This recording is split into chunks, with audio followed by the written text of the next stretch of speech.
Okay, it looks like we are live.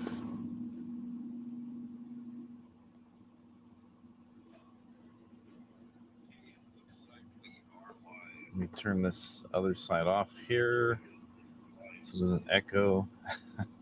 Act like this is the first time I've ever went live. Yep. So I got 4 people. How's it going, everybody?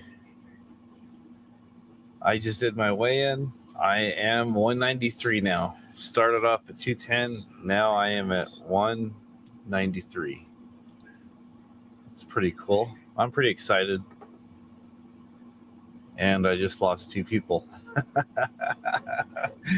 Oh, man. That's the way this thing goes sometimes. I know it's a holiday weekend, so I appreciate you guys coming over here for a little bit. As long as it happens to be, I'll keep it running. If you're here and if everybody's got stuff to do, I can shut it down. That's why I always put a question mark at the end of my thing, because I never know exactly how long I'm going to go. It's been a few. I usually kind of plan for like around 5 o'clock. Sometimes I'm just tired. I don't make it all the way through. Other times, there's just nobody showing up. So I'm like, okay. Then there's been a few times where we've just gone the whole time. So it's really up to you guys. It's just that easy. It's up to you guys. So hopefully everybody has had a good week.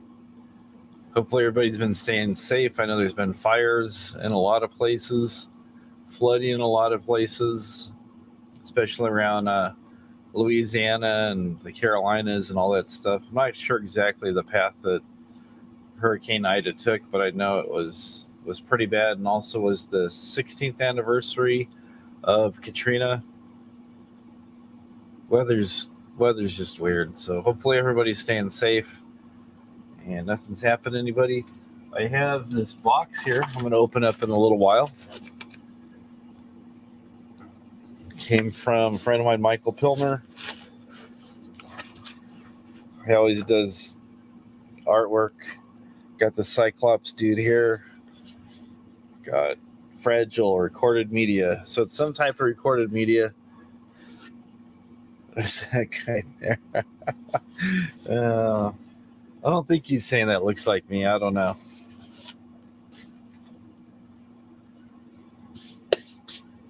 So, yeah, if you're asking for the weigh-in video, I just did that like about 5 minutes ago.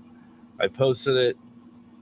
New weight, it was like 193.6 or 5. I don't remember. It was like 193. So last time it was 196.2. This time is 193.6. So I guess 2.5 pounds, 3 pounds, whatever you want to call it.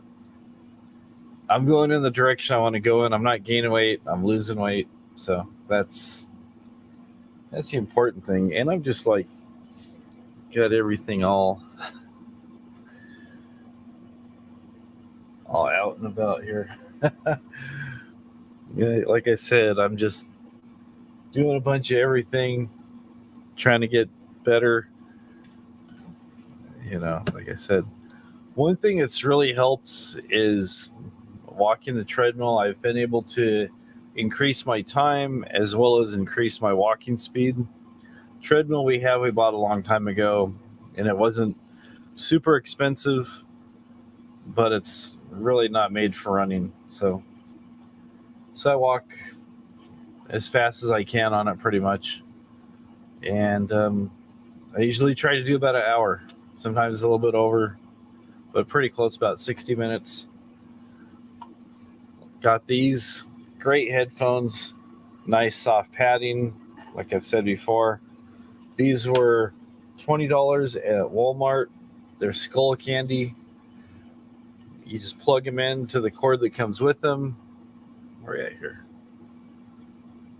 There's a plug there.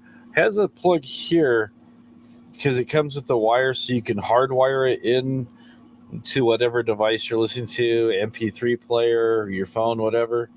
Has a place for the cord that comes with it, and it's like regular headphone cord on both ends.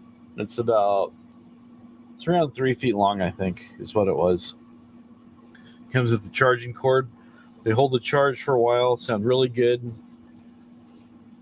Sounds amazing. I mean, I just like listening to music through headphones because you just get a lot of sounds that you might miss. You get all the details, all the nuances, they say.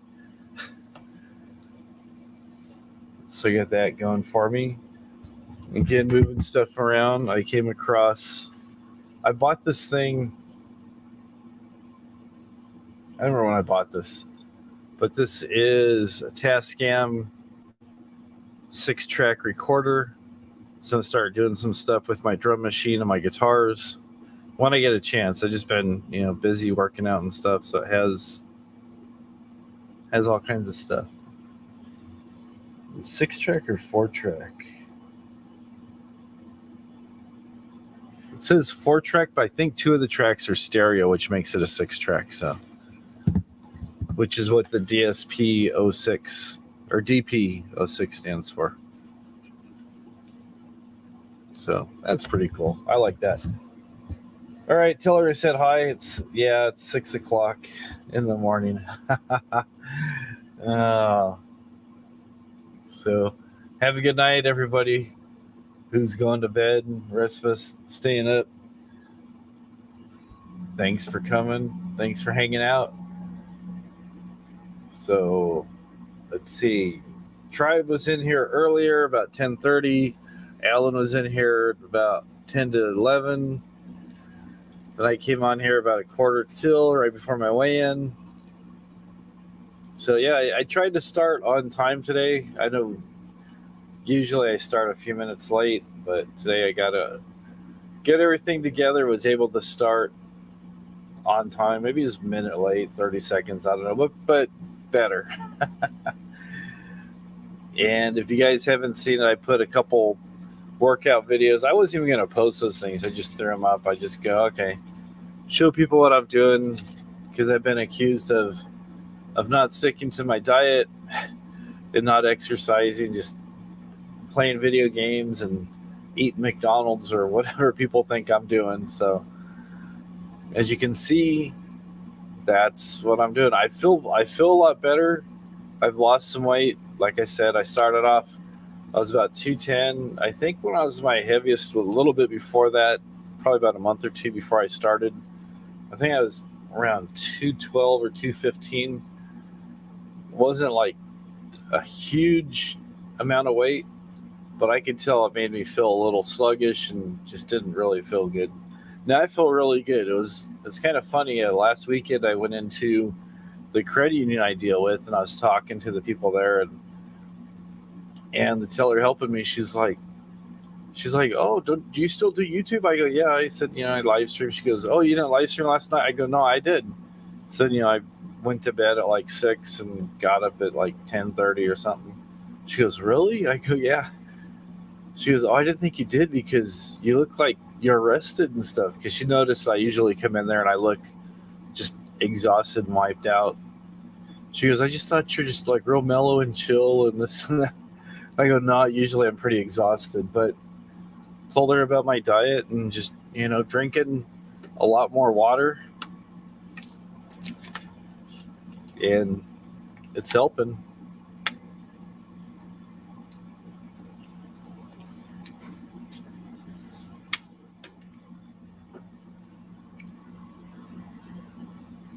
Not trying to get all super buff, but I've already accomplished one thing. Well, it's a tiny bit still there, but it's almost gone.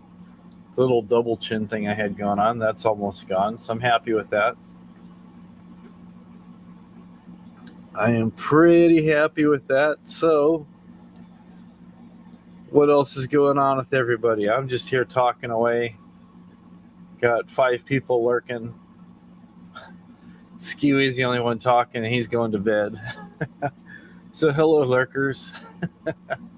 Don't be scared. It's okay to write in the comments. Sometimes I have new people coming to check things out. Sometimes I have the same old people, but they just are busy. If you're busy, I understand that. You're just kind of relaxing for the evening. Sorry, itchy nose. Ah, man, allergies are still acting up a bit. But thanks for hanging out and watching and everything. So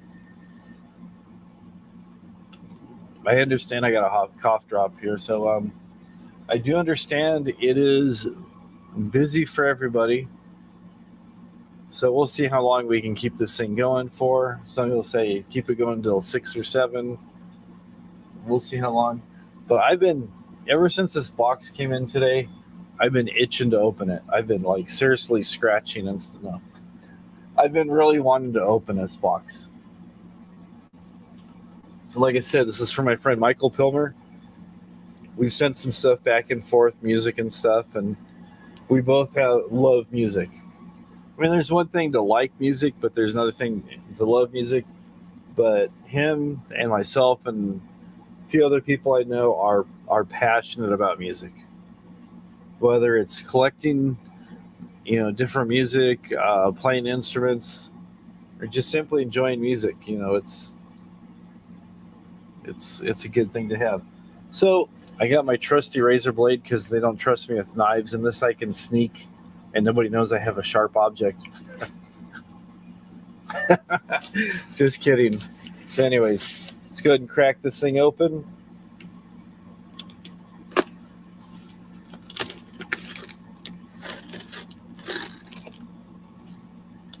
Cutting carefully because I always try to pack where I don't have stuff right by the very top, but I have opened stuff before or it's been right at the top. You don't want to, okay, looks like we're good. Okay. You don't want to cut into anything because that would just be embarrassing. Person goes to a lot of work packing a box for you and just cut into whatever they sent you. Okay, looks like there's a box full of foam. Look at that. All right. Let's see here.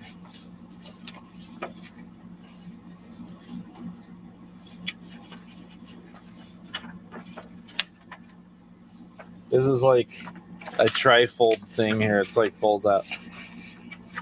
This is pretty cool. I like those monsters he drew. Those are pretty cool. That's some talent. You don't see stuff like that. So anyways, it says Hot Frog, a bunch of stuff for you.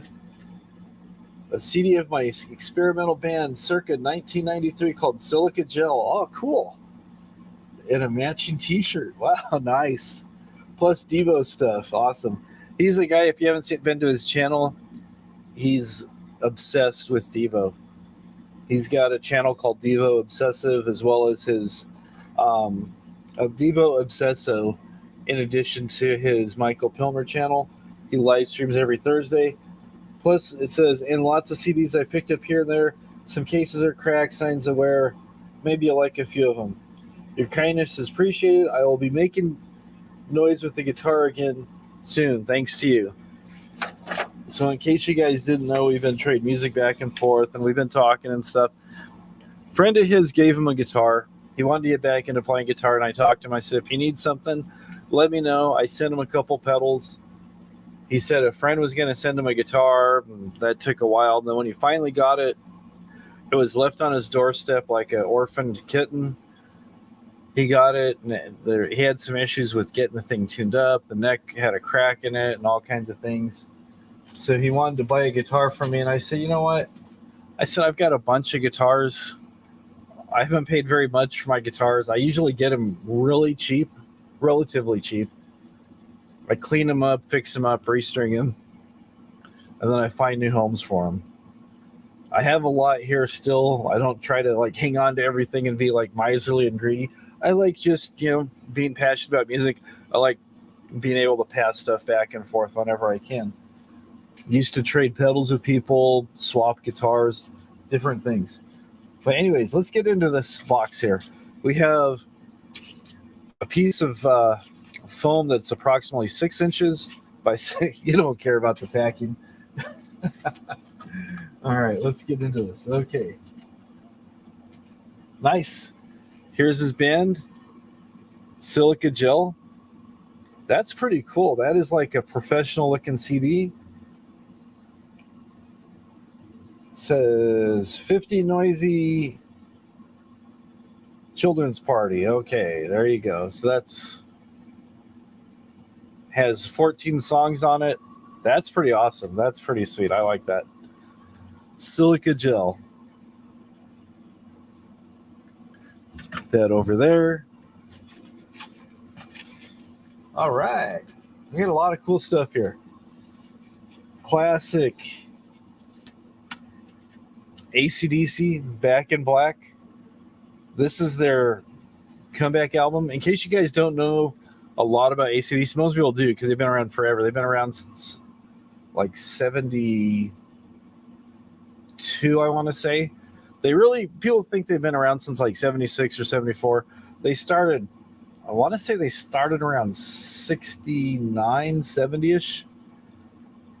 Maybe a little bit later than that. They were doing some stuff, but they didn't really start, coming to people's consciousness till they started putting out albums and different things. I still refer to albums, even though I know this is a CD, and I do have some LPs, long play albums. This was a classic. This is the one that came out with the newer singer, which everybody thinks was the singer they've had the whole time, Brian Johnson. He sounds a lot to some people like Bon Scott. Me and other people can kind of tell a difference. And then people get divided into camps. Who's a better singer, Bon Scott or Brian Johnson? So these guys are still rocking, still putting out music, and they're consistent with what they do. And what's one of the funny things about AC/DC, I shouldn't say funny, but it's just consistent. If you've heard one AC/DC album, they just have that style, that pattern. It's like you've heard them all. Either you like AC/DC, or you love AC/DC, or you tolerate AC. I really like them. I think they're really good. I've had a few of their albums in the past, lent them out to people, gave some away. So Back in Black on CD. I don't have this on CD, so that's cool. I appreciate that. 2 cool CDs. And again, I listen to just about everything, as I've said before, and I've told him before. Here we go. Cyndi Lauper. You're like, oh man, you like metal and Cyndi Lauper. He was singing when Brian Johnson was down. He had some throat issues and stuff. Axl was singing for him. Heard Brian has come back. So, Axl's got Guns N' Roses still going on. So it's good to see that they're able to work different people in and stay consistent. And they're able to keep going. First, they lost Bon, and then a number of years ago, I think it's been about 2 years now, maybe 3, that they lost Malcolm, the rhythm guitar player, Angus's brother. So they've got, I want to say, a nephew that took over for Malcolm. But anyways, Cyndi Lauper, she's so unusual.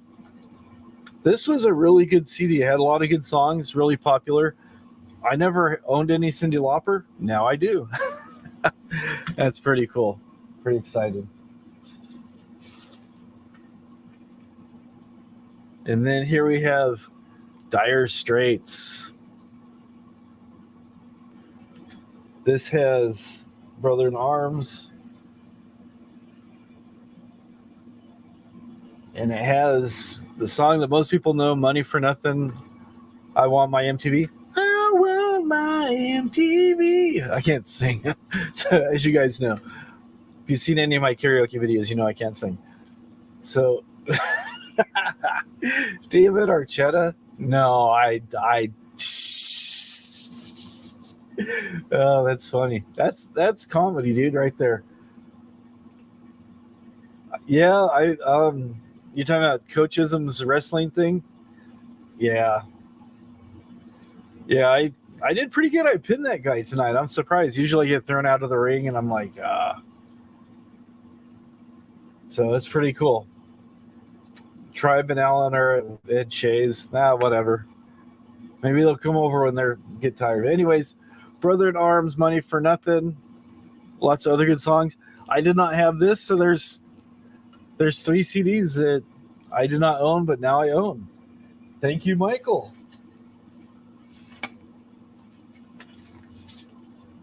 And this This is a video game. No, just kidding. This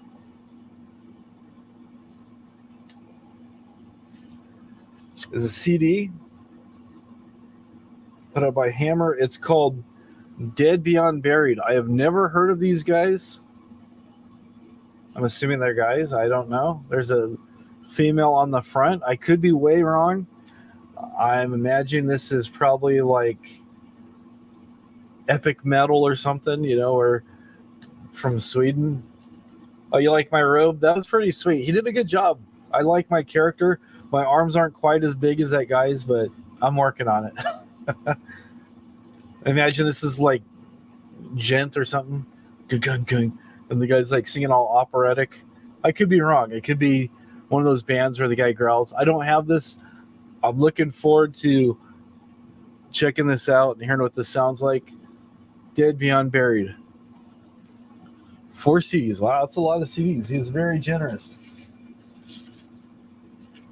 Hey.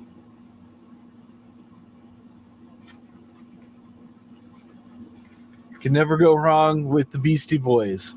So what you want? A lot of people don't know these guys actually started off as like a punk rock hardcore band, and then they went into hip hop, and that's what really made them. I've seen a few videos where they actually have them playing their instruments and stuff, so that's pretty cool. There's the original version, a remix, a couple different versions of that song, So What You Want, along with Groove Homes and the skills to pay the bills. Sometimes I like to think I have the skills to pay the bills. I just have a job. All right. Yeah. Oh, yes. Yes. This.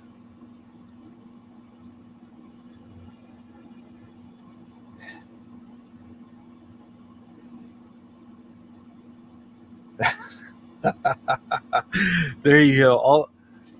I'll see if it lets me play it.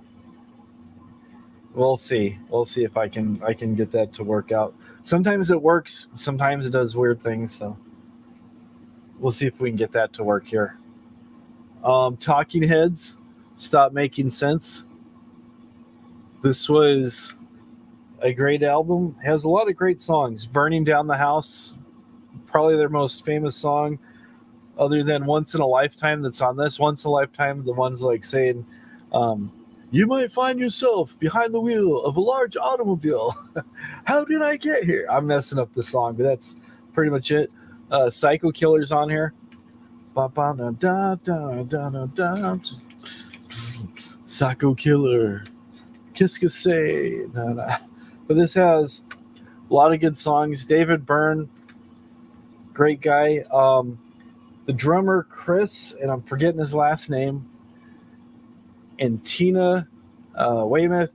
I've heard it pronounced Weymouth. The bass player on here had a really nice, solid bass tone, especially when you listen to something like this through headphones. It just really comes across. Usually it kind of gets lost on the radio. It seems like the radio stations like to boost the more mid-rangey frequencies unless it's like they're trying to emphasize it's a rep. So I don't know. But anyways, lots of times when this is played on the radio, her bass gets lost in the mix. Tina and Chris were married. I don't know. I think they might still be married. I don't know. I'm not too familiar with that. But I know they did go on to do a side project called Tom Tom Club that was super popular. They have that song. It's James Brown. It's the only part people remember. And I remember we sold a lot of it when I was working at the warehouse years and years ago. I was working like for a factory most of the days, and then in the evenings on weekends, I had a second job working at the warehouse. So Mrs. Frog could stay home with our son. And all the people that are getting into hip hop, they wanted Tom Tom Club. I go, okay, cool. And I go, you know who these guys are? They go, no, they're really good. And I told them, they go, nah, they didn't care. They weren't passionate about music like me, I guess. So there's another CD that I didn't have. This is pretty cool. And digging in again. Never heard of these guys.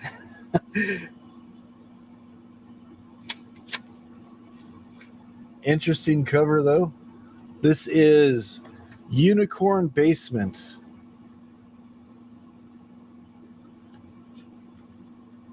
I know what I'm going to be doing this weekend. Listen to some new music. Unicorn Basement. That's an interesting cover.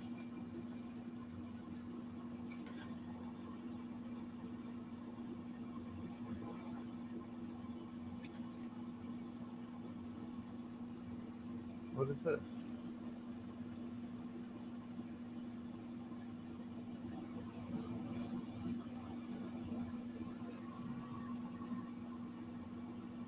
Okay, it says Flaming Lips and the Heady Fwens. And it looks like either they covered a bunch of songs or somebody covered them. I don't own any Flaming Lips. That's pretty cool. I'm pretty excited to listen to that. And I guess she drew a happy face on that guy's toe. I'm not really sure why he's got a happy face on his toe, but they're both happy about it. That's cool. I'm looking forward to listening to that. Again, thank you, Michael. And this is The Cult. This is a band I've really enjoyed. I have Electric. I used to have Sonic Temple. I gave that away to somebody. I have it's like a double album called The Singles, which is really good. This has a lot of good songs on it. This has Rain, She Sells Sanctuary, a lot of good songs. This is pretty awesome. I like The Cult. This is usually what I listen to. I listen to stuff like this, or like tonight I was listening to Motorhead when I was on the treadmill, live Motorhead. I'll usually listen to The Cult, Circus of Power, something with a nice upbeat tempo. So my feet are hitting like about when the bass drum's kicking. Boom, boom, boom, boom. So that's pretty cool. Hello, Tribe. How's it going? So there's that. Cult Love. Electric was really good. This is kind of... I don't know how to describe it. I guess you'd call it alternative. It's not quite new wave. Electric was more of a rock album that had like Love Removal Machine and other ones. This one has She Sells Sanctuary. Kind of they've been through like a lot of changes, but you know, Billy Duffy's an awesome guitar player. So cool. You can be cool, but you can't be Billy Duffy cool. That's what I like to say. I also like to say, who died and made you David Lee Roth? But unfortunately, he got kicked off being the band that opens up for Kiss on their tour. So anyways, oh, cool. Boingo Alive, Oingo Boingo. You guys might know him from Dead Man's Party.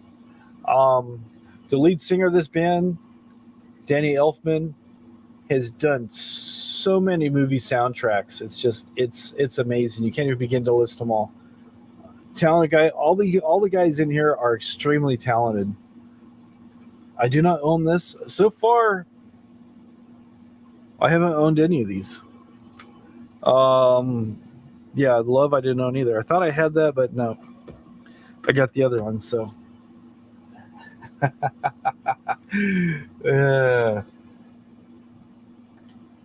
Okay. I forgot all about that movie. I've seen bits and pieces of that movie. So you guys know him then. That's good.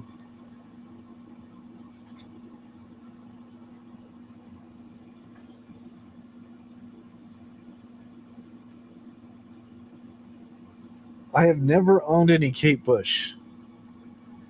When I saw this, I thought maybe that was Jane Wyman from the Go-Go's, but it's Kate Bush. She has an awesome voice, beautiful sounding voice. I can't even think. She's played with a bunch of people and stuff when she first got started. This is Kate Bush, The Sensual World.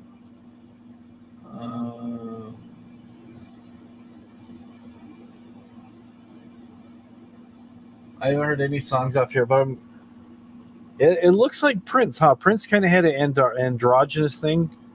But yeah. But this, it kind of has that same artsy feel. That's Kate Bush. Very underrated singer. Very underrated. So I'm looking forward to that. I got lots of good music here. Uh-oh. Beavis and Butthead, Do America, the soundtrack. Let's see who's on here. Red Hot Chili Peppers, LL Cool J, White Zombie.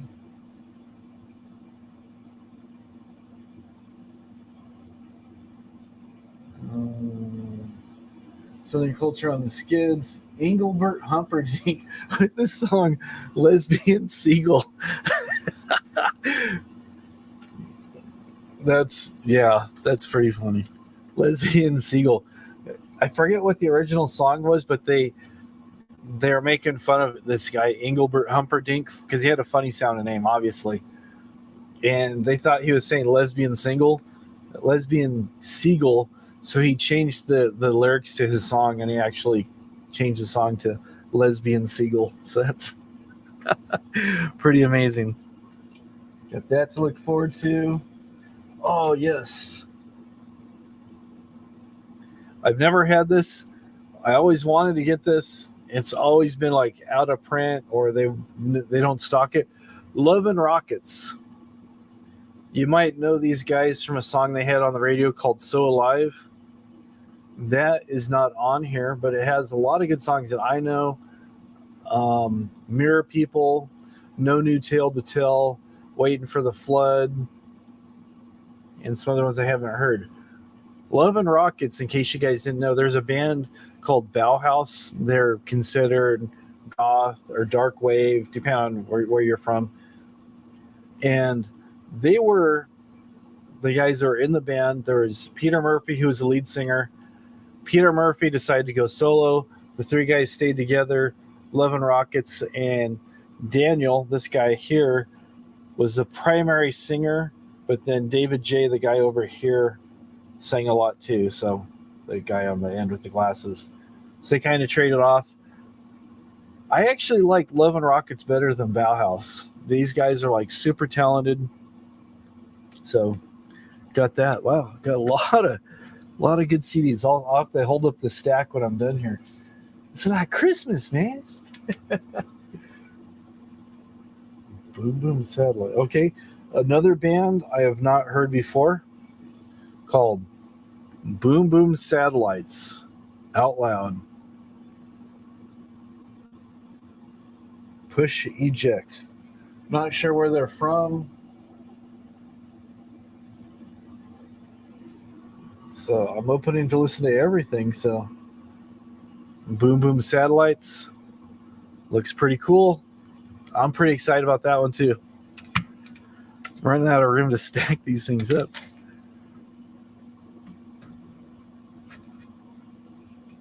This is pretty amazing here.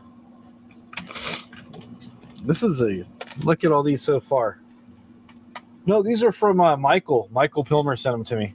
That's a stack so far. And it looks like there's a few more in there. Let me go ahead and set these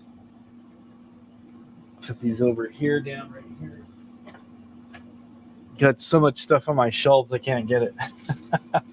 It wasn't her CD bin. No, down in the trash.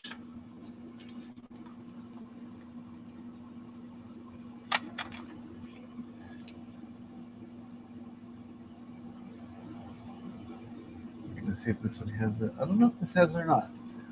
I'm trying to look. These did not come from Corey. Michael Pilmer, he's that guy that I've been talking to. He comes on here sometimes if I'm still on. He lives in North Carolina. Yeah, the Devo dude. Hey, Punk, how's it going? So the Violent Femmes. I was looking to see if this had the song Blister in the Sun, because that's the only song people know. They have some other songs too. It's called Why Do Birds Sing? So I'm looking forward to listening to that. I don't even know which one of these I'm going to start listening to first. I'll just put them in a stack, and whatever one I grab first, that's the one that gets played. And this is The Faint.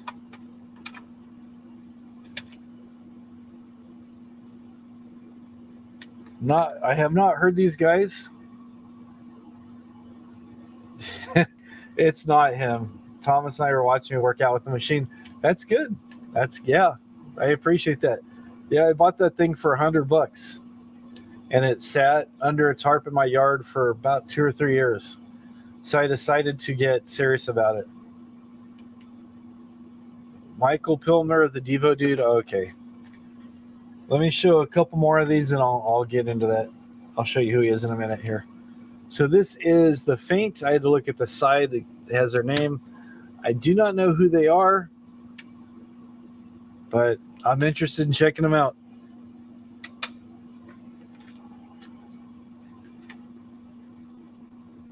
I don't know what this is. Oh, man. This is the last CD in the box. This is called Enrique. The name of the CD is Cut the Cheese. I have no idea what this is. So I mentioned, especially when you have the inside insert looks like this, and some of the band members have googly eyes. And they have names like Enrique, Fish. Then you got Peter, Tim, John, and Christian. Hello, Edit Gamers Night. Cut the Cheese, yep. So I'm looking forward to that. So here we go. Here is the stack. That's a lot of CDs. It's like, what? Here we go here. There's 5. There's 10.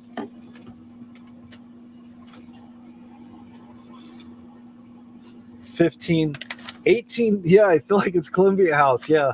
Get 10 CDs for just a penny. And then buy 2 more selections at club prices, which was like double what they'd cost you in the store. And I think a lot of people stiffed them. They just got their records and then moved away. So 18 CDs, that's pretty cool. Yeah, he sent me a bunch of CDs. And one of the CDs was from his band, and then, oh wow, there's more stuff in here. There's packing, and then cool. So this is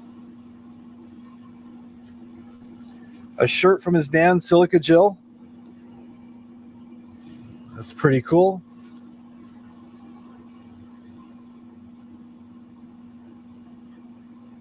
Yeah, a company could trust the public. That's a good question. I don't know. Maybe he thought I already had Devo CDs. I do have the greatest hits and the worst. So, and okay. Well, there's no Devo CDs. Yeah, his band Silica Gel, along with the CD of his band. But he did send me this. This is pretty cool. This is Devotional 2018. Here to Go. That's pretty cool. Devo shirt. Silica Gel. Yes, Devo has more than one song. Everybody knows Whip It, but they had Freedom of Choice, Girl You Want, Mongoloid. They redid the Rolling Stones song Satisfaction. They did Controllable Urgent, a bunch of stuff. Oh, this is pretty cool. Wow, this is really cool. This says you can't run. This is better than a CD here, actually. It says you can't run from Devolution, Akron, Ohio, 2017. They're giving these away as a 5K event they had. That's pretty cool. 5K Devo, Akron, Ohio. This thing has some weight, and it has the power dome on there. I used to call that the Devo pyramid. I didn't know any better. So that's pretty cool. You're not supposed to eat silica gel, I know. But that actually has a bit of weight to it. That is really cool. That is awesome. Maybe tell me I need to get to try to sign up for a 5K. There's a nice fancy Devo button. Oh, that's cool. It's 3D. It says Devo, and then you move it, and the balloons go away. That's pretty awesome. They're getting a big resurgence. That's because people are getting tired of Justin Bieber and other people. Sticker from a record label, Damage Records. That is really, really cool. I appreciate all that. That is, like I said, it's like Christmas. 2 shirts, 18 CDs, a really cool medallion. Look at this. I feel like I just won the Olympics. He travels with Devo. He does a lot of their artwork. He met him a while back. He knows all the guys in the band, and he's kind of responsible for, I know one of the things he's responsible for is their stage attire, making sure they have all their stuff, because they do a lot of costume changes and stuff. So he makes sure he has all that stuff together, helps with promoting. He did a really cool Devo book that came out. It was pretty cool. They have a cool sound. A Korean band. Oh, man. You guys have probably seen him before. I actually met him over at one of Wog's live streams. And we just started talking about music and stuff. That's usually how I meet people. We start talking about music.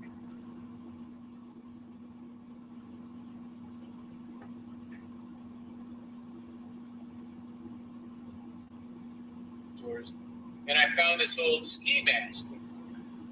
So let me back this up a little bit. So yeah, this guy's like super into music.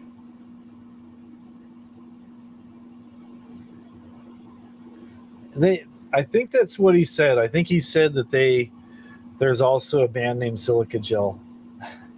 No, they're not K-pop. You guys are funny. You guys are too funny.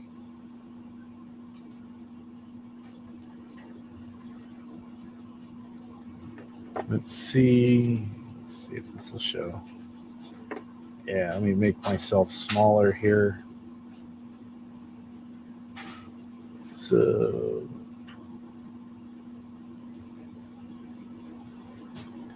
this guy here, as you can see, he's really into music.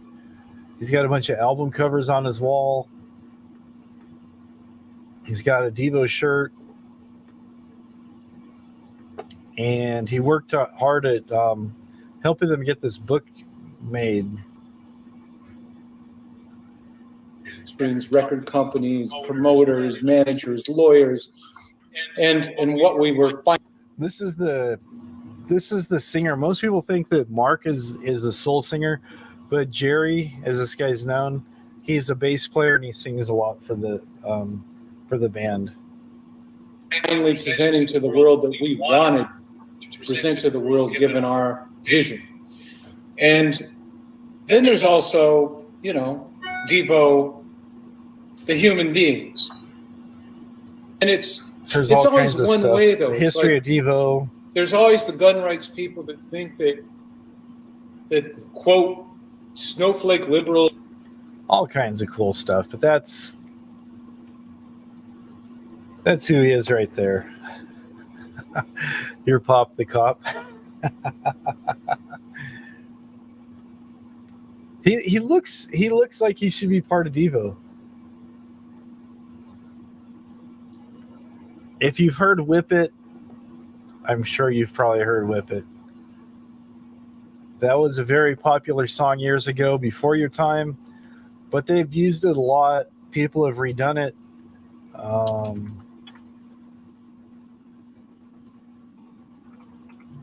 don't want to play it because I will get into trouble, but let me do this. Let me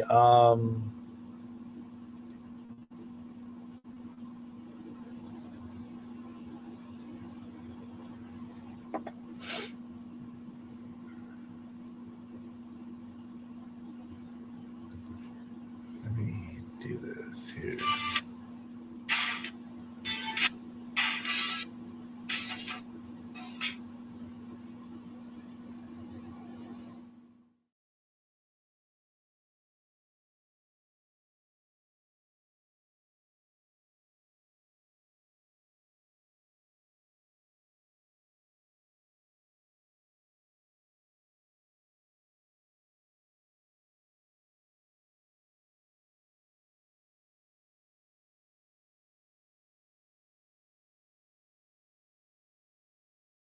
As soon as I show the hats, people go, "Oh, those guys."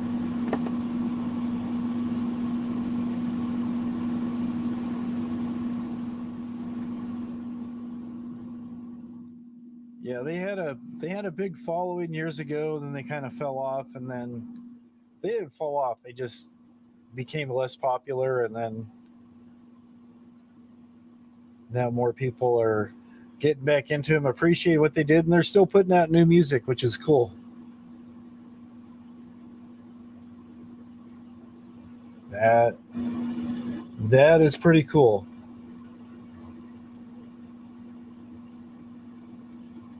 Oh, now StreamYards, don't do this to me, StreamYards.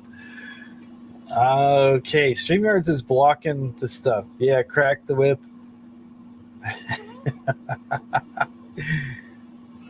Yeah, he loves. I don't think I've seen his record collection. Yeah, that song. Snowflake Liberals. Yep. See, you know the song. You're like, oh, that song. Okay. Yeah, everybody knows Devo. Back in 52. Crack that whip. All right. There we go. My chat was frozen for a while. You thought they were the same band as Tears for Fears? They have a different sound. Most of them are still alive. A couple of them have passed, but most of them are still alive. They did not play Devo Flying into Nam, nor the Korean conflict. But most of the Devo guys are still alive.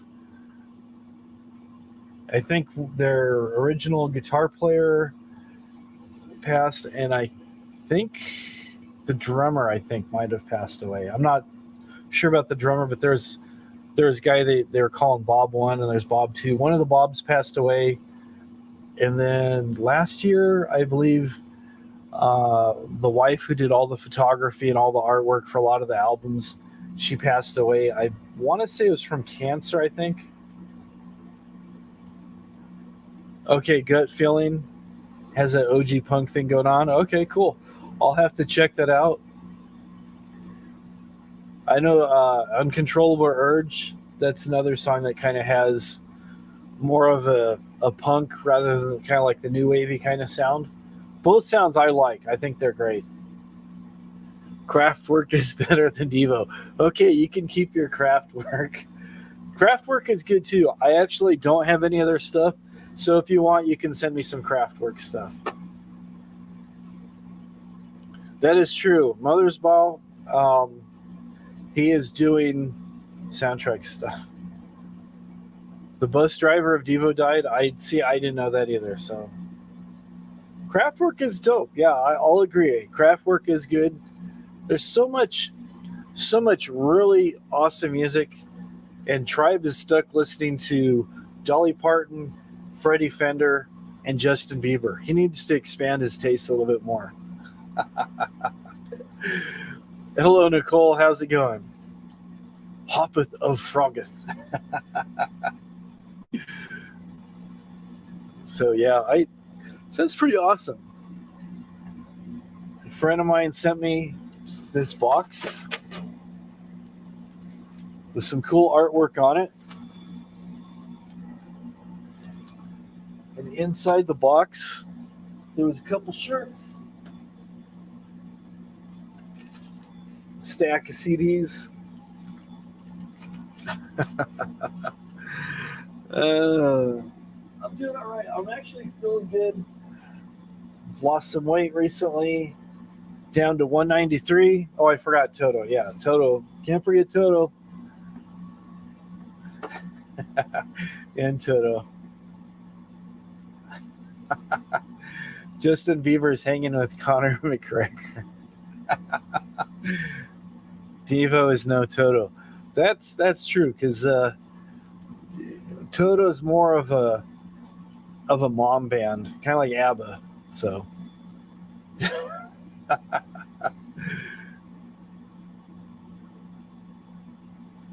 you don't know who Conor McGregor is?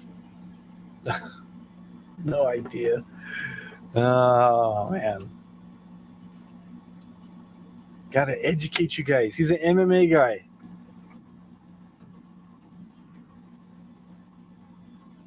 He's an Irish mixed martial artist.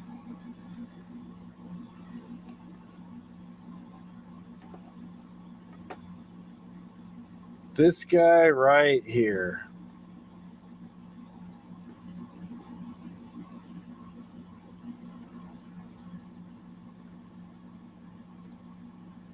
This guy.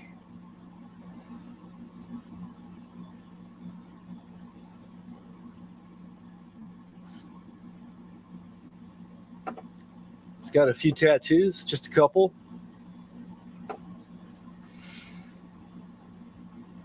Yeah. So I'm trying to slim down and then start working out so I look more like this guy. Just kidding. MMA is a bit brutal, yeah. Tribe lives in Vegas and has never gone to a fight, nor to Dirt Dogs.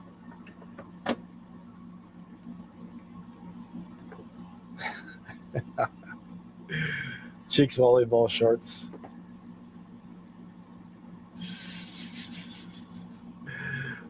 Oh, you didn't see it? I did it again. I'm sorry. I'm so sorry. Let me bring him up again. All right.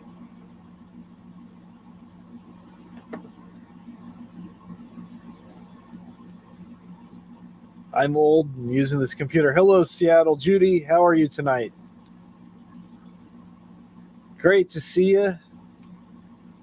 Thanks for coming by. Okay. And there we go. Okay, there we go. Sorry about that. Conor McGregor. I think he weighs like about 150, 160.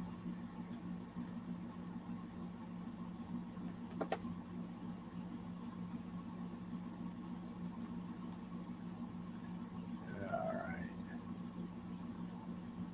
Let's see here.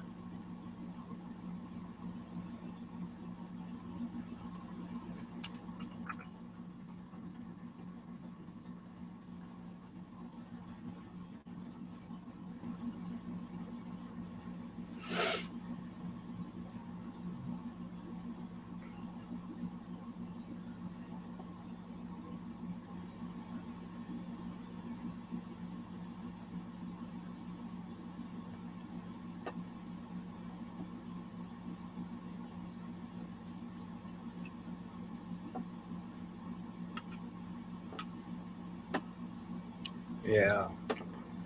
Probably get a copyright strike if I show any of this stuff, but he's pretty brutal. He'll he means business. And the chat has stopped on my StreamYard side.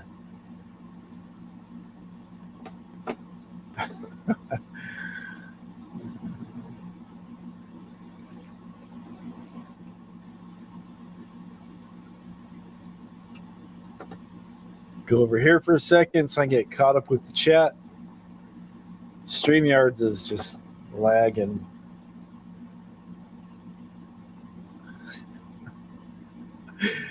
That's oh man.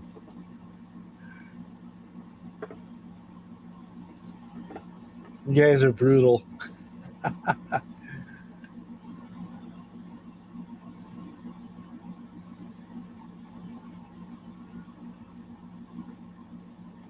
He has got beat down quite a bit though, hasn't he?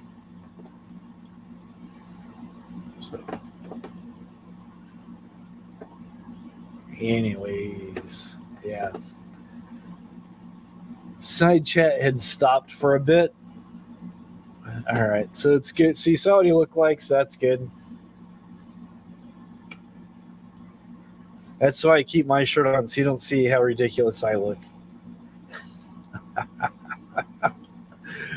Oh, man.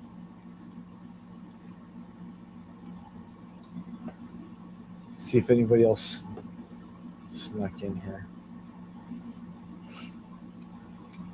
Oh, wow.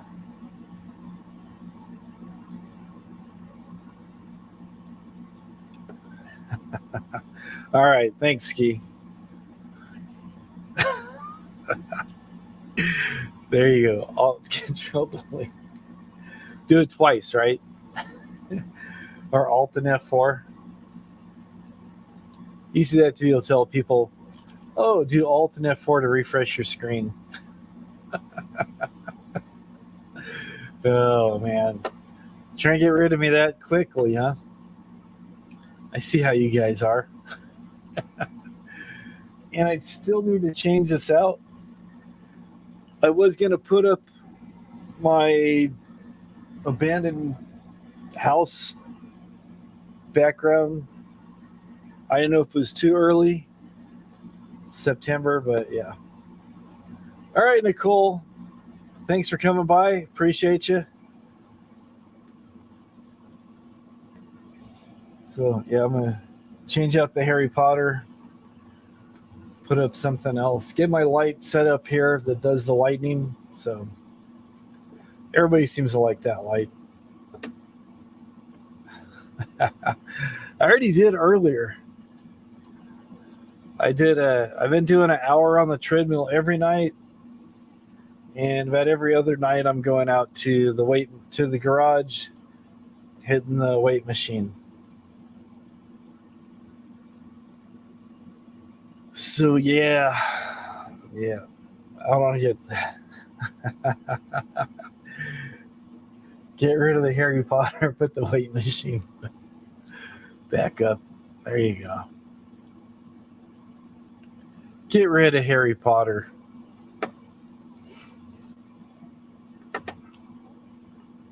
With my my last videos, I really wasn't planning on putting them up there. I just threw them back up. All right. Halloween time is official. Okay, Punk.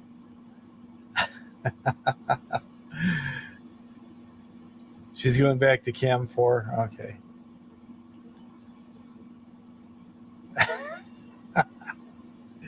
The camera was far away. Yeah, I was. There you go. I haven't seen that movie I don't think I've ever actually seen that movie all the way through, just bits and pieces back in. I don't know what year it came out. Sometime in the late 80s, early 90s, I want to say. Maybe it's older than that. It's been a while since I've seen that one. I've seen almost all the movies that were out in the 80s. Tomas said my face looked very red in the workout video today. All right. There you go.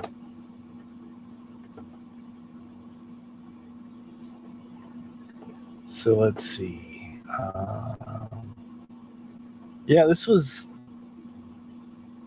I just set my camera down and I just posted it, and it's like sideways view.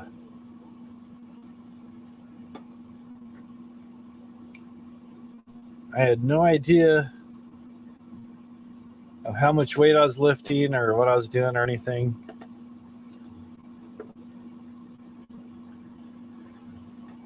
But on one side, I was lifting almost the whole stack, not trying to flex at anybody. Yeah, bad joke, I know.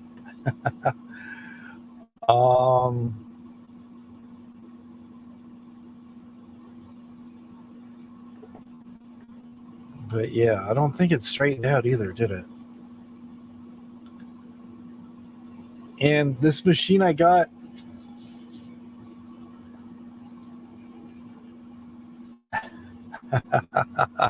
there you go. Next time I eat beef jerky, it'll mess me up. Keep that in mind. Pumpkin spice, everything is out. I've been seeing a lot more pumpkin spice. Yeah.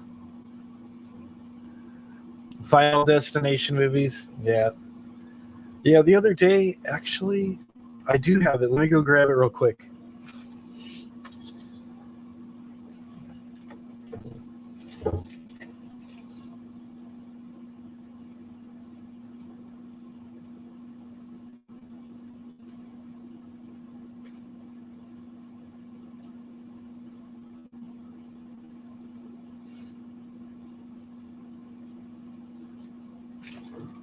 I bought this.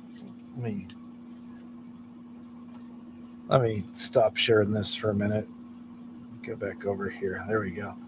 I bought this Glade air freshener, the kind your grandma would have in her bathroom. This is pumpkin spice things up, made by Glade. Notes of pumpkin, caramel, and spice. People would try to drink it, I'm sure, but yeah.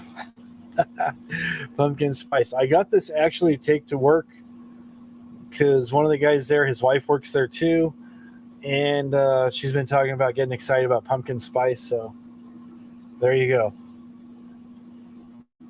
Can smell like Starbucks. All right. You like the pumpkin ale? It's Night Owl. Okay. There you go. I'm not a fan myself.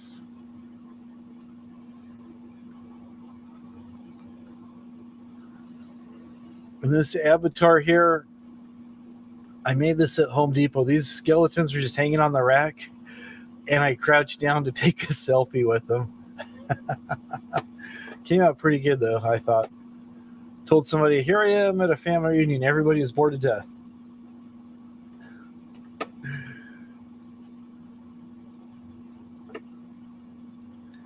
And like I said, that is something your grandma would have, right? Pumpkin spice. And the can sitting on the back of the tank right next to the spare roll of toilet paper that has the crocheted little thing that looks like a flower pot cover or a hat or a beanie or something. And the tank, seems like grandmas always like to have like fur covers on the seat and the tank and everything.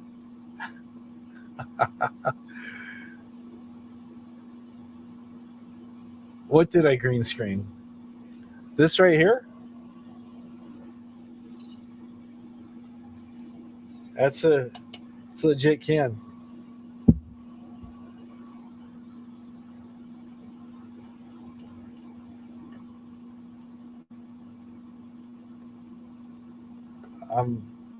I'm missing something. What did you think I green screened? The can? The Harry Potter backdrop? Oh, carpet on the seat. Oh, the skeleton pick. Oh, no. Yeah, I just went to Home Depot and the skeletons are hanging. I think they're like 2 or 3 feet tall, and it's just I kind of got myself real close to them and held the camera back, so it kind of put me more into perspective. I was probably like maybe about a foot or so away. I'm learning how to do stuff. But it came out pretty cool. I got it up in the top corner there. So yeah, I thought it came out pretty cool. I was pretty happy with it. And there's another picture I made. I think I posted that to Twitter around Christmas time when they had all their trees out, and I grabbed an axe from the from the hardware department. Actually, Home Depot's a giant hardware department, but where they had their tools, I grabbed a new axe, and I posed by the Christmas trees, and I wrote "Merry Christmas" from the Torrance family. Okay. Next to the Motel 6 box of matches, exactly. Crocheted Kleenex covers. So you guys know, you guys have all been in those houses, either as your grandma or a friend's grandma or an aunt or something. You know, you've seen the crocheted Kleenex covers. You've seen the crocheted toilet paper holders. So it's like holds all this stuff discreetly. It's decorative, but it has a purpose. And I think they used to call those cozies or something. I remember people put them over their toaster. I remember my grandma or somebody had one. I don't remember who it was now. I was like a little kid. But somebody had like a cover that went over their toaster that looked like a chicken. The shag toilet seat cover. Hello, Chris Bliss. Good to see you. That is correct. Yeah, I think Chris knows Michael Pilmer. Michael hooked me up with some CDs, man. Look at all those CDs.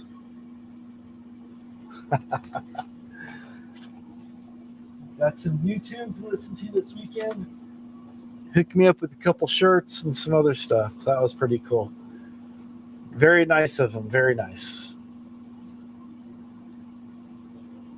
Yep, the shag toilet seat cover. That was kind of like a 80s thing, I think. I think it started off before that. So, yeah, you know Michael. Yeah, there's a couple people in here asking, who's Michael? And somebody else goes, oh, that Devo guy. So they know him through his affiliation through Devo. He's a pretty cool guy. I hooked him up with the guitar. He was pretty excited about that. So that was fun to do. I wasn't expecting anything. He goes, what you want? I go, dude, I just want to do something nice for somebody. I just like doing nice things. And then I got a box in the mail. All kinds of cool CDs. So I'm excited about that. So yeah, it seems like home decor goes through a lot of different changes. I remember when I was a wee lad, it was the 70s. And I'm not sure if it was because people just come out of the 60s and they were tired of living in their vans and sleeping outside and all this stuff. They moved indoors and they had their kitchens primarily, but it kind of went into their living room and sometimes bathrooms and stuff. There was a yellow color that was kind of a mustardy yellow. And I can't remember, all these colors had names. There was an orange they called burnt sienna, but it was kind of like that color orange, kind of a darker orange. There's burnt sienna, there's brown, there's a gold, and then avocado green. The hippies, cinnamon trash bill. Oh, man. There you go. Hippies turned to the suburbs. That's right. They went to the suburbs and got all this crazy stuff. Gold Star Orange. So you had the Harvest Gold. That was the color. Harvest Gold, Burnt Sienna, Moroccan Brown or something. I can't think of what they called the brown. Or maybe Brown Leather, and then Avocado Green. And that was what everybody had. I remember my friend's mom was so excited. She couldn't pick a single color that she liked, so she incorporated all of them. She had Tupperware that was in all those colors. The carpet was brown, and it had like big rings of all these different colors, and it was just like, it looked like somebody threw up, drank a bunch of this different colored paint and threw up all over the carpet. It had like splotches and rings and stuff. I forget how much money she spent to have her whole kitchen redone, but she was just beyond thrilled with it. But that was her thing. That was her oasis. So, you know, whatever. Nice lady. But that was a style. That was the style that people did. So we had the ugly colors from the 70s, and then sometime in the 90s there was the muted pinks. I think they called it mauve. And then there was a muted medium to baby blue, which I think they just called dusty blue. I don't remember what it was. That was real big in the 90s, the real soft tones. And then some people were going for the earth tones. And so I was thinking that, you know, as a kid, I always thought when we hit like the new millennium, the 2000s, that we'd have like the Jetsons, we'd have flying cars and robot maids, and everything would be like all stainless steel and push button. We do have some stainless steel things, and you know, there are push button things, but not like the Jetsons. Avocado green Gremlin. Now there's a car you don't see anymore. American Motor Company. There you go. With the Gremlin and the Pacer. Avocado green. That was the 70s. Everything was those colors. From the kitchen to the automobiles. I remember the country phase my grandma went through. Sticks with flowers on the walls. Yep. Lots of gingham and old farmhouse coffee pots and cookware she'd never used. Yep. That was the style. Yep. Country phase. Yeah. Mrs. Frog went through a phase kind of similar to that. We had apples in the kitchen, apple curtains over the window by the sink, apple pot holders. You know, she went through like an apple phase. Now it's kind of has vines and grapes and stuff. So Dana was a big fan of mauve. Okay, there you go. Snot green appliances. Yeah, the apples, that was in the 90s. That was another thing, the apple phase. Seemed like a lot of people had the country theme, or they had the apples. I remember a lot of our friends had the country theme, and they had like a big giant milk jug that had some type of country scene painted on it, a farm or something. Yeah, so it's like Olive Garden. Yeah, kind of pretty much. So she liked that look. So she's talking about changing up to something else. I'm not sure what now. So whatever she wants to change, that's what we do.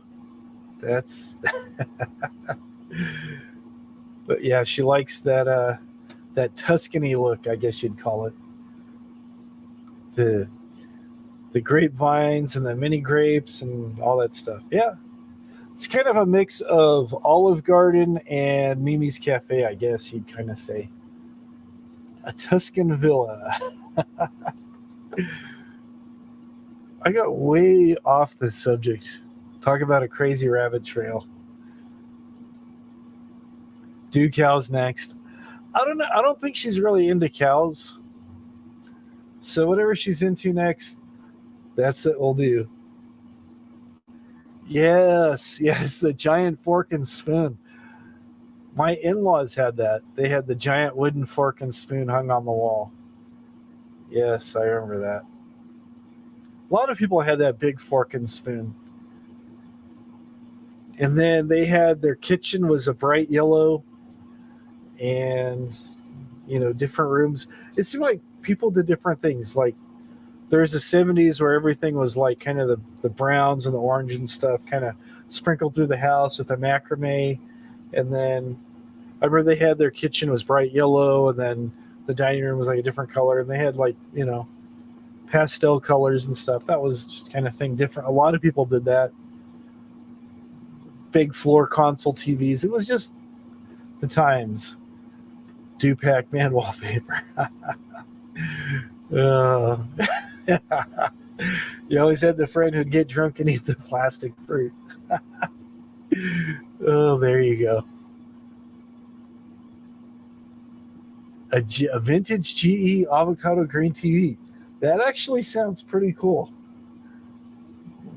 It's like a lot of that stuff's coming back. I liked a lot of the old stuff. It's like I like a lot of the new stuff. I like a lot of the old stuff. A friend of mine years ago, he bought a chair at a yard sale or estate sale. They came from like an old beauty supply from like the 50s, and it had like the thing for putting over your head for the dryer. And he was going to like turn that into like his recliner and have it recovered and stuff. I think he said he's into like leopard print, and where the controls for the dryer were, he was going to like make a little pocket to put his remote and chips and stuff. And he was talking about either taking the hairdryer thing off or incorporating headphones in there. We're just talking about different things. So yeah, Punk wants to see it too. So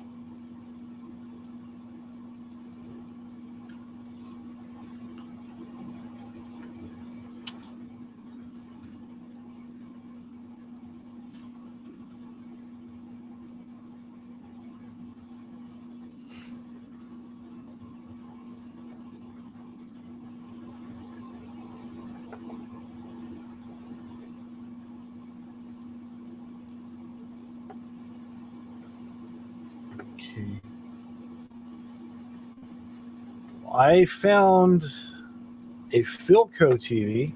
Let's see here. Let's share this here. Found this on Pinterest of all places. There you go. Look at that lovely TV.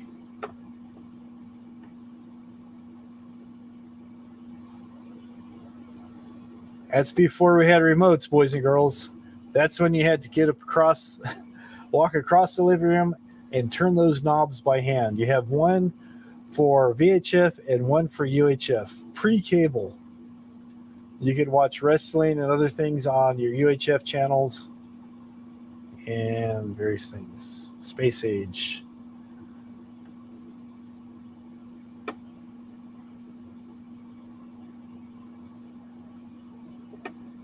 There we go. Old Admiral TVs.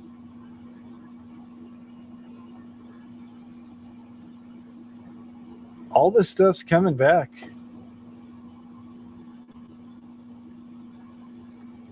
We had a VCR just like that. Sony Betamax.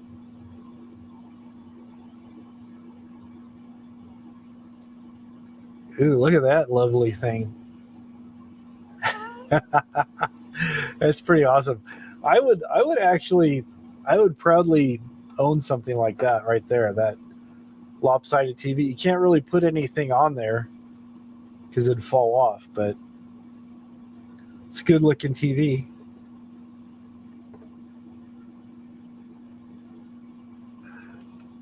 Yeah, I think that's pretty cool. Yeah, Admiral didn't make too many TVs.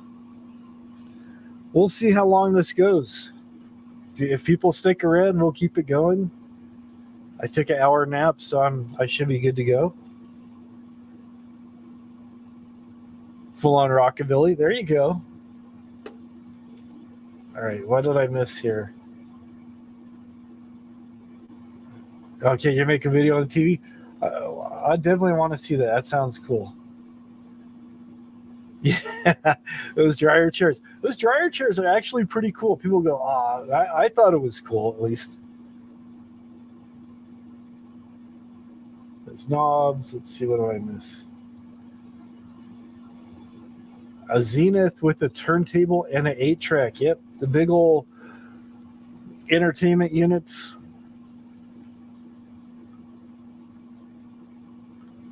So, okay. Just whenever you get a chance. Yeah, Beetlejuice TV. It does look very space age and retro, which is pretty cool. I like it. I like it. There was a time where I saw this guitar amp at a music store, and I wanted one so bad, but I heard they didn't sound very good. I never actually got a chance to play it, but it actually looked like an old car. See if I can find an image of it.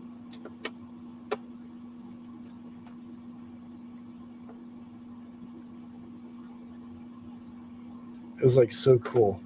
There's a speaker cabinet, but let me just show you this part of it right here.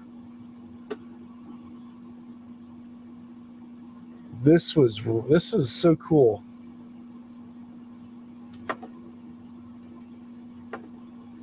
Like I said, I heard they didn't sound very good. So they only sold for like about 2 years. But where's the other screen I had here? Here we go. Isn't that cool? It looks like a dash from like I don't know, some type of sports car. You have your volume, which is your miles per hour. You have like the indicator lights, which was for different channels.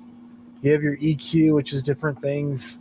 One of these things, I think it was like water temp was something. It was like, and all these were backlit. It just looks so cool. And then they had, let me see if this will go back. Yeah. Don't care about that.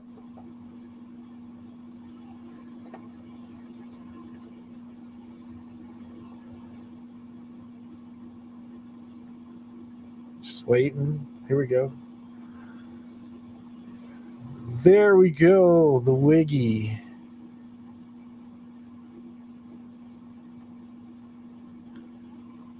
There we go. See, that's pretty retro. That looks really cool. Did I not share it again? I keep doing that. You still have the matching speakers too. Let me get back to this other image that I had up here.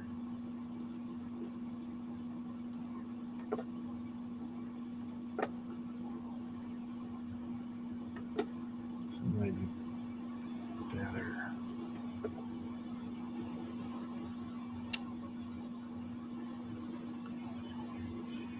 You can't really tell. But it's pretty cool. It looked like a car dash. Here's another one somebody redid. Different brand.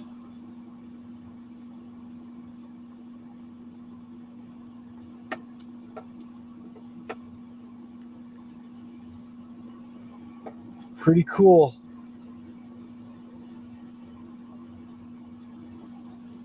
All that way cool retro stuff. Yeah, there you go. I'm sorry. I keep doing that. I keep getting excited. I get distracted and I don't show it. But yeah, there you go. Now you see it. So it was pretty sweet.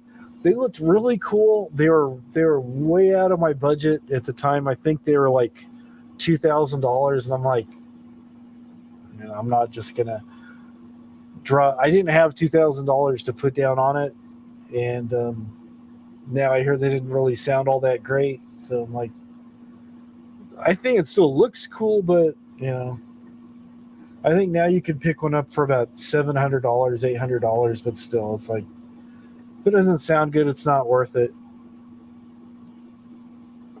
You want an amp that looks like a camper van? There you go. You probably just have to take an amplifier that you already have and rehouse it. They were tube, yeah, they were tube amps.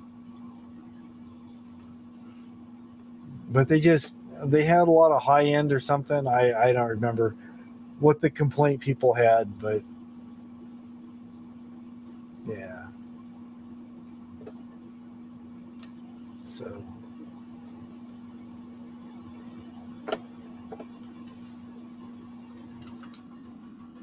see here.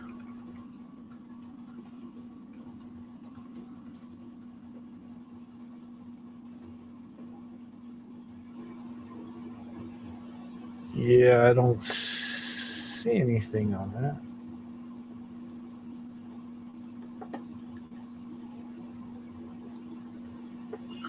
Closest thing I can find for you there, Chris, is probably going to be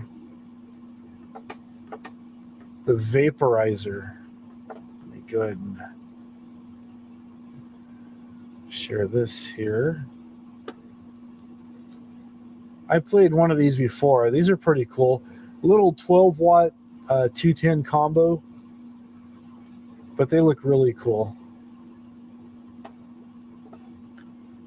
Put out by Fender. There we go. The vaporizer.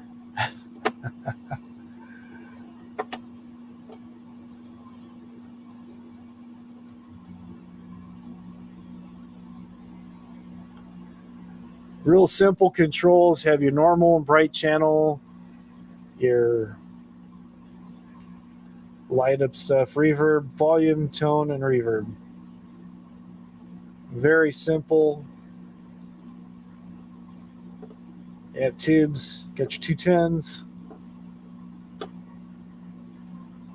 That was pretty cool. There's another one they made too. I can't think of the name of it now.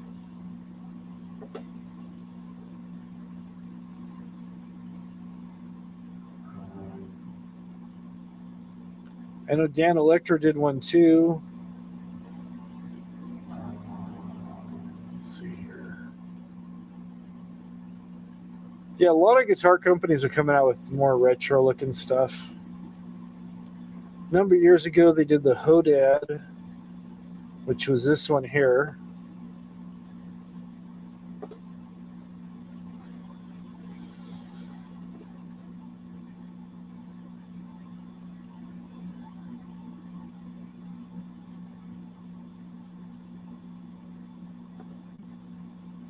Is that coming through? Okay. Move that one. I gotta share the other screen now.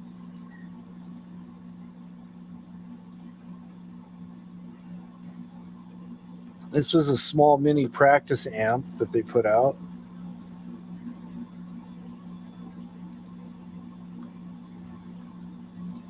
Called the Hodad. There we go. Kind of has a retro look to it. Let me blow this up a little bit better for you guys. Only $60. I think it's about 1 watt. It has like 2 3-inch speakers or something. It's just a little battery amp or something. Looks pretty cool. Dan Electro. Textured Naga hide.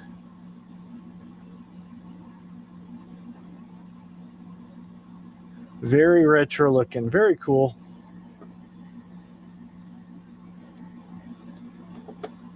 You talking about the pig nose? Those are pretty cool. A friend of mine had one of those. Excelsior, that's the other one I was thinking of. The Excelsior amp. Remove this. Come back over here.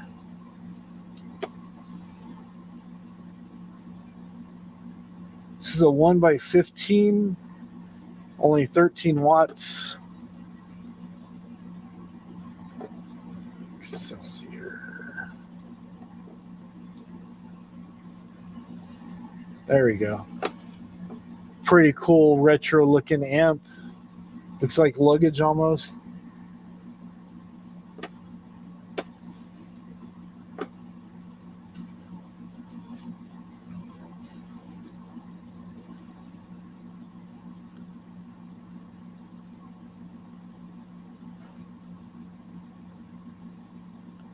So it has tremolo built in, and you can use a guitar, a microphone, or an accordion.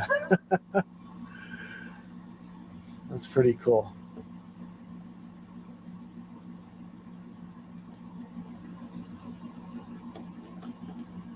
All right, there we go.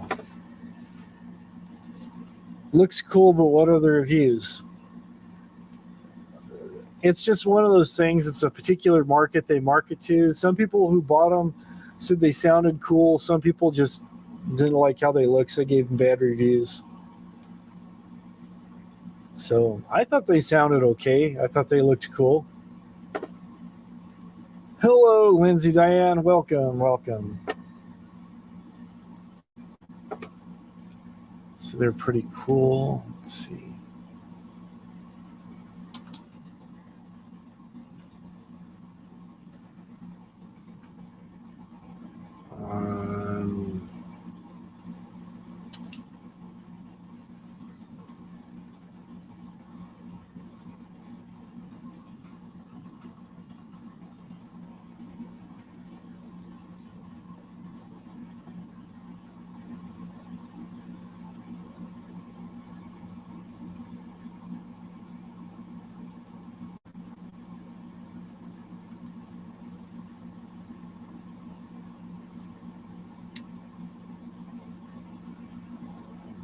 Okay. Yeah, the Hodad amp that I showed you, the little tiny one that was kind of like a V shape, people didn't like it because he said the distortion was too harsh on it. Being solid state, it'd probably have pretty harsh. And then it had reverb that it was just either on or off. You couldn't really adjust it. So that was just really the main complaints. They said it sounded okay, clean, distorted. It just, when you crank distortion through tiny speakers, it clips a lot. It just doesn't sound good. Transistor distortion, they're getting better, but, sometimes it can be too harsh. You really have to make adjustments for it and allowances. Some people like tube amps, and that's all they'll play. Some people will say, I don't like tube amps, I'm only going to play solid state. It just depends on what you're looking for. I like solid state because they're dependable. I've had tube amps before, and usually just moving them around, you get the tubes really start to come loose, and they kind of rattle and make noise and burn out over time and stuff. So, yeah, it's whatever. Yeah, tube amps require a lot of maintenance. So, sorry we've been geeking out on equipment here. There's a lot of cool stuff out there, cool guitars and stuff. So I have too many. I'll buy them. Sometimes I'll buy a guitar and I'll see it like in a bin somewhere. Usually at a pawn shop or something, missing some strings, maybe missing a knob. And just, it looks terrible. There's one that I picked up. It was a Squier Stratocaster, if you know anything about guitars. It was painted looked like house paint in a Pepto-Bismol pink. And then they glued they glued bottle caps onto the end of the volume knobs and the tone knobs. And I'm all... So I just played it. I go, this guitar looks ugly. I played it, played great, played awesome. So I was like, this guitar is ugly, but it was $40. I have it. I took it all apart, stripped it down. It's going to get refinished one of these days. I've got like a bunch of projects right now, but hello, Boris. How's it going? I've got a few Squiers. They're actually, you can set them up and they play really good.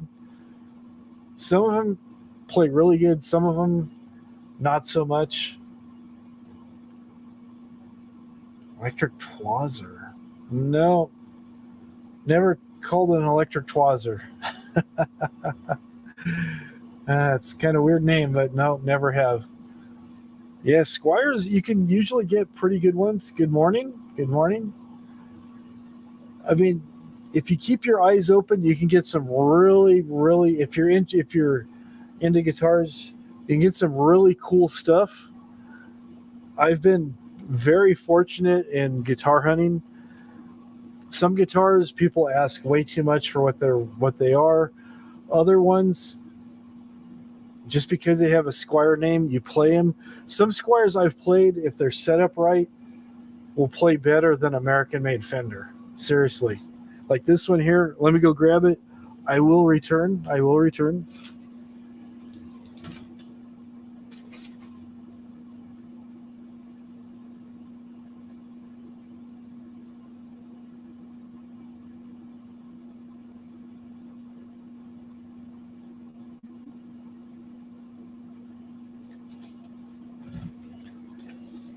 This I've shown you guys this one before.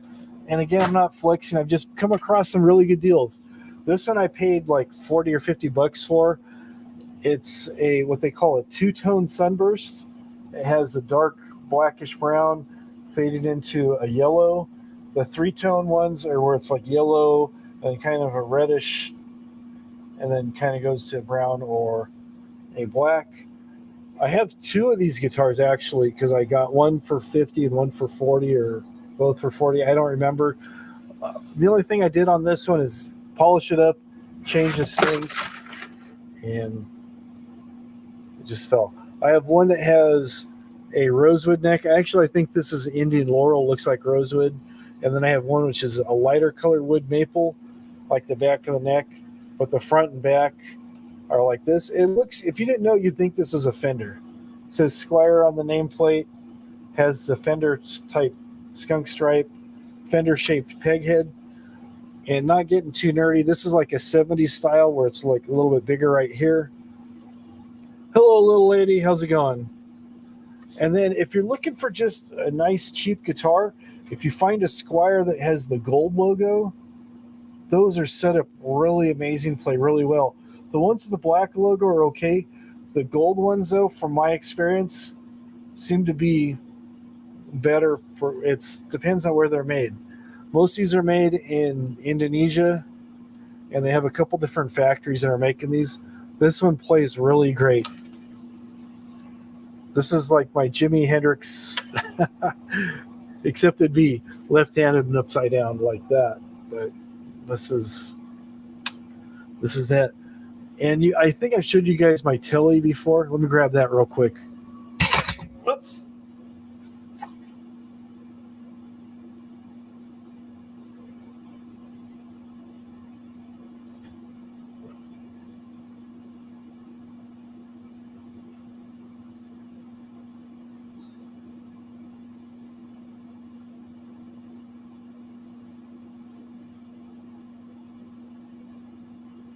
This one I'm almost embarrassed to show. I've shown this before, I think, but I've had it for a while. I still have not finished this.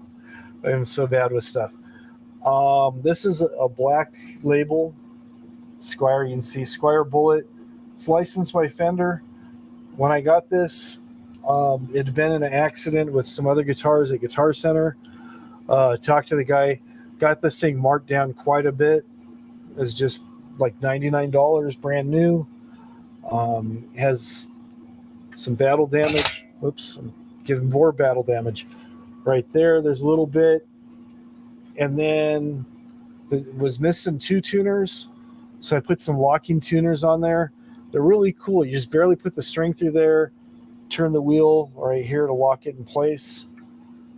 Helps it sustain better. It had a white pick guard. I put the black one on because this one I ordered, it had a cutout for a humbucker. These are P90s, but these are made by Guitar Fetish, and they are humbucker size P90s. So I put a different bridge on it, put the humbuckers in there. I just need to solder these wires to the control panel and play it. Like I said, I've just been busy. It'll go. Need one that's upholstered, something exotic. I know. There you go. But that's this one. So, I pick up guitars pretty cheap. But like I said, that one that I showed you before, I think I got it for like 40 bucks. Let me put this away and I'll be back.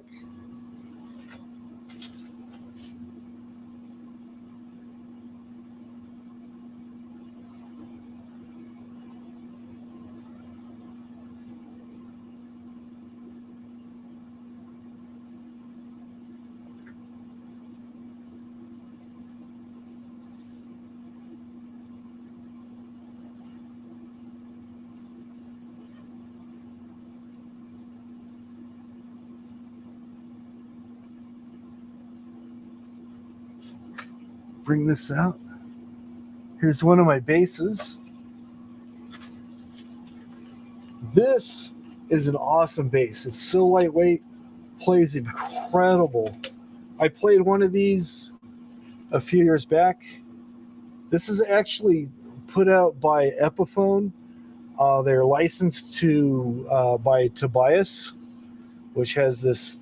This is a signature head that Tobias does. You can see my reflection in it. This thing was super dusty. The strings were really cruddy, rusty. I got flat wounds on this one here.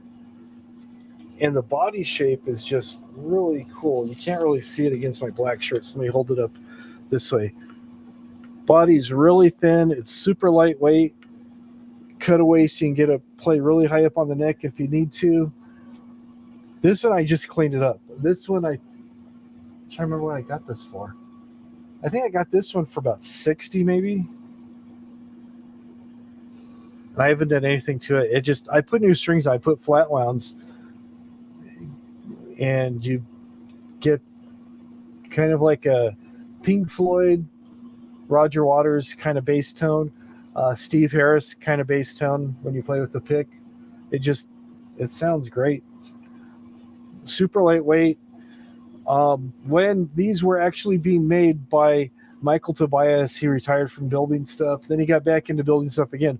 But if this was a Tobias, same body shape, it'd have better electronics and stuff. But if this is Tobias, this would be like about a $3,000-$4,000 bass. Yep. But this is a very, very nice bass. I usually like running them clean. Lately, I've been starting kind of getting into pedals with the bass. I always use pedals on my guitars, but if this bass here, especially, you run it through a distortion pedal, you almost get like a bass synth kind of sound. It's just really nice and creamy. It's pretty cool. I will put this away and I'll be back.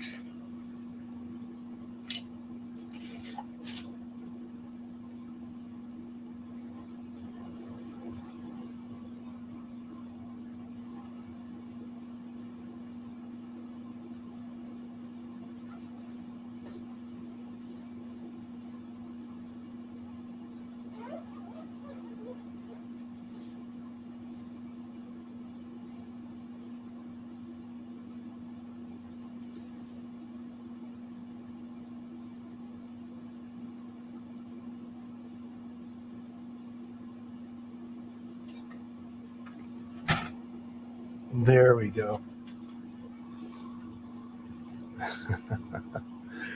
Yeah, I pick them up pretty cheap. That is for sure. But it's fun. It's fun fixing them up.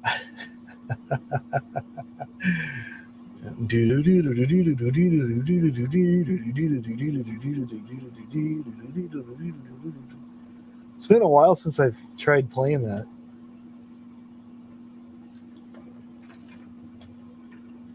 But yeah, when you put that bass through some distortion, it does sound pretty good, actually. It does sound really good. I like it. Yeah, when I try to play, I got all my stuff on standby. Got my little bucket of picks. Got a lot of picks in there. I don't know how many I got, but I got a few. As they all pour onto my keyboard.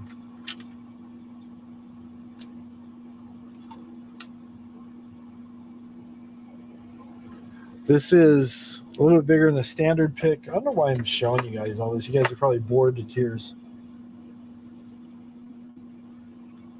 This is like a traditional guitar pick shape, kind of like a teardrop. Oh, do all the cool, like all the cool YouTubers do. Show it like that. Okay, there you go. Like I'm showing off my mascara. And this is more of like a bass kind of pick here. It's bigger. Let me put them side by side.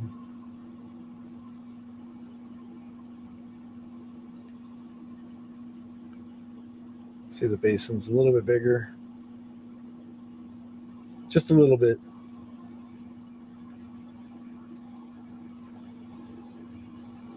Okay.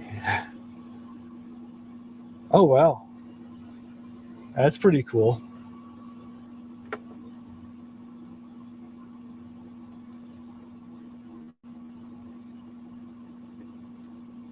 You know, I don't know who these guys are.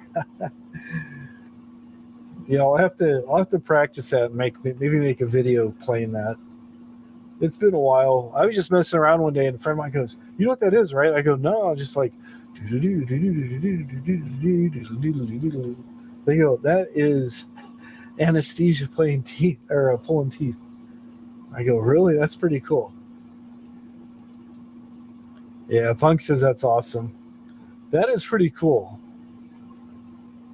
That is really cool.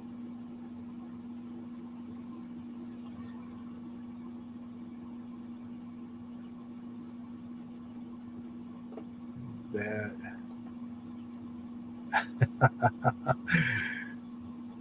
So, wow, that was right before he died then.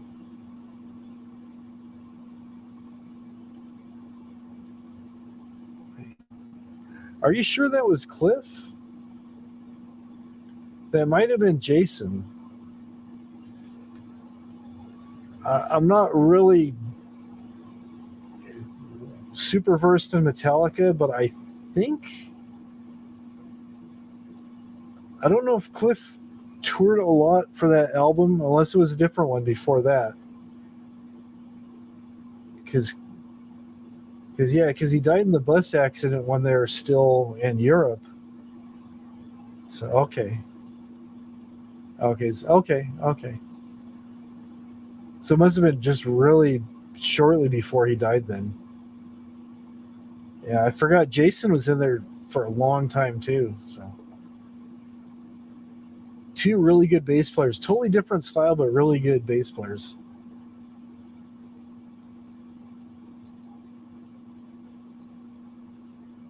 Yeah, Kill 'Em All was Cliff, yeah. And then Master Puppets,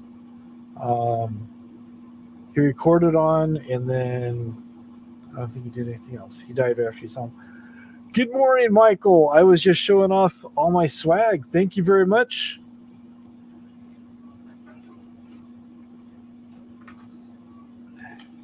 Showing off, everybody is jealous of the stack of CDs I got here.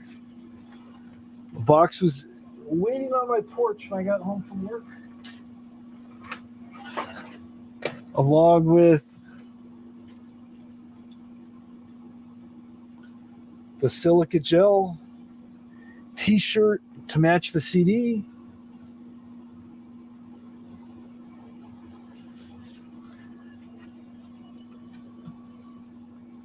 and the Devo shirt from the devotional. That's pretty cool. And then I set it down somewhere. I've got it here somewhere. The 3D button was pretty cool. Everybody's amazed by that. And I just had the medallion. I lost it. That was pretty cool. The medallion thing was pretty cool too, from the 5K. But very cool. Not necessary, but I appreciate all that stuff. Yeah, it arrived safely. I was just dying to open it up, and I go, no, I'll wait. So I opened it up on this live stream. I think I was probably about 10 or 12 minutes into it, and then I opened it up. And all those were great. I did not have any of those, so I'm excited about all that stuff. Jason was in Killing Joke prior to Metallica. He was cool. Yeah, that was kind of bad. He wanted to have a side project, and they're like, nah. It's like, but that's just James. That's just James's thing. I know he was going off on Corey Taylor. I saw a video where he was interviewed, and he says he likes Corey Taylor, but he doesn't understand the need to have so many different side projects. But it's just a lot of these guys, that's what they do. It's just like Corey Taylor does a lot of stuff with a lot of people. He has the CMFT. He's got Stone Sour and Slipknot. And then, like I said, all the stuff he guest stars, he'll be showing up and he'll be singing with Korn, or he'll be over here. He's all over the place. He's just so passionate about what he does. But James is like, I don't really see the need to be involved with more than one project. It's like, whatever, James, don't be hating. Good evening, Chick Eastwater. How are we doing tonight, or this morning, or whatever it is? Hope everything finds you well.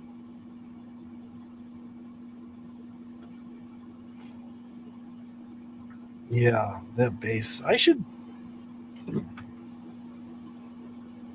Yeah, I'll have to do that sometime. Yeah, that's what I remember Jason from was Flotsam and Jetsam. Yeah. And Voivod, I think. I'm trying to remember. It's been a while. It's been a while since I'm like so far behind with all this stuff. If you don't keep current, you like forget it. I used to be able to know.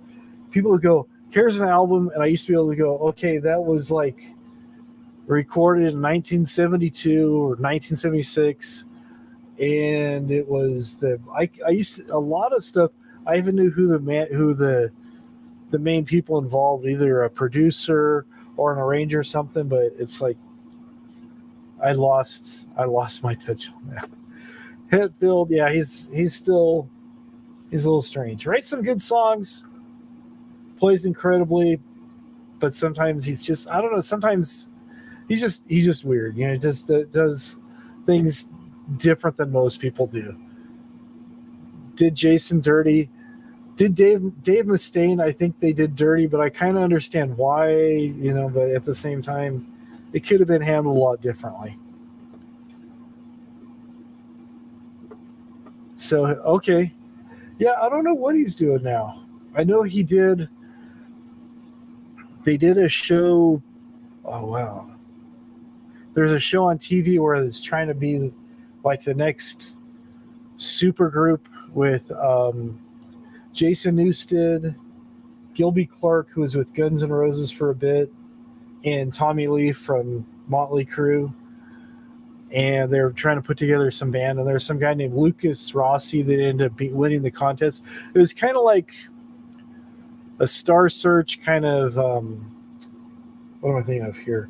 American Idol, but more like rock oriented and stuff. So it was pretty cool. Yeah, Mustaine I agree. He still has a lot of issues, but a lot of these guys, you look at where they came from, and you're like, I get it. Okay, I totally understand why you came at it as you did. So he's definitely a survivor. Hello, little lady, how's it going? Oh, that's so old. Oh yeah. I used to be able to like go pick up something, and it was just one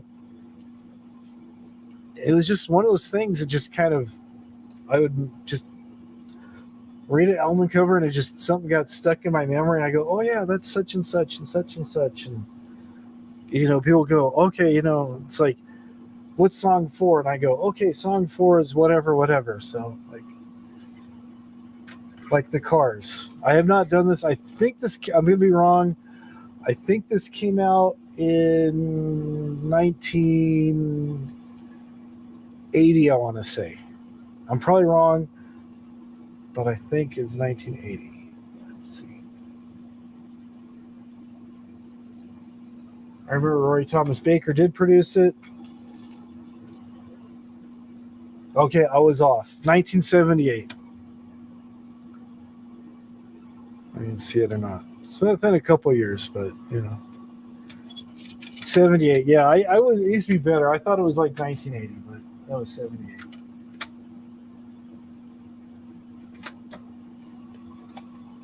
So, like I said, I got all kinds of stuff. I got Go-Go's. You don't like Rob. Symphony, yeah. That song is very relevant today. It sure is. You saw Rob Trujillo with Ozzy. Yeah, that's right. You did play with Ozzy. I forgot about that. I always think of him with Infectious Grooves, the side project that Mike Murr from Suicidal Tendencies had. And I'm not sure if he was in Psycho Myco, the other thing he did or not. He might have actually been in Suicidal Tendencies for a little bit. I'm trying to remember. I'm like I said, I got so much stuff going on right now. It's like it's all jumbled together. Between learning how to do YouTube, fixing guitars, my history of music is not what it used to be. You don't like Rob? Something about that guy? Some people like him, some people don't. It's just like it is what it is. Yeah, Dave Elfson got the boot. Okay, he was in ST2. Okay, I thought so. I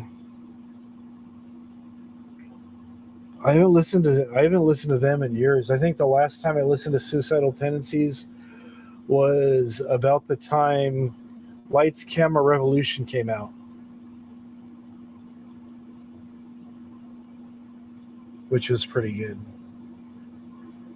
Rocky George is another guy who's underrated, the guitar player for Suicidal.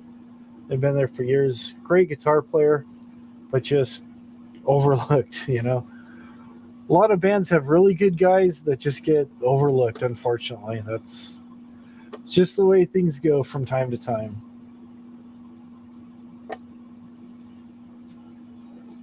But yeah.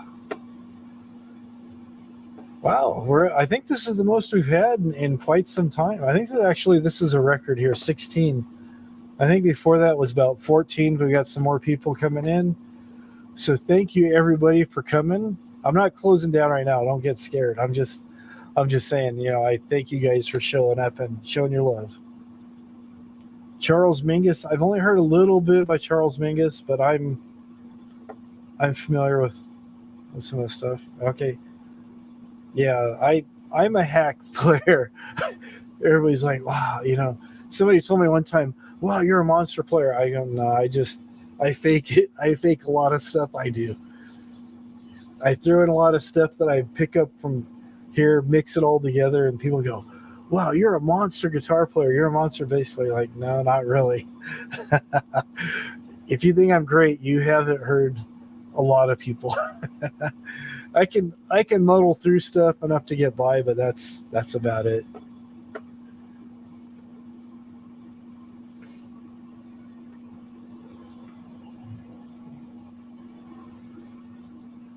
Yeah, I'll have to check the story out. There's so much stuff on YouTube. It's so hard. It's so hard to find the time. Working full time, being a caregiver for my wife, coming on here, coming into live streaming like I am, and then trying to find time to sleep is hard enough on its own. Usually I'll try to listen to something when I'm at work and play that. So I'll have to listen to that, check that out. Lots of jazz. Sorry. Just, not try and make a comment about jazz or anything, but jazz is good. We used to joke when we played with somebody and the guy would get lost and start playing random notes and go, jazz? Yeah, jazz. Because it's just, they played like so many weird things. You're just like, they know what they're doing, but you're just kind of like, wow, okay. Yeah, Aaron Lewis, yeah. Yeah, if you know what you're doing, you can just make up stuff on the spot and go through there. You realize and recognize the patterns and different things, and that comes from being just really comfortable on the instrument and with his voice. I think he's just so comfortable with his voice. The guitar was like a secondary thing, and he's able to put stuff together. So some of these guys that play, they make stuff look so easy, and it's just like, how do you guys do that? But it's just, it's just a matter of being so comfortable with the instrument. And then you have other guys that can, no matter what guitar, they're known for having a particular guitar, but no matter what you give them, they sound like themselves. For example, I was reading about Ted Nugent. He wanted to try Eddie Van Halen's gear. He played Eddie Van Halen stuff. He still sounded like Ted Nugent.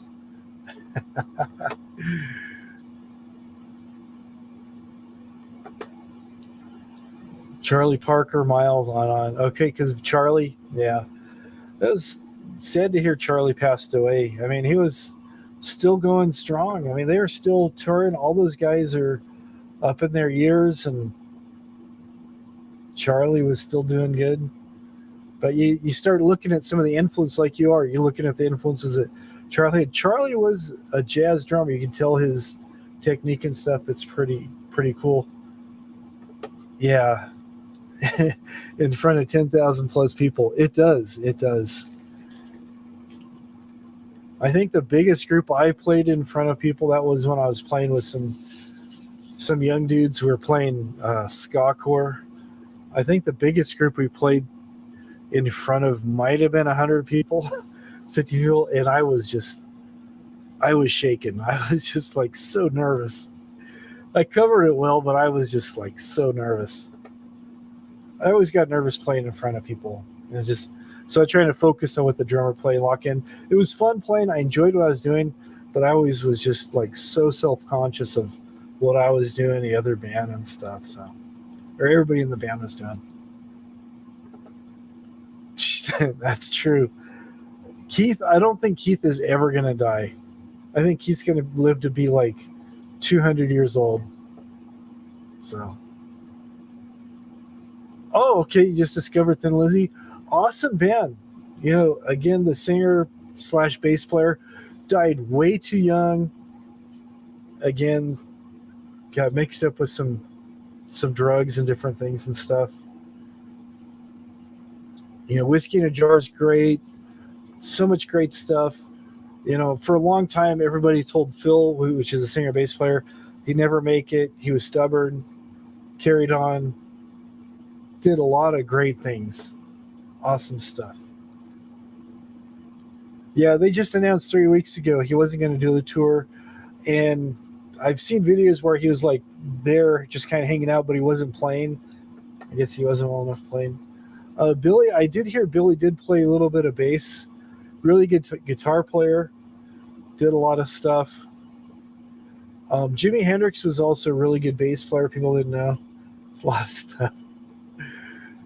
Charlie tried to quit once, but they refused to let him. Actually, the only person I know who's quit was Bill Weinman.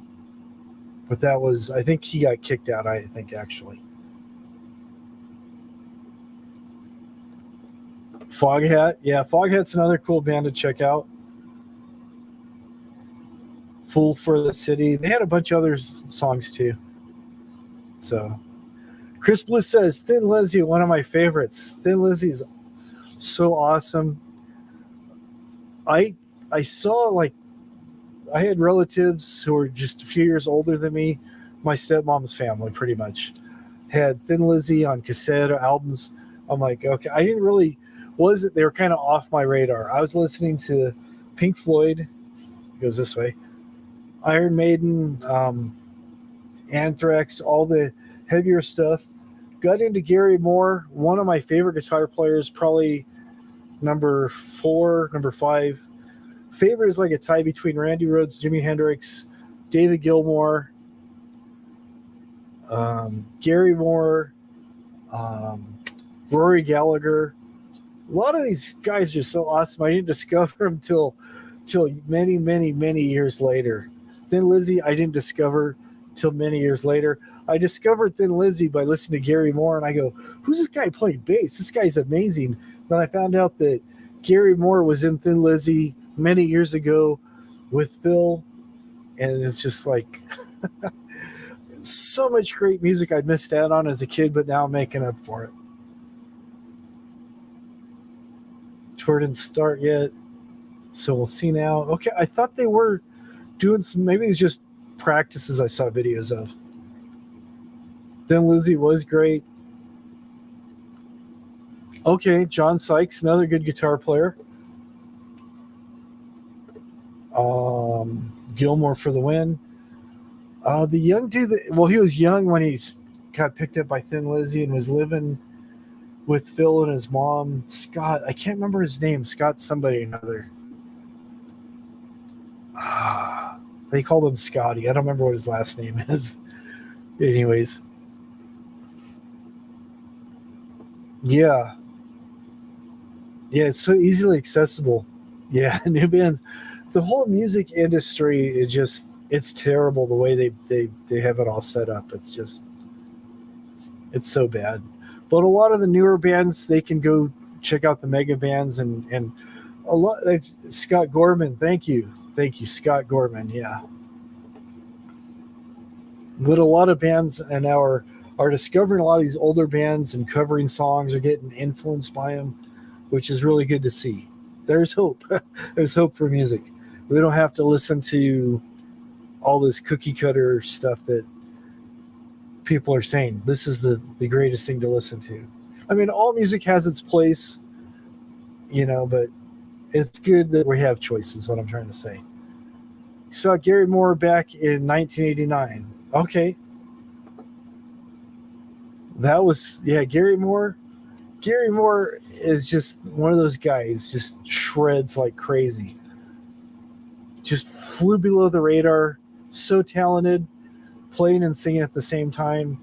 Awesome stuff.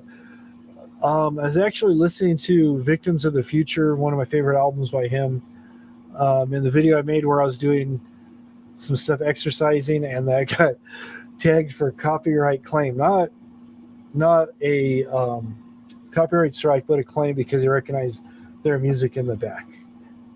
So, yeah, so it's so much, so cool to see, people latching on to a lot of cool stuff. Billie Eilish, Alias. I've heard people butcher her name. Billie Ellis. Now I'm doing it.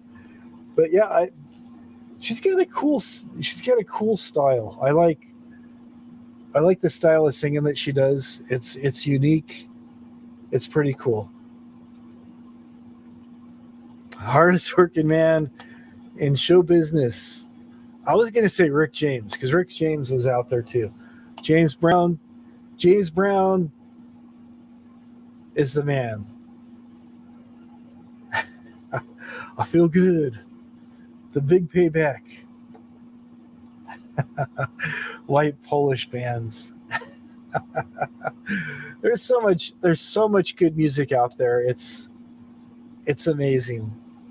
And there's also so much terrible music that I've discovered. And some of the stuff that I thought was really great, I listen to now and I go, these guys weren't as good as I remember them being. And then other guys, I go, wow, those guys suck. I go back and listen to them. I go,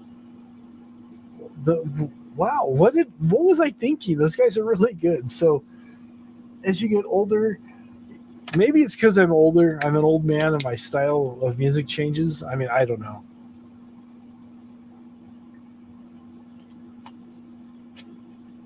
I still like the old school punk rock. I still like a lot of the metal. I'm going back, discovering a lot of stuff that I missed out on as a kid. Stuff that I used to listen to as a kid and I thought was cool. Then I got older. I go, that sucks. And I'm getting back into it now. Motown and stuff like that. Yeah.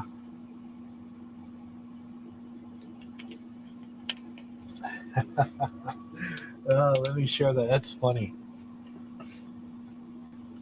Yeah, that's funny too, Rick James. But this is funny here, right here.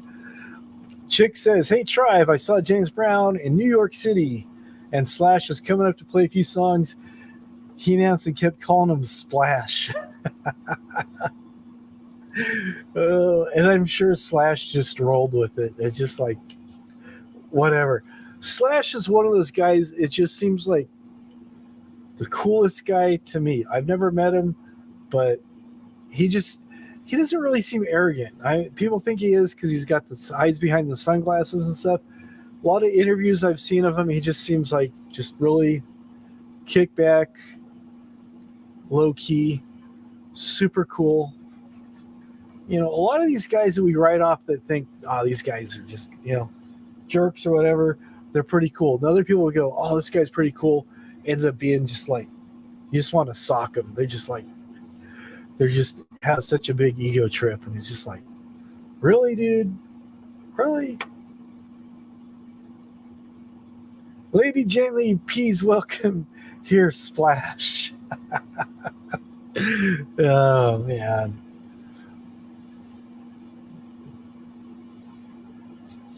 That is good stuff. Yeah, he's just always just very well tempered, concentrated, chill. It was kind of like the yin and yang to Axel. Axel was just a man, and Axel, I guess, has really tamed down quite a bit in recent years. Before, nobody wanted to work with him, but now he's gotten better. So it's good to see. Bad boy sticker. No, I'm not part of the bro club. I have to get like one of those hats and can't crease the bill, have the like snap back kind of off to the side a little bit. No, I'm not gonna put a bad boy sticker on my car. Bad boys nor proud boys, not gonna do it. If you got to advertise, you're just compensating. That's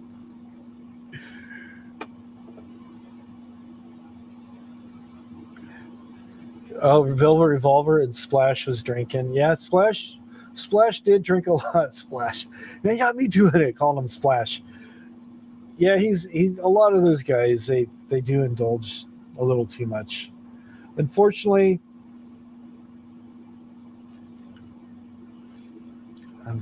that's what happens sometimes, you know. Scott, that's what happened. STP kicked him out because he had a lot of issues with substances, and then Velvet Revolver, he was keeping it together, then just things fell apart, and then his last group, the Roundabouts, I think they were. Yeah, they just fell apart.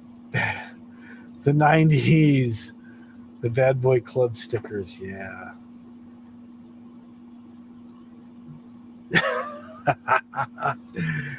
Oldsmobile 88 with the Bad Boy sticker. Cheap Trick, Alice Cooper, and You Forget. It's weird but great show. Yeah. I saw Cheap Trick on something.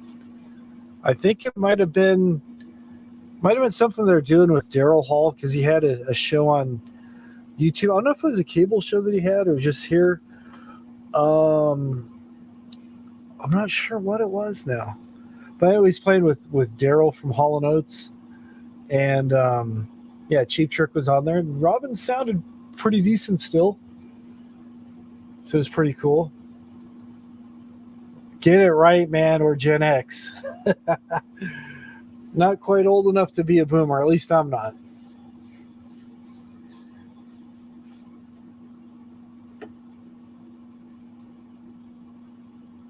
He has a club in New York, Daryl Hall, yeah. I think it was Daryl's place or Daryl's house. Looked like an old barn that had been redone.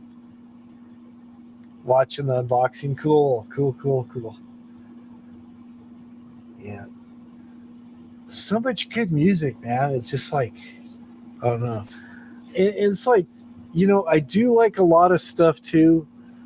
I can kind of pick out things that I like. I might not like the artist because people go, oh, you got to love this artist because they're have so many, I was saying so many albums. Now it's like they have so many downloads, or they're ranked here in Spotify, or these different things. You got to like this person. You got to like this person. You got to like Cardi B.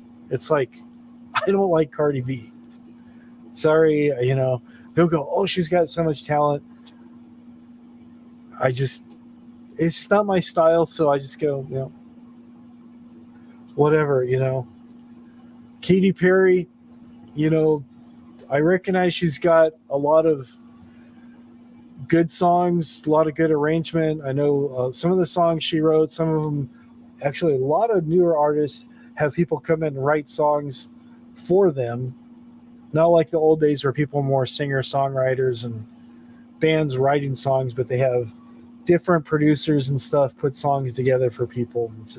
It's a whole different environment. I'm not trying to bag on it or anything, but it's different. You know, I don't know. I like the old days where people wrote songs, and even if they sounded raw, they could say, hey, this is what I've done. But, you know, yeah, I'm in denial of being a boomer. I know. I know you're kidding. Yolandi. You talking about Yolandi from, and I always butcher the last name and always told it's wrong. Diantwood, however you pronounce it. I think you freaky and I like you a lot. Like I said, I listen to a lot of stuff. Katy Perry. And ABBA. Okay, yeah, that's what I'm talking about. That's what it was. Live from Daryl's house. Daryl's place. Daryl's house. There you go. Daryl's house. Okay. Eric Singer, the drum for Kiss, toured with Gary Moore. Yeah, he was a good drummer. Eric Carr was a really good one. Sorry to see that he passed away so young. So many of these guys have so much talent, and they just pass away at such a young age. The first drummer for Avenged Sevenfold, really awesome guy, had heart issues or something, passed away at like 28, I want to say, 27. So, yeah, the blonde chick, yeah. Bob Daisley, bass for Ozzy. Uriah Heep as well. Like the first two solo Ozzy albums that came out, that was Lee Kerslake, who was also with Uriah Heep, and Bob Daisley. Bob Daisley wrote most of the lyrics, I want to say, for like the first two Ozzy albums, which is pretty cool. Baby's on Fire. Yep.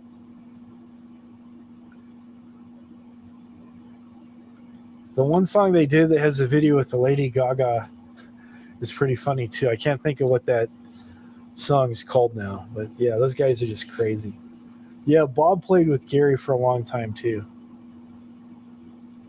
He's just another guy that's just so talented, but flies under the radar. Played with so many people, and it's like you see him, you go, "Oh yeah, I remember seeing that guy. Played with Gary Moore, and then he played with this guy, this guy, and this guy."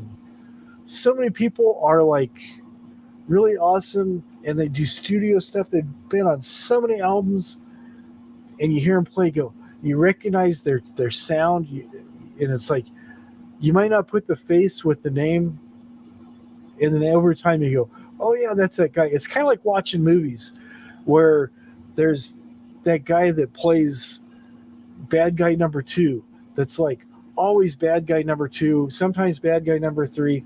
In all the movies, you go, oh yeah, that's that guy from that guy. Like Joe Pesci. So many people know Joe Pesci from Home Alone.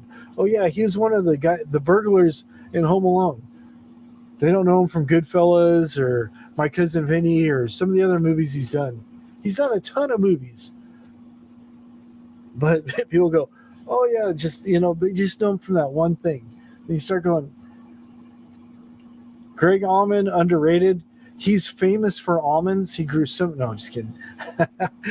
Allman Brothers and all that stuff. Yeah.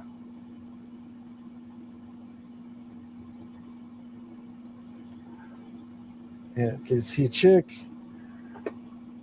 Cozy Powell wouldn't play Gary wanted. So yeah, that's the thing.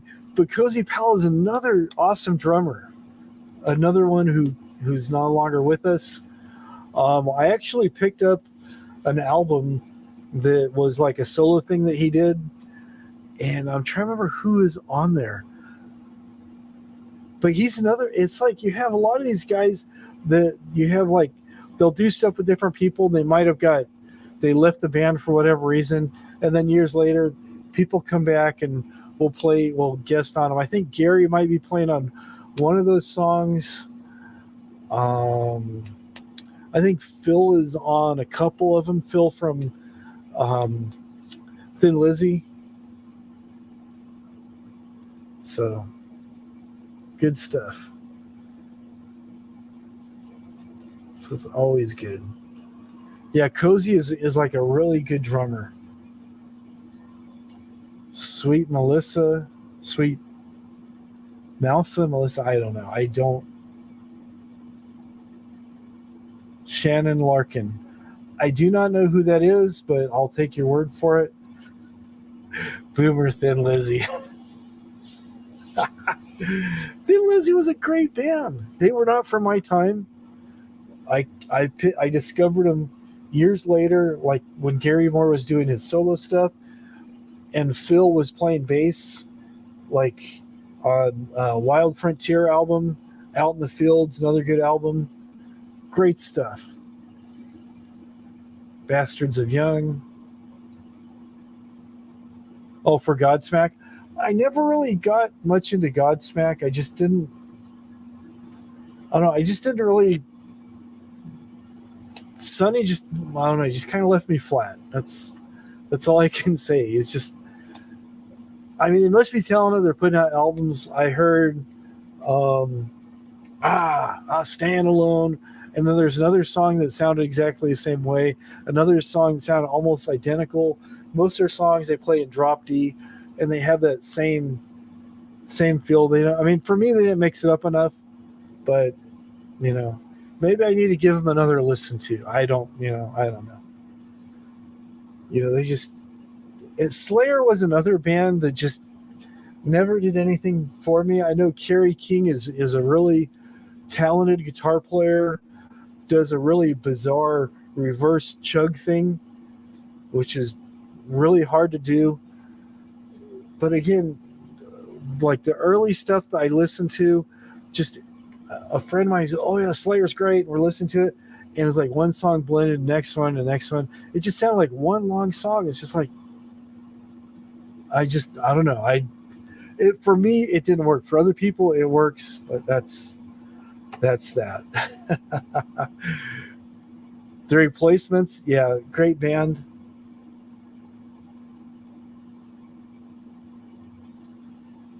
Stay Away, Go.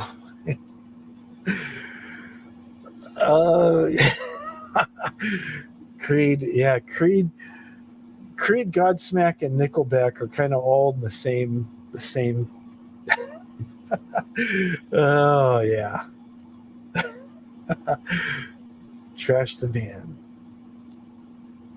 Yeah, I got into speed metal. Slayer didn't really like Exodus. I thought was cool. Anthrax I really liked, and there's a few other bands that just like. It's 2:30 in the morning.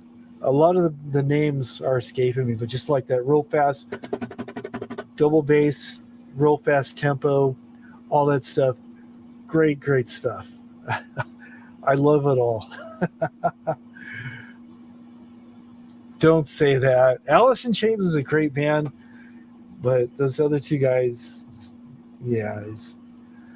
I'll get back to Punk's comment. Nickelback and Creed, I am on the same page with you, chick. It's just, that's what I'm talking about. There's some bands people go, you gotta love these bands, not just listen to them. You gotta love these bands because they are the greatest thing. And it's just like, I just couldn't do it. Maybe for me, maybe it was just the egos that these guys had.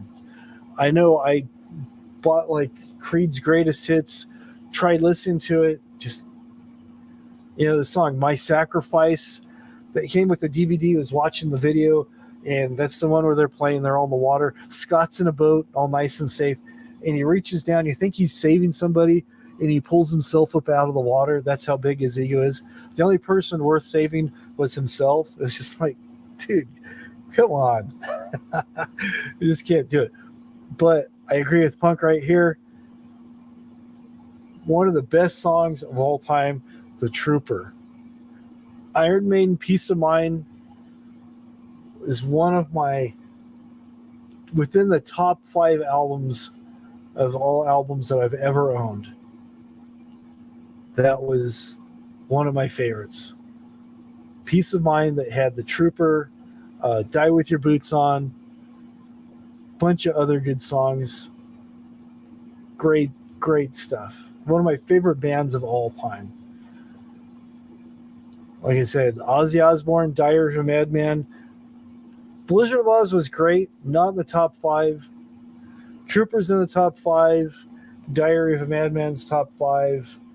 Pink Floyd, The Wall, top 5. And I'm going blank on the other ones. Jimi Hendrix, Are You Experiences in the top 5. And there's something else in there that's escaping me, but a lot of them are pretty close. Okay, Creed never gets good radio play. Bullets was okay, and some of their other songs, just I don't know, just something about Scott's Stapp just didn't really sit too well with me. So it's just like I couldn't. Bruce, awesome. And he still sounds great. His voice is just, even though he's had throat surgery and he just turned 62, 63, 60, I think he turned 62, I want to say. Still sounds great. Still sounds amazing. Still out there running around doing all his crazy stuff. Still flying the plane. Hats off to Bruce. Awesome guy. It's tough. The Wall, for me, The Wall hit home with me. Just the subject matter and everything just really helped me through some major hard times I was going through. So I appreciate it. Animals, I love Animals for a different reason. Animals just is really stripped down. Great. I mean, their whole catalog is amazing. How can you go wrong? So different, but so great. Dark Side of the Moon was in the top, I forget what it was. It was like way up there for so many weeks. Still very popular album. Very, very great. When you say Pink Floyd, that's like the album that people go, oh yeah, Dark Side of the Moon. Pink Floyd, Dark Side of the Moon. The Wall, not so much. People either mention Dark Side of the Moon or they'll mention Wish You Were Here. Animals, like I said, that was great. And just the whole theme of that going through there with the dogs and the pigs and the sheep and just all the underlying stuff, it was just kind of really, you have to peel off the layers to get there. And I got to keep up with the comments here. Boston. The Boomer's talking about Boston. First Boston album, Tom wrote and performed all the stuff, then later built the band. Brad, I forget his last name. The guy who sang on that Boston record, the first one, amazing voice. Amazing voice. So sad he took his life. I mean, More Than a Feeling, you hear on the radio, but when you really sit and listen to it and you hear what you think is a guitar, that's actually his voice. He'll be singing way up here, hold him for a while, go higher, and you go, wow, that guy's amazing. He goes even higher, and just like, what? Amazing stuff. Nazareth, Hair of the Dog, great album. My aunt had that. I remember hearing that all the time. That's amazing. Gremlins, Guy Running Down the Street. Nobody have Gremlins, good movie. All right, anyways. Led Zeppelin, big Aleister Crowley influence. Led Zeppelin was a great band. Never really got into them as deep as a lot of my friends did. I appreciated what they did, but I didn't really see. And again, people are going to say, oh, people are going to like start dropping off right now. I never really got into them. I had a few of their albums, but it's just kind of like, okay, just, wasn't a huge fan of them. Thought they were great. I mean, I thought they were good. didn't think they were like super great. I liked Four Sticks because there's a drum solo, John Bonham playing with his hands. A lot of good stuff. Just, the Beatles. I hated the Beatles. I'm going to throw that out there right now. I hated the Beatles. Don't really like a lot of the Beatles stuff until you get to like Revolver, Sgt. Pepper's. Then it's like, okay, that's listenable. The other stuff, I'm like, Bubblegum, but that was what they're reaching at the audience for that time. That like Madam X's age group right there. That's her age group. But that was what they're into. But the Beatles, I just couldn't with the Beatles. Okay, what did I miss here? Yeah, Brad Delp, thank you. What a great singer. Like again, he took his life. It's just so many people, they start off really great, they get success, and then things fall apart. And, for whatever reason, their albums don't sell. They're still putting it out there. People just aren't feeling it. And then they get despondent and do that. It's just like so sad. Synth pop. Okay, awesome. I'm looking forward to that. Sounds great. Frampton. I didn't really like Frampton until like recently. I heard stuff. I'm like, wow, he's decent. Just kind of, before my time, really. Punk's grandma liked Animals, so you got that connection there. Or I'm not, sorry, you're not Punk. I'm reading the comments and looking at everything all over the place. Yeah, that's cool. Animals was just a great album. All of us. Are you talking about the album Animals by Pink Floyd or the group The Animals? Because I really like The Animals. Amazing band. Some people don't like them. I thought they were great. Try to get them to do karaoke. I got to do some Maiden. My voice isn't up to it, but I'll work on it. I got to try to do some karaoke videos doing Maiden. I've always loved Iron Maiden. Great band. Great band. Simpler times, common sense ruled. Exactly. Let me get back to the comments here. Trash the Beatles. The Beatles suck. Yeah, the White Album was good. Sgt. Pepper was good. But like I said, it was good. Had some good songs. But I never saw the attraction. The Beatles. I had relatives that thought you couldn't listen to anything but the Beatles. Maybe that's why I don't like them.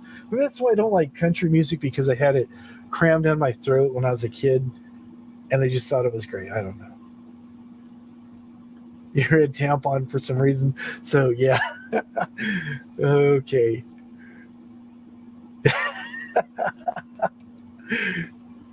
Yeah.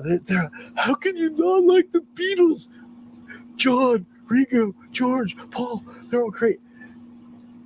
People get so mad at me because I'll tell them, Paul McCartney, he was great. He had Wings and stuff. Then he had that other band that something they get so mad at me. Or I'll say, you know what? Paul was the best Beatle. Sold the most albums, wrote the best songs. They go, how dare you? John this, George that. They never see much about Ringo. He was a good drummer. That's all they say. Frampton made a career off the one song. Pink Floyd, The Animals. Yeah, Maiden is just like, I don't know. Maiden is just great. Ringo, poor Ringo, he gets dissed all the time. I know they influenced a lot of bands. The music, I just couldn't get into it. Like I said, Revolver and the White Album are good. Rubber Soul, I can listen to it. Anything before that is just like, no, I can't do it. I just can't do it.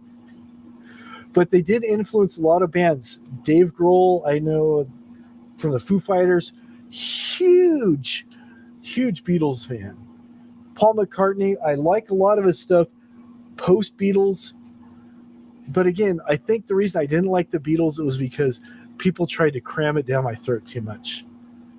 But like Punk says, it was boring. Yoko tore the band apart. Gary Moore, amazing. John thought he was. John was too big for his britches, okay? John just thought he was the greatest thing. But again, that's the same thing. Like Bob Dylan.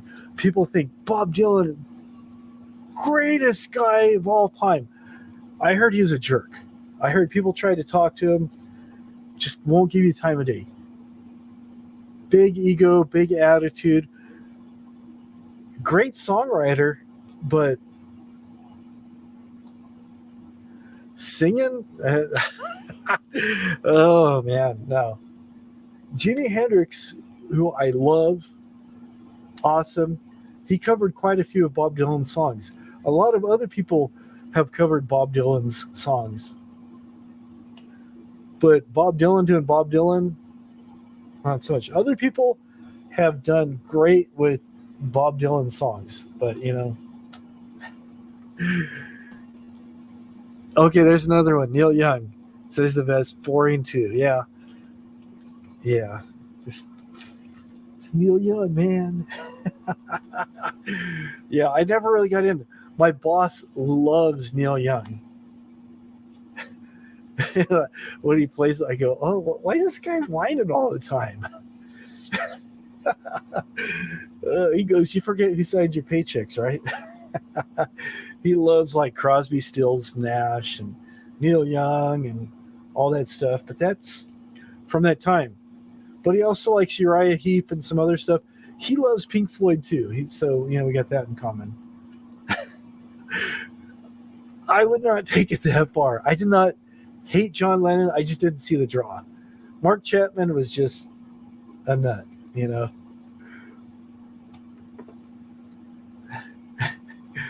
Changing the world, yeah. Yeah, with Pearl Jam, great on his own. Yeah. All of them have egos. I guess you could say that. I have met a few people that have been in bands and stuff, and they're really low key. They're just like. But then some other people, it's funny though, because a lot of people that are in like terrible garage bands that should stay in the garage that I've met that have played somebody's backyard or a really small club or something, or I've met at a music store, they just have their own entourage around them because they think they're the greatest thing, big ego. When it comes down to it, they suck. They might be a way better guitar player than I am, but once you start hearing what they're doing, they're just recycling somebody else's stuff, playing 130 notes a minute or whatever. It's just like all show, no substance. But, and then other people who you think, these guys, huge band, should be like, just think they're the greatest thing, are happy to meet people. They're just like really low key and stuff. So, yeah. Yeah, 10 years, I might do a discovery of the Beatles. Who knows? I am open. Like I said, I'm open to listen to just about everything. I might give the Beatles a second chance. Right now, I'm talking trash. I'm calling it as I see it. Yeah, technically they got it, but no soul. Exactly. That is one thing I'll say about Neil Young. Even though he doesn't play a lot of notes, he fills every note that he plays. But yeah, I mean, there's a different thing about not happy to meet strangers and just respect for fans. I'm not trying to say you meet somebody and they want to go have coffee with you or go, Taco Bell or whatever with you, or go out to a better place. But it's just they appreciate – that's what I'm talking about. People who appreciate fans. Like I was on the treadmill tonight, had to really listen to these guys a lot. Listen to them off and on a little bit. But Motorhead was listening to them live, and they're playing and stuff. And between a lot of their songs and stuff, they're thanking the crowd for being there, and they're telling the crowd their crowd's clapping and stuff. They say, "Hey, cheer for yourself too. You guys are making this."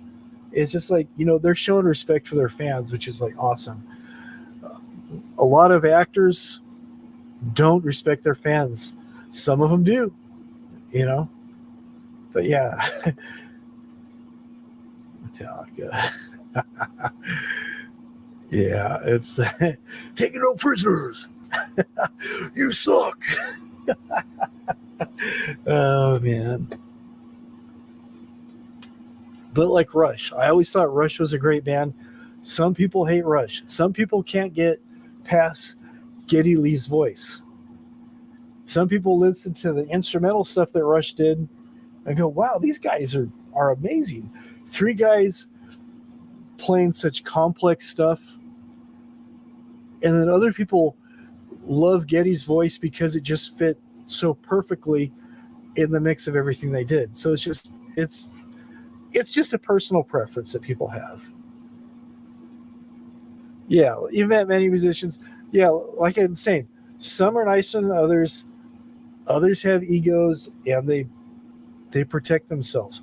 It's usually the guitar player and the singers that have the biggest egos that I've seen. The bass players are pretty chill because people usually ignore them and they're just happy for any attention they get. Rush is epic. Today's Tom Sawyer. There you go. Good stuff, man. All kinds of good stuff. So many good bands.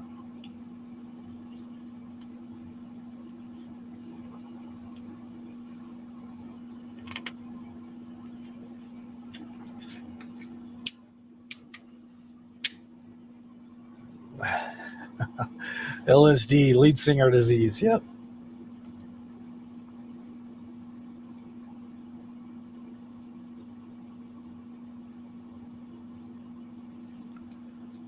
Yeah, Lemmy was Lemmy. Okay.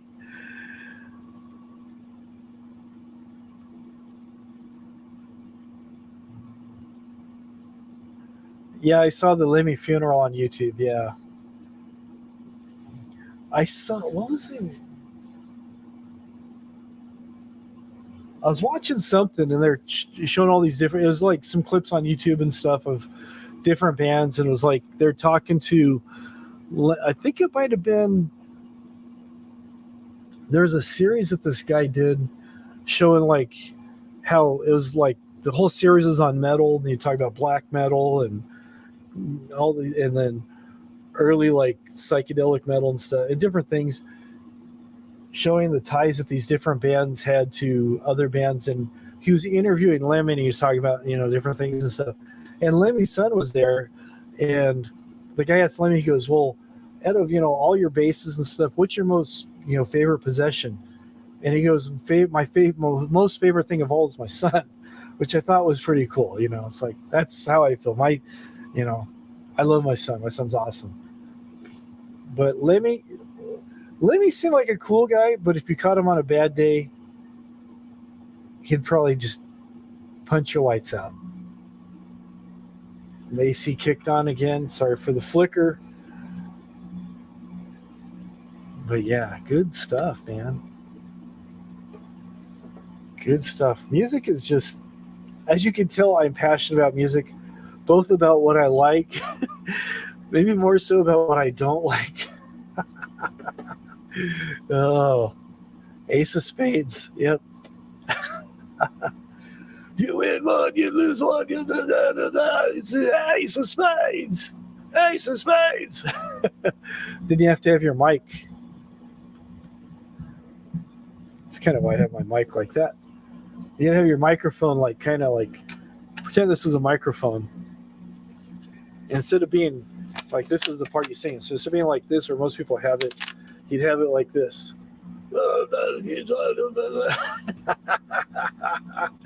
Oh man. Yeah, I'm gonna listen to it tomorrow. Actually, I'm gonna start to.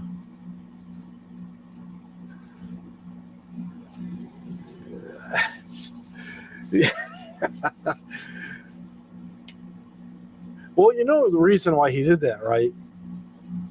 Not just to be different, to be cool, but as he's playing, he'd always move around. I heard he was worried about hitting the microphone, but also if you're right directly on the microphone without a pop filter, it picks up a lot of heavy consonants, your P's, T's, S's, and with that off axis, kind of coming at an angle here, he just like go like this and sing into it. And also when you have your head back like that, it kind of opens up your chest and kind of helps you get more air circulating and stuff too. So maybe he's onto something. I don't know. But that mic is way up there. So it's pretty cool. It's just his thing. Stealing my thoughts. Yeah, it's just like I said, so many bands I like for what they do. They bring something new to the game. So many, maybe that's why I'm not really big into like Godsmack and Creed and Nickelback. It just seemed like, I don't know, to me, it just seemed like some of these guys are going through the motions. You know, like I said, I'd rather hear the neighbor's band play and be passionate about what they're doing rather than someone who's just going through the motions, just like because they want to make money. You know, it's just like they hit teeth. Yeah. If it's too close to face, you know, to pick up the audience and stuff. Yeah, I've heard that before too. Okay, you heard of, okay, Tony. See, I'll play music sometimes at work, either through my headphones, but if I'm listening to it on my CD player, one of the guys at work goes, I know this song. This was from Tony Hawk, whatever. It's a Tony Hawk song. It's like, okay, you know, whatever. They supported the Doors. Good joke. Who are we trashing now? I've got off my trashing soapbox.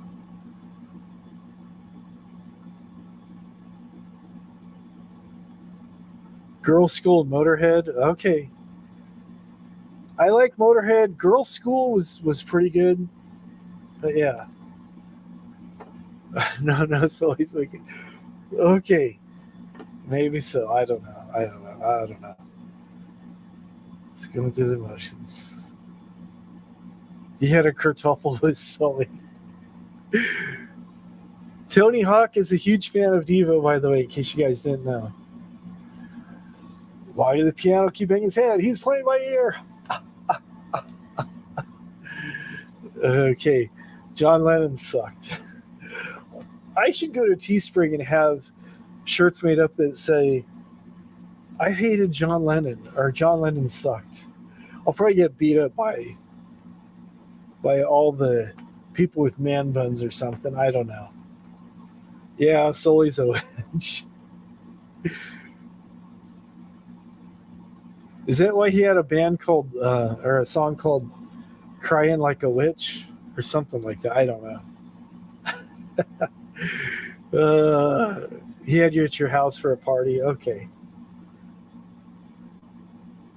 Kitten.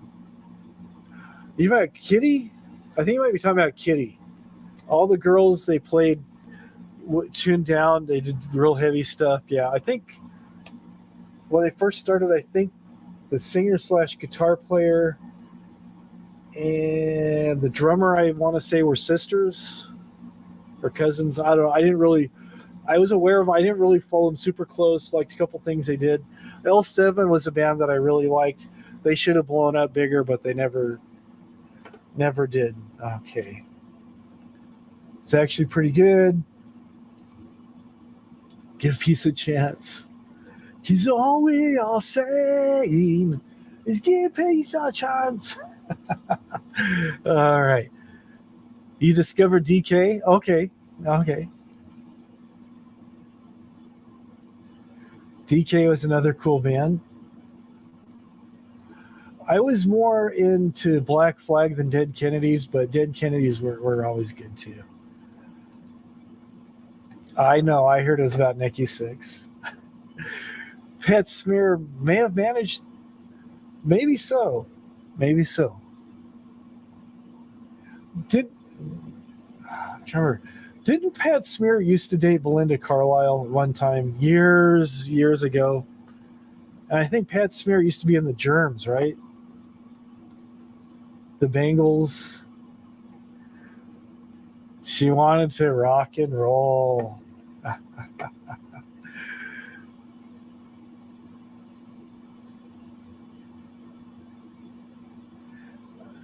Wasn't about Motley Crue. I thought it was just about that whole hair metal phase. So, yeah, Black Flag. And that's the thing. Okay, Black Flag, that's another thing. I got into Black Flag with Henry Rollins. And then later I followed Henry Rollins when he's doing the solo stuff. I like Henry Rollins' spoken word stuff. I like a lot of Black Flag, even the earlier stuff. People go, oh, Henry ruined the band. They're so much better when they had, the other guys in it, But whatever,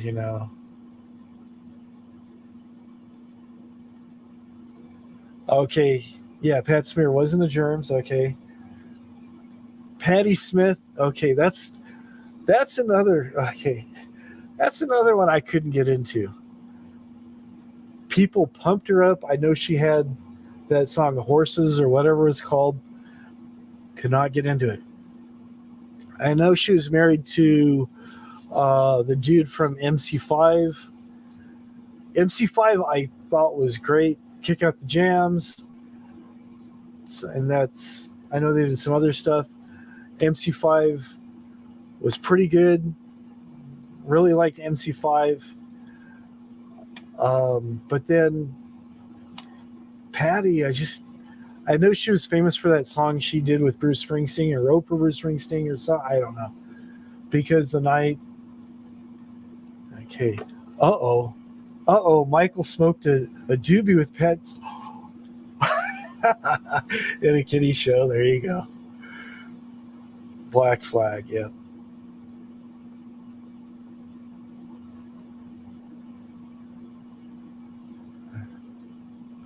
Which elf was the best singer? Elvis Presley. Oh, there you go. When I first read that, I was reading some of the other ones. I saw Elf, and I thought you said who was Elf singer. I was going to say, oh, that was Ronnie James Dio, because that was his band, Elf. After he was doing the doo-wop thing, you guys don't know Ronnie James Dio from the band Dio, sang with Black Sabbath, sang with Rainbow, and did not sing with Deep Purple. Sang with Rainbow and Black Sabbath. He had a band, Elf, before that. He played bass and sang. And he had Ronnie and the Redcaps, which was a really interesting doo-wop group. Ronnie from Dio was doing doo-wop with Ronnie and the Redcaps. It was just crazy. Yeah, he's back with the Foo Fighters. Was with Nirvana for a little bit, but yeah. Trash Elba. Trash Patty. Television, yeah. Television, good band. See, like all the bands, people go, you gotta listen to these guys. I'm like, no, I don't. Okay, Manfred Mann, okay. Blinded by the Light, written by Bruce Springsteen. Yeah, he gave that song away. At first, I was reading one comment. My one eye, I don't have lazy eye, but I have ADHD, so sometimes I'll try reading 2 comments or 3 comments at the same time. When I saw Manfred Mann, I read that as Mumford. I saw the M and the Ferd. I thought it was Mumford and Sons. I'm like, oh no, don't talk about that hipster band.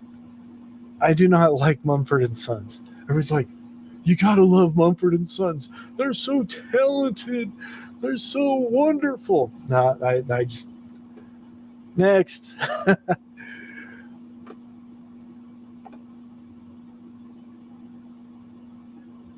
Okay, Ronnie. Okay.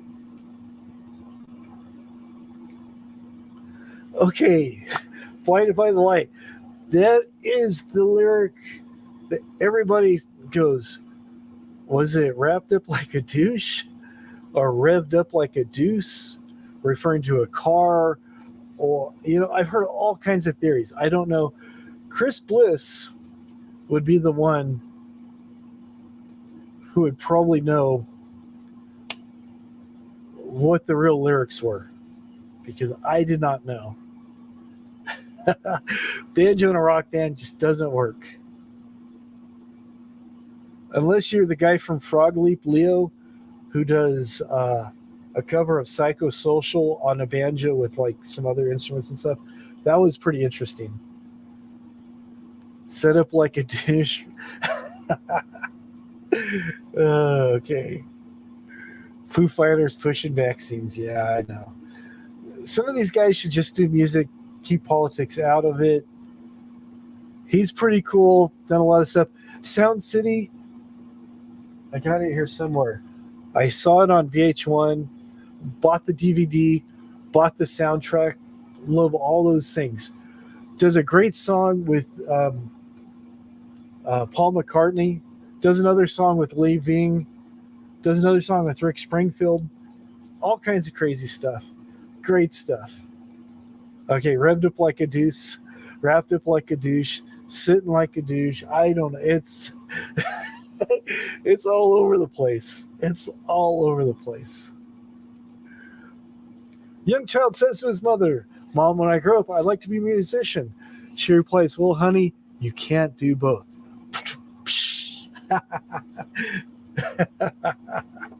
Oh, man. But yeah, you can't do both. Maybe that's because I'm so passionate about music, I act immature. I don't know. Yeah, Rick Springfield, huge fan of Devo as well. Yeah. Yeah, Devo is another, I'm not just saying that because Michael's in here, but another band that just kind of like, people go, oh, I know this song or that song, completely slipped off the radar. Great, talented guys, were at the forefront of the do-it-yourself thing. Great. Chris Bliss comes in with wrapped up like a douche. See, we've got people saying set up like a douche, revved up like a deuce, wrapped up like a douche. Garbage. Okay. He is. He's great. He's a big fan. So yeah, he's very underrated. So everybody's like, oh yeah, he's Jesse's girl and all that stuff. But yeah, he does a lot of good stuff. And what's really cool, because I start nerding out on guitar stuff. There's this guy, Tony, and his last name is escaping me, who builds these guitars out of all kinds of weird stuff. He'll take a guitar and put radio components on the outside of it, and they're like works of art. And each one just looks so weird and bizarre. And Rick Springfield, I think, has like 4, maybe 5 of these guitars this guy made. So it's so cool. Tony Cochran is his name. Tony Cochran, but he just makes these amazing guitars. Before I forget, let me look this up here real quick. He was a cartoonist too, and he's also a musician. But I mean, the guitars he makes is just like,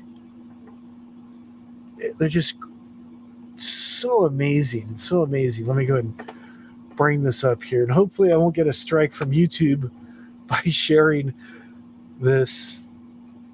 But this guy is an artist. At least I think he is. But check out these guitars here. Okay, and each one of these guitars has a story. They just look like space age. This one kind of looks like Old West. This one kind of has like a steampunk look to it. And you can click on them and see details. They're so cool. I've actually picked up some scraps from different thrift stores and whatnot.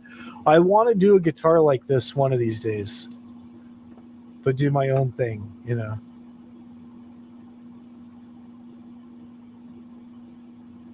You know, with all the cutouts and all the different things. So like this is all hacked up. They all have a story behind them and just part of a vacuum cleaner and some other stuff, and just so cool. So cool. I don't know. I geek out on stuff like that.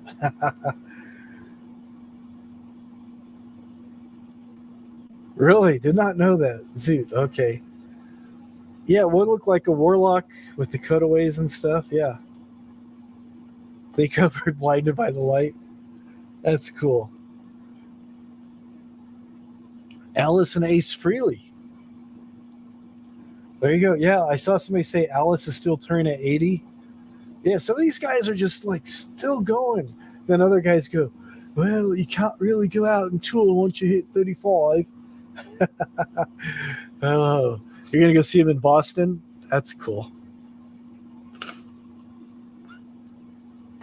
It looks very steampunk. Yeah, it definitely does.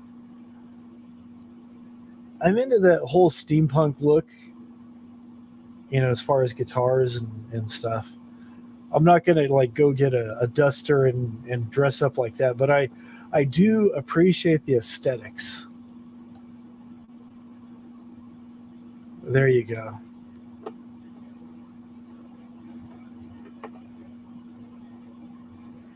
That is pretty cool. Let me do this.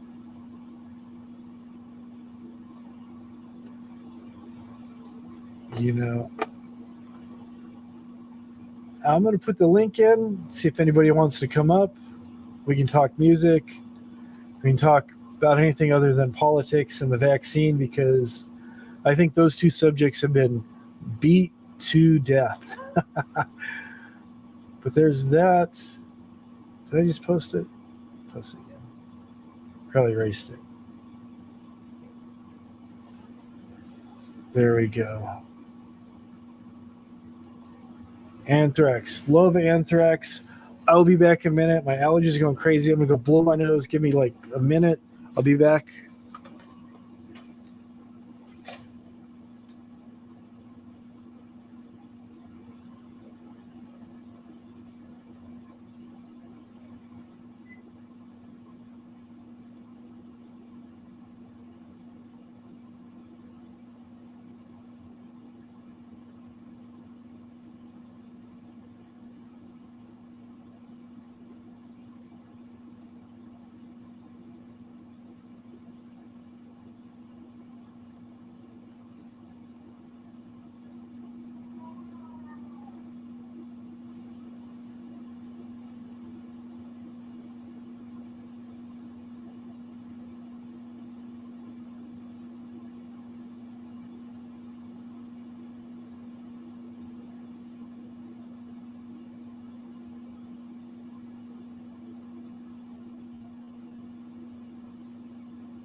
All right, I'm back.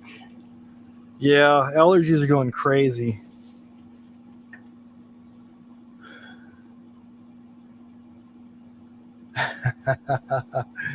No way to pay to see a concert.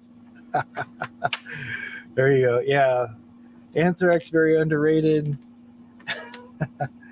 Like I was saying, I had this on earlier. Let me find what I was looking for here.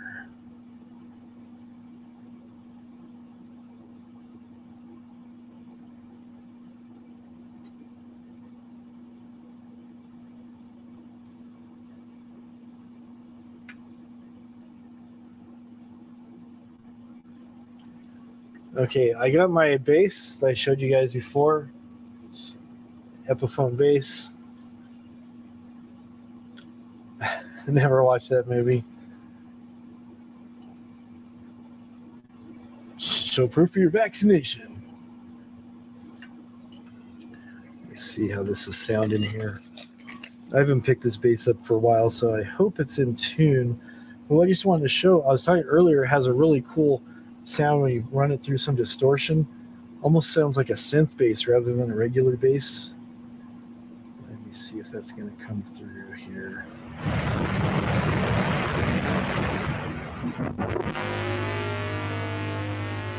There we go.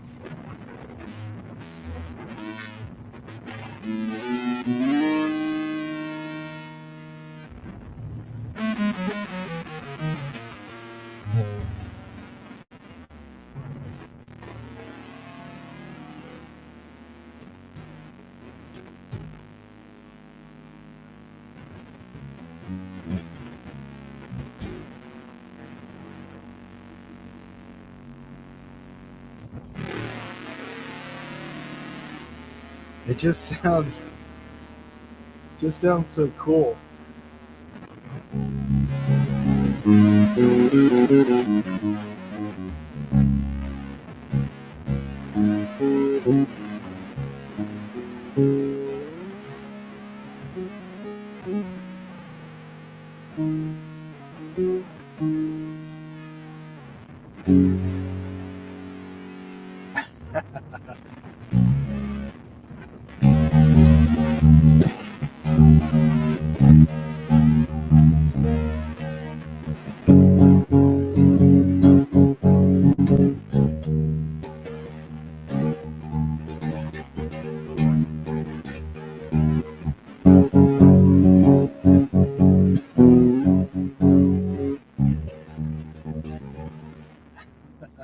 All right, that's enough of that, right? You win some, you lose some, and it's the ace of spades.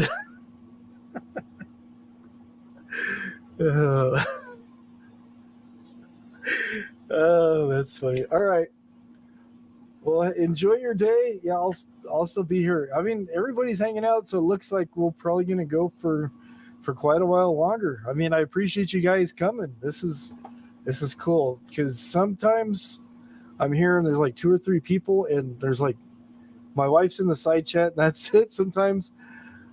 But usually it's like people are going, they're watching, but I mean, I understand it's late at night, but when people are here talking and interacting and laughing at me for trying to play something or enjoying when I'm shredding on people and their favorite artist or band or whatever, I appreciate the interaction is what I'm trying to say.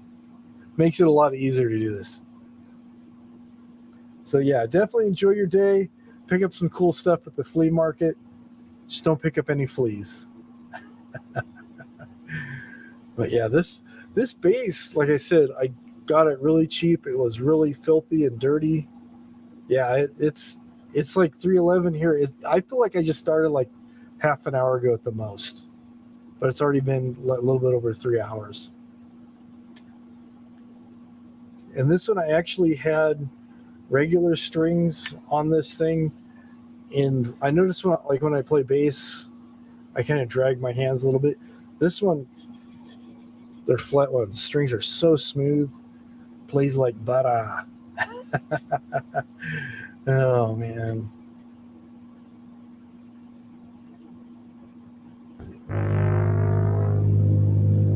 Maybe not so much distortion here. Let's see.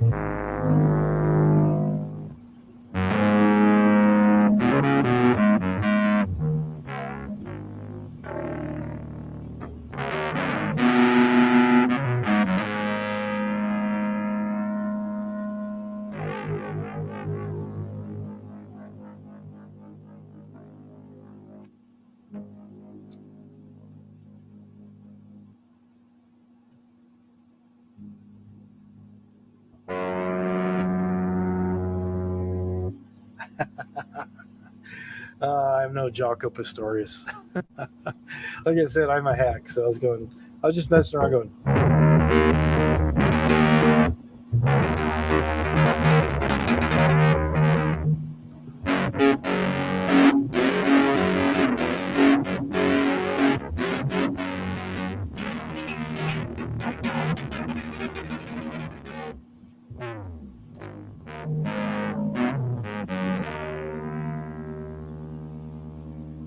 Kill the distortion on that.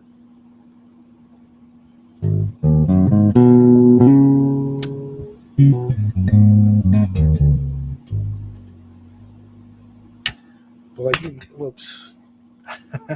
It's almost like playing a fretless kind of, but not exactly, having the flat wound strings, because you can slide like this and go.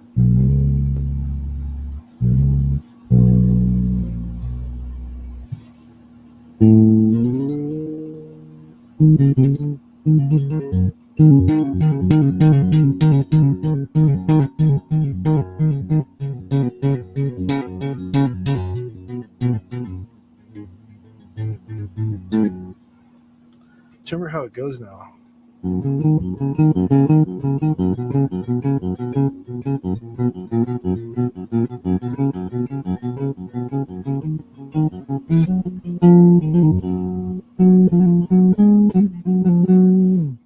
Forgot how it goes. Anyways.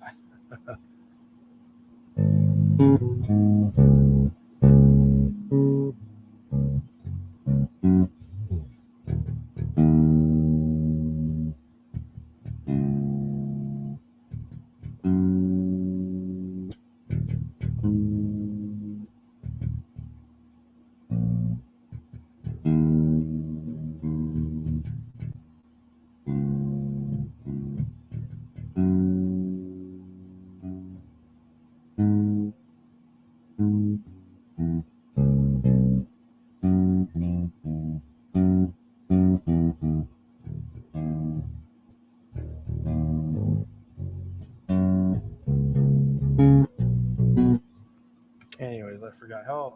I'm forgetting how to play everything tonight. I don't know what it is. That's it. Or a little bit of Primus.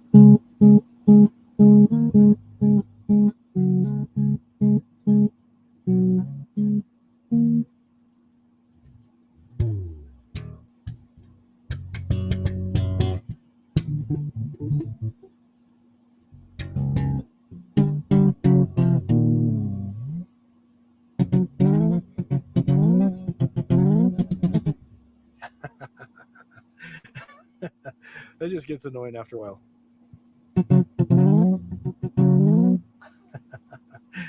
Oh man, somebody save me from myself, right?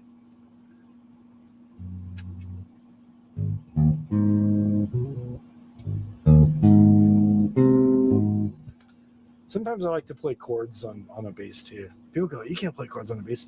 Sure, I can.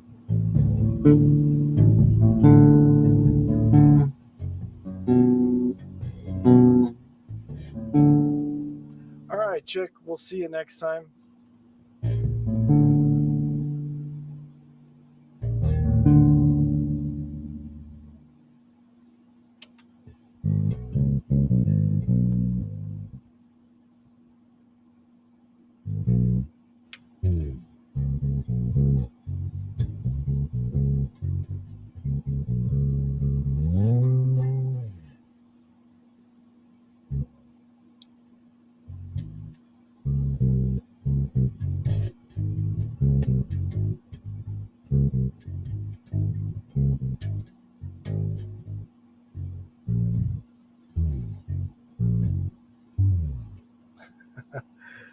right, Chick, we'll see you. Let me see if it sounds better with distortion doing that. I turned my distortion down, didn't I? Okay, here we go.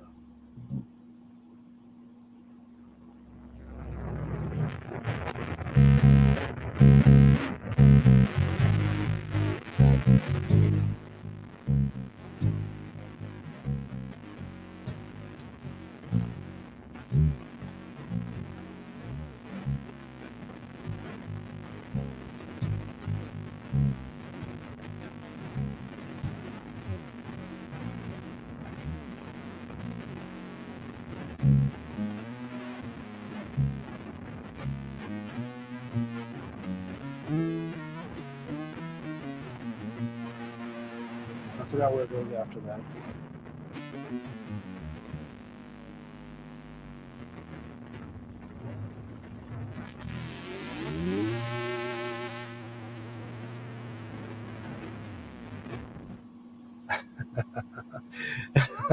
The missus is saying clean feels so much better. She's in there. I saw you. Clean sounds better. Clean sounds better. Sometimes it's good to throw distortion on here. Have a little bit different effect, but most of the time I do like plain clean better. Yeah. Yeah, but like Michael's band was one of his bands. His other band he had was Rabid Salesman. Another band he had, like, I showed the shirt and the CD. I got the shirt and the CD. And I didn't have to even go to the concert. And that was Silica Gel. Don't eat it, but listen to it.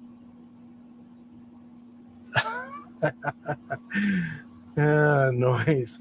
Noise, noise, noise. Oh, man.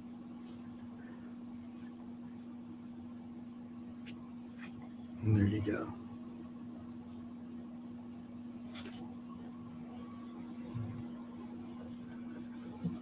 Again, thank you for the stuff, Michael. I appreciate that. That was pretty cool.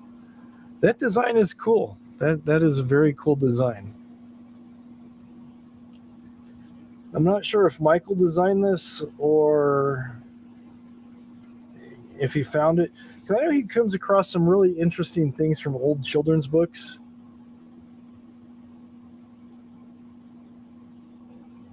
So I don't know. Have to find out. Maybe he did design it. It looks cool. I like the colors too. The colors look really cool in that too. Just really, especially on the black, it really stands out. In black, I don't usually wear. Oh, what am I saying? Sometimes I think if I wear a solid color shirt, I think people are thinking I'm wearing the same shirt because about 80% of my t-shirts are black. Maybe 90%. I don't know. Black's just one of those colors. It is. It's like an old school book reader and stuff. And this is pretty cool too. The Devo shirt. I really like the artwork on this too. This kind of makes me think of like those Russian propaganda posters where get the labor workers out there. Labor unions unite or something like that. It kind of almost has like a Silver Surfer look to it, kind of too. Hello, Angelo. We are here. We're doing well. Thank you for coming in. Wow. Getting all kinds of people coming in.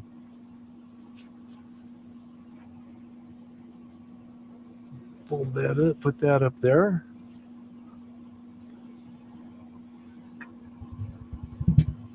Yeah, I was just messing around with my bass.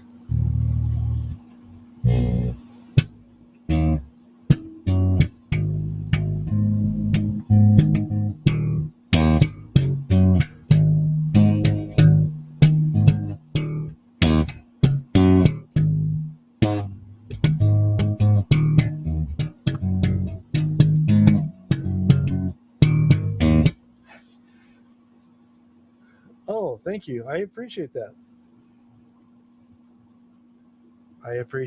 So you can always, reach out you know, I'm a good listener. I might not have all the answers, but I do listen. So, you know, if you ever have another time where you're going through something, you know, I try to be here for everybody.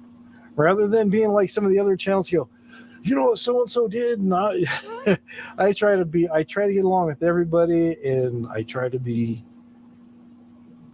Switzerland whenever I can, unless it's something serious. I go, nah, it's, you know, if there's something like seriously wrong, like messing with kids or something. I mean, there's certain things that, yeah, that is wrong. But if there's, you know, people just because they don't like what they did, or, you know, I mean, whatever, you know, I don't get wrapped up in all this stuff, but I do like to be here in case someone's going through something and they can reach out to me. You know, my Facebook's always open. You can send me a DM on Twitter if you follow us on Twitter, you know, stuff like that. And I've given my number out to people before too, so it's all good, you know. I'm not worried about being doxxed. Somebody showed up here, you know, I'd offer them Aquafina. I think we do have some soda here because my son and wife, they still drink soda. I've given up drinking that. I'm sticking to mostly water, almost all water now. So, but yeah, appreciate you coming in here, Angelo, showing your love, showing the support. Let's get those. No, just kidding. I hate when people do that. Let's do some love. Light me up, folks. This is, as you guys have watched, that is not what I'm about. I actually get kind of embarrassed when people do that. So I am appreciative of just hanging out with you guys, like you guys coming in here, putting stuff in the chats, you know, talking about stuff. Just want this to be kind of, I guess, like a safe haven where you guys feel comfortable hanging out, saying whether you like the Beatles or hate the Beatles or whoever. We don't have to like talk about music and stuff, you know. I know, get a filter for the faucet, but it's like even like sometimes the water, it's like it smells like there's like a lot of bleach or something in it. But you know, also I am supporting the hardworking people at Aquafina, because if I got a filter, I mean, how many people would I be putting out of a job? You know, if I'm buying bottled water, I'm supporting the guy who takes the one guy who holds the funnel, the other guy who holds the bottle, a third guy who pours the water from a faucet into here, and then the fourth guy who puts the cap on, and then the other person who picks the bottle off the conveyor belt, hands it to somebody else who hands it to another person. So there's like 10 or 15, maybe 100 people that are involved with this. So I don't want to put people out of work. The water filters are pretty easy to install. Yeah. I get that. I'm just messing. Yeah, I could do that, but the water we have here, it's not as bad as some parts of California, like where my friend lived. There was actually a place where people were dumping batteries and other stuff years and years ago. And I mean, they did a whole big write-up. The water was so bad you had to buy sparklets in the big bottles to drink with, to cook with. People would actually bathe with bottled water because people were getting like rashes and stuff from using the municipal water. It was bad. Rise up. So you don't like the filter voice. Oh, there you go. Rise up.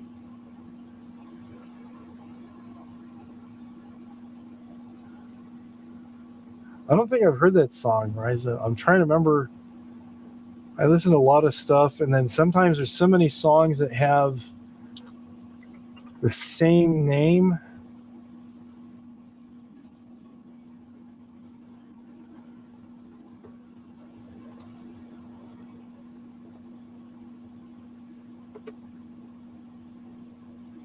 Is this the Andra Day song? I just pulled up some lyrics. I've never heard this song before. All we need is hope. Okay. I'll have to check that one out. Maybe that's the song you're talking about. I do not know. Okay, that's what you're talking about then.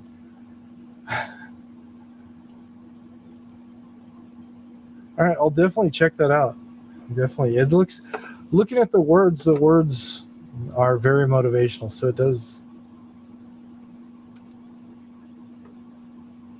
it does look like it has a very, very strong message. And I know all of us are going through stuff.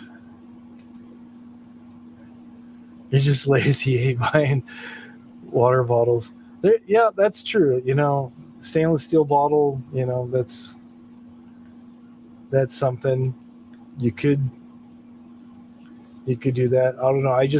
Maybe I'm lazy for just going to Sam's Club and buying water. Usually I'll buy quite a few cases because sometimes they're out of water here. So I'll buy a few extra cases and then I'll stock water for what we need here, and then I'm also stocking the water for everybody at work. But I've been averaging about 8 to 10 of these every day. So like I said, I'm doing better with my water drinking.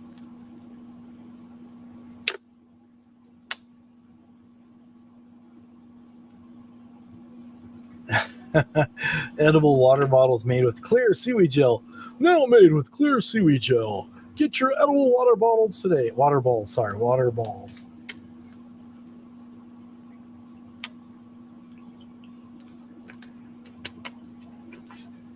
Yeah, seaweed I'm not a huge fan of. I tried one of those seaweed snacks years ago and it's just no, not doing it for me. Some people love those things, not me. And just wasn't. It was like a mix of to me it was like a mix of salt water and grass clippings. Yeah, once they start farming that, look out. Future sponsor of late nights. Today's show is brought to you by Seaweed Gel Water Balls. Get yours today. Yeah. Get your water ball here code. Frog balls. There you go. That I don't know. That might be. I don't know. Some of you might think that's inappropriate. Get your frog balls here. Nah, just that. Yeah, just. What kind of show you running over there, huh? Yeah, that could probably get me into all kinds of trouble, not meaning to.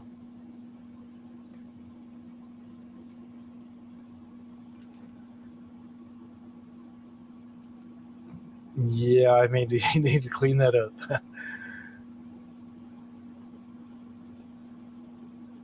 Frog jugs, that might not be good either. I don't know. It's so hard nowadays to just talk about something because there's always going to be somebody like Punk. No, just kidding. Punk's a good guy. As I say, there's always somebody that's just looking for that double entendre. That they try to take that whatever the words you say and twist them into making it sound somewhat inappropriate. That thing you said, ooh, it's like. I'm like, no, I wasn't even going there. I don't know why you went there, but there's no reason to go there. Yep, double entendres. Never. Yeah, you just got to watch what you say many times because sometimes things you say can be used against you in a court of law. Sometimes not even a court of law. Sometimes just on YouTube.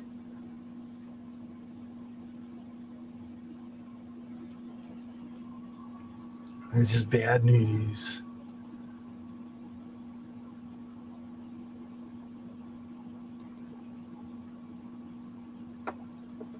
Bad news.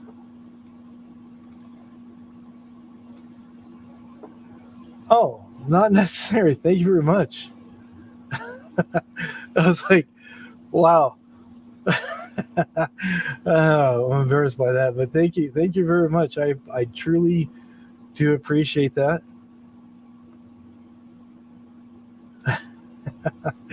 Oh man, I always get embarrassed when people do that. It does happen. The double entendre or the super chats. Oh, yeah, it's not as much as Bergs get. No, just kidding. I'm not even gonna go there. Light me up, folks. Okay, your lawyer is Elbow is a choice between him or the Three Stooges. So let me drop this link in case anybody wants to come up. I had it in there earlier. So we do appreciate you, Angelo. So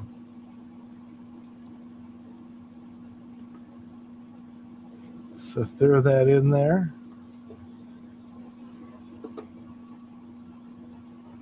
And I'll watch the backstage. Lawyer judge. That's. I'm gonna get my lawyer judge cousin friend get on you, and you're gonna be sued. You're gonna go to Alcatraz. You're gonna go to jail. JELL jail.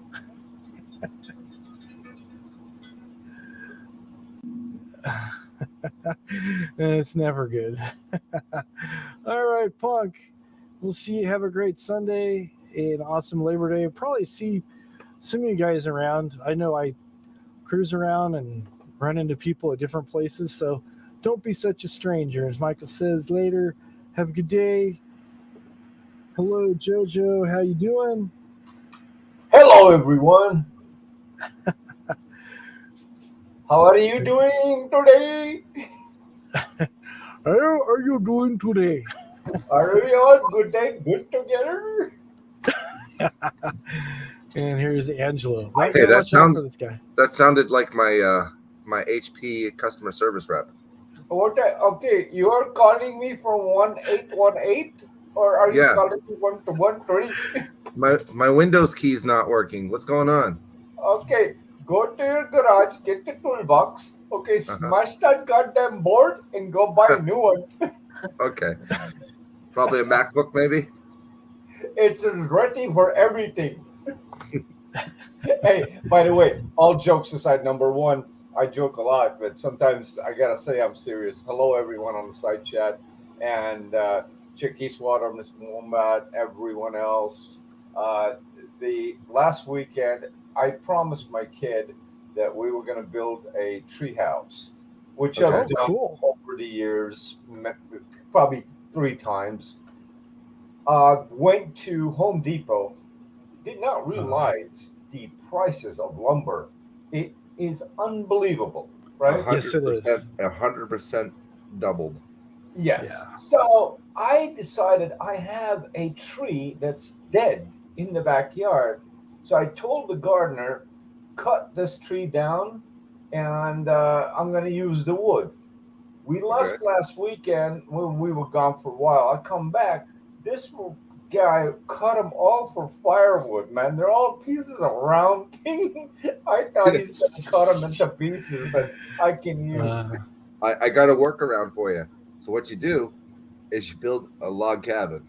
There you go. See? Yeah, Problem right. solved. You're absolutely right. Oh man. You're right. Yeah. Yeah, now you got to be an expert in doing that, because that's not an easy job.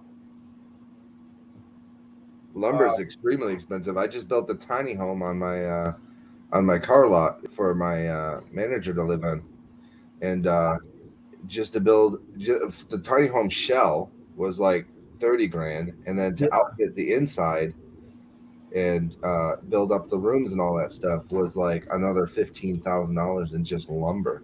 Yeah, it's insane. insane. Wow, you in the car business? Yeah, I own a car lot. Nice. What city? Roughly. That one I leave to just people I know close. What state? The state of confusion. Okay, so are you paying double the price at the auction for cars now? Yes. Okay. I buy most See- of I buy most of my cars in Pennsylvania. If that tells you anything. Okay, I can relate because the prices have gone crazy, dude. It's just We had a Jeep Gladiator that we bought for the business, like as a write off, right. a year and a half ago for like 40. As a runner, Yeah, as a runner, you go pick up parts or miscellaneous Right, engines right. or whatever, and we paid $42,500 off the lot just before Wow. COVID hit. We put like 10,000 miles on it, and we saw Jeep Gladiators going for like 50,000 at the auction. So we brought the Jeep down, thinking, whatever. Some guy paid $49,800 for it with 10,000 plus miles on it, which is 7,000 above what we paid when we bought it. I believe it. And plus, remember, and I think Dave can relate to this. The buy fees have almost doubled. Say that again. The buy fees. The buy fee. Yeah. Bye. Oh, the Every buy time fee. Yeah, the No, buy fees. our auction is multiple. It's like a tri-state auction. It's 3 states: Virginia, Right. Pennsylvania, New York. So Right. the buy fees are still remain the same. So it's like I think it's $330 for the buy fees. On 10,000. No, on 20,000 and below. Wow, that's cheap. That is cheap. We typically don't buy too much over 20,000 because the area that we sell in is low income, Right. and I finance You all the gotta vehicles. satisfy the area, of course. I finance all the vehicles, so I buy the titles and I sell it to the customer, and they pay me back, and I make my money when they pay me So back. you carry paper. Yeah, I have All right, almost. smart. What do we have? $500,000. We have like $500,000 in receivables right now. Yeah, you're smart. You're smart. As long as you got a collection team and you got a good repo company, and the one thing that is the most important out of all, and I do the same thing you do, is to make sure they're up to date on their insurance. Yep. What we do is we get a copy of their insurance, and because we're a dealer, we're Yeah. one of the people that can actually call the insurance company to make sure they still have insurance. Yeah, that verification every month, man. It's Yep. very important. And that's automatic. I use a program called Frazier, and when all the customers' information is put into Frazier, it gives me their payment due dates. It tells me when they're past due. It automatically generates the letters Wow. and all that stuff. And instead of using a repo company, we repo it ourselves, me and my partner. Do you invest that $100 on a tracker on every car that rolls out? I have a deal with LoJack. Yeah, So I actually can get them for $49 a piece. I spend $100 on every car, and I just put it in right away when it hits the lot.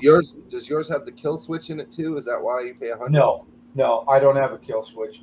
It's illegal in California. Oh, okay. No, in Oh, good. California you cannot do the kill switch, because if that vehicle is in motion and you kill that car, you're liable for any. Oh, that's a good point. That's a good point. Yeah. I didn't even think about that when I avoided that one. I was just like, I don't want to I strand won't somebody do it. in the middle of nowhere. For all I know, they could be halfway between nowhere and somewhere, and all of a sudden their engine stops. So I was like, I don't want to be responsible for that. And with the That's low not- back, I know where the car is anyway. I have teletrack, and as long as I know where the car is and it's sitting still, and if it's in default, I just send the towing company the repo and pick it up. That's it. Dude, I get a ton of emails for the auctions in California. I just can't. I can't buy a vehicle over the internet, man. They do the video buy because I can't touch the vehicle. I can't see it. I can't hear it. You like me, dude? Exactly. I can't see it. I can't smell it. I can't feel it. I don't know if it's been smoked in. You know, it's Yeah, I was gonna say, you guys. I bought cars online, but older classic cars that I don't care about, because it's a complete restoration car, and that's fine with me. But we took local over cars, Frog's channel. you were saying, Dave, I'm sorry. No, I was gonna say you guys should exchange information and the private chat. You guys have a lot in common. Yeah. Oh, I can send you cars from here. Yeah. I know, and I could do the same. So just tell me what you're looking for and what you're in the market for, and I can tell you down here. What I like from the East Coast is classics and vintage cars. They From- have classic the first Friday of every month. From here, I could send you regular cars. Okay. You know, regular California cars, but from back east, like I buy cars from Colorado. There's a guy that a friend of mine that he lives in Colorado, and it's all about the description, like you said, you know, because if you're not looking at it with your eyes and you're not touching it with your hand, you have to depend on the person that has your style of motion of looking at the car. Right. Yeah. You also have to trust the seller because I mean I think we both can admit not all dealers are honest, and they try to slip a couple. No. This guy that I trust and buy a lot of cars from in Colorado, he's an individual that used to be in the car business. He's retired, but he does it for the side. But he buys them from private parties. Okay, so he gets them before they get to the auction. Oh, they don't even go to the auction. He's on Craigslist, OfferUp, and all that stuff. That's how he buys the cars and sends them to me. That's cool. Wait, now we're building. I'll send you some video. There's a little bit of a video on my channel, but we're building a street legal roadster truck out of a Dodge body with a Chevy engine. Nice, customized.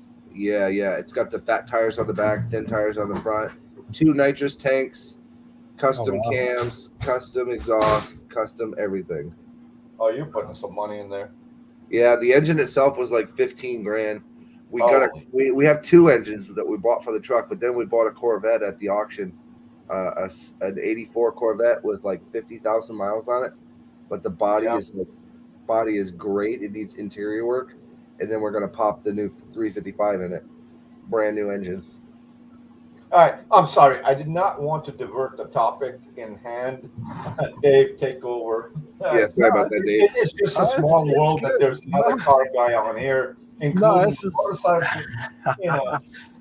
This is why I do this, so people can network, get to know each other. People haven't met. So you guys haven't met. I don't think you guys have met before, right? No, but he sounds like a real funny guy. I mean, he's always coming in here cracking jokes. Very funny guy, very nice guy. But you guys are in the same business. Do I amuse you? Do I look like a fucking clown? I love it, man. It all works hand in hand, you know. You never know. Oh yeah. Dave. Yeah, it's all good. It's all good. One question I have for the gentleman I'm talking to. Would you take a 89 or 88 Ford van conversion without a bathroom, without a sink and trade? Probably not. Okay, I guess Elbo's out of business. You couldn't pay me to take that van and trade. You know what I'm talking about? I know exactly who you're talking about. Oh man, I love to hate that guy. Let me tell you, the bottom line is the Lisa Marie is worth $40,000. Oh Jesus! Oh. And then put 2 and 2 together. That was like fuck. You can't put 1 and 1 together, motherfucker. That dude can't put a bar of soap to skin. You're right. I totally agree. Yeah. Oh man. Oh, Nicole is in here. How you doing, Nicole? What's up, Nicole? Nicole's in here. She's been here. I think she's come up once or twice. I know last time I had her up here, we were reviewing some lady's cooking show. This English lady, and I think people got grossed out. We had people come up that was hilarious. Hey, Dave, you're old enough to remember. Do you remember the lady that used to cook and get drunk on TV when she was cooking? I forget. Wasn't Julia Childs? It was somebody else. I know who you're talking about. What you gotta do is you gotta cook with a little bit of sherry wine. Is that the tall woman? Are you talking about? No, not Paul Newman. It was a woman. No, not Paul Newman. Tall woman. Yeah, she was tall, kind of husky, wore glasses, had a bit of a fro hair, and she would always. I don't know. By the time she was done cooking her dish, which looked amazing, she was pretty toasted. I can just imagine watching from A to Z getting drunk while cooking the stuff. Oh, I burnt it. Oh, I'm sorry. But it's She always, good. yeah, But it's she always cooked with a lot of alcohol or booze or liquor or whatever, and she would always take a couple dips of it. She's like, gotta keep the body warm. That's awesome. Okay. Yeah, I just remember Julia Child. This is Julia Child, so I can cook of it. Yeah. I watch Yeah. a lot of cooking shows. I like the British cooking shows because they get like really cutthroat in them, like the one that they do out of the tent over there. Oh yeah. That's an awesome show to watch. It's like you got that hardcore judge, and he's like, "Today you're gonna make," and he's some weird French name I can never pronounce, and all of a sudden these people are panicking, like, "How am I gonna get my dough crusty and flaky at the same time? I don't get it." And I'm like watching them, I'm like, "Oh my god, I could never do that." I'm not good with names, but there's a girl that does the cooking show, and she's pretty famous. She's all over every channel almost, and she talks so fast. She's kind of short, kind of a little stocky. She sounds like she's on crack. She sounds like an auctioneer to me. It could be the Micro Machine's wife.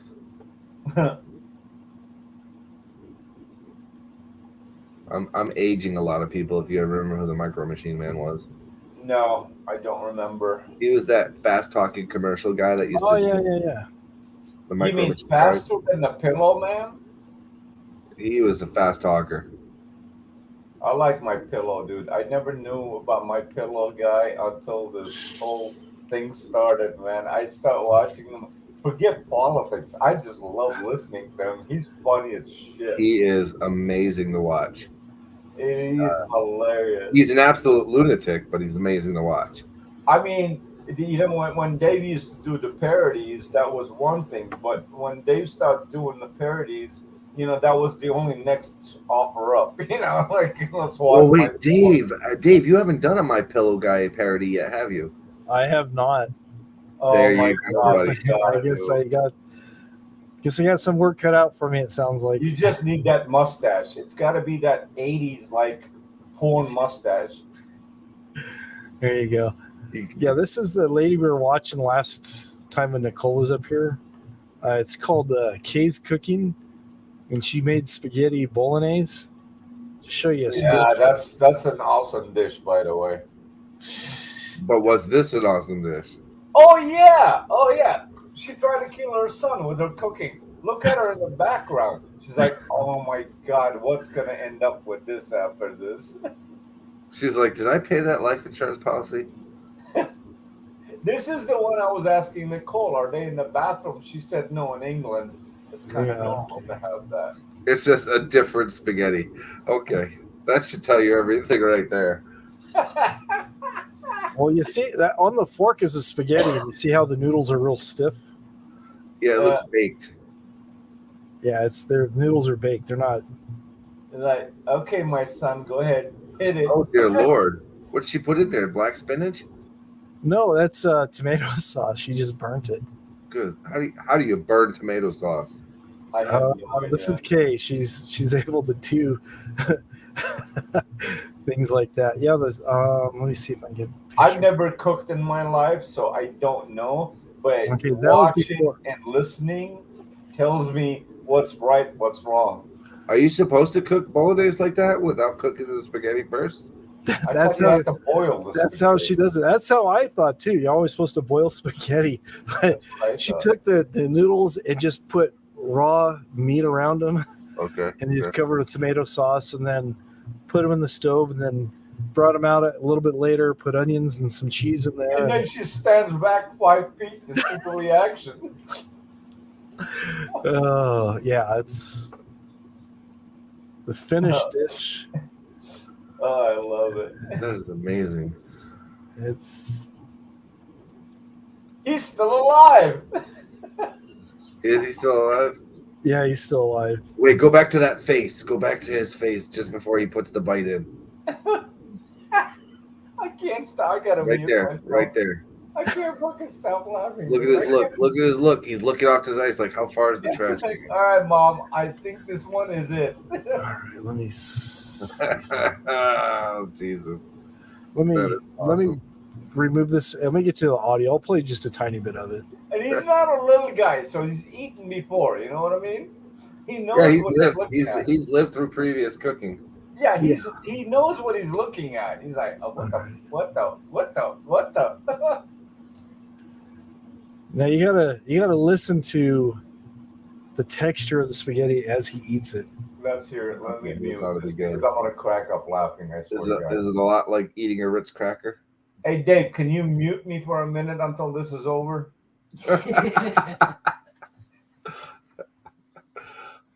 That's just ought to be good. Did you hear it crunch? Let me back it up a little bit.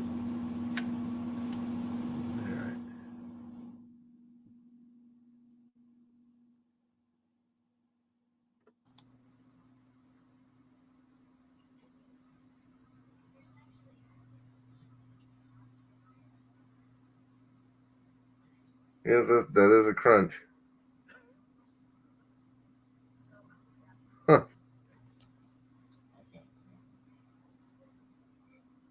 Hey, Mom, did you put potato chips in this one?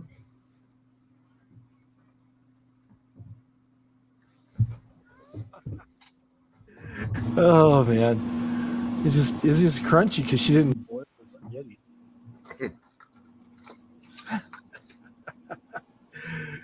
I wouldn't be surprised if she doesn't use WD-40 to cook her food, Yeah, it could be. just to make it slide through. Well, you do have to coat the pan first. I mean, Yeah, there was. He's one step away from a life-ending decision. Oh yeah, I mean, can you imagine the fact that you married a woman and you've always, the whole time you've been dating, you've eaten out, you know, in restaurants and stuff, and you marry the woman and she starts experimenting her cooking skills on you. kind of reminds me of Elbo's restaurant review when he reviewed the Whopper. Yeah. Okay, guys, we're going to review the Whopper. I realize the restaurant's been around for 62 years. You may not know what a Whopper is, so I'm going to eat it and slobber it in front of you and tell you exactly how delicious it is. So if you could donate to me $1, $2, $3, $4, $5, $6, $7, $8, I can go get the value mail and maybe supersize it, okay? This, what you're saying, Angelo, is like reintroducing the human to the wheel. Right? Get the fuck out of here. It's sort of like reviewing a toothbrush. Okay, guys, today I'm going to show you this toothbrush. I'm going to show you how I keep my teeth nice, white, clean.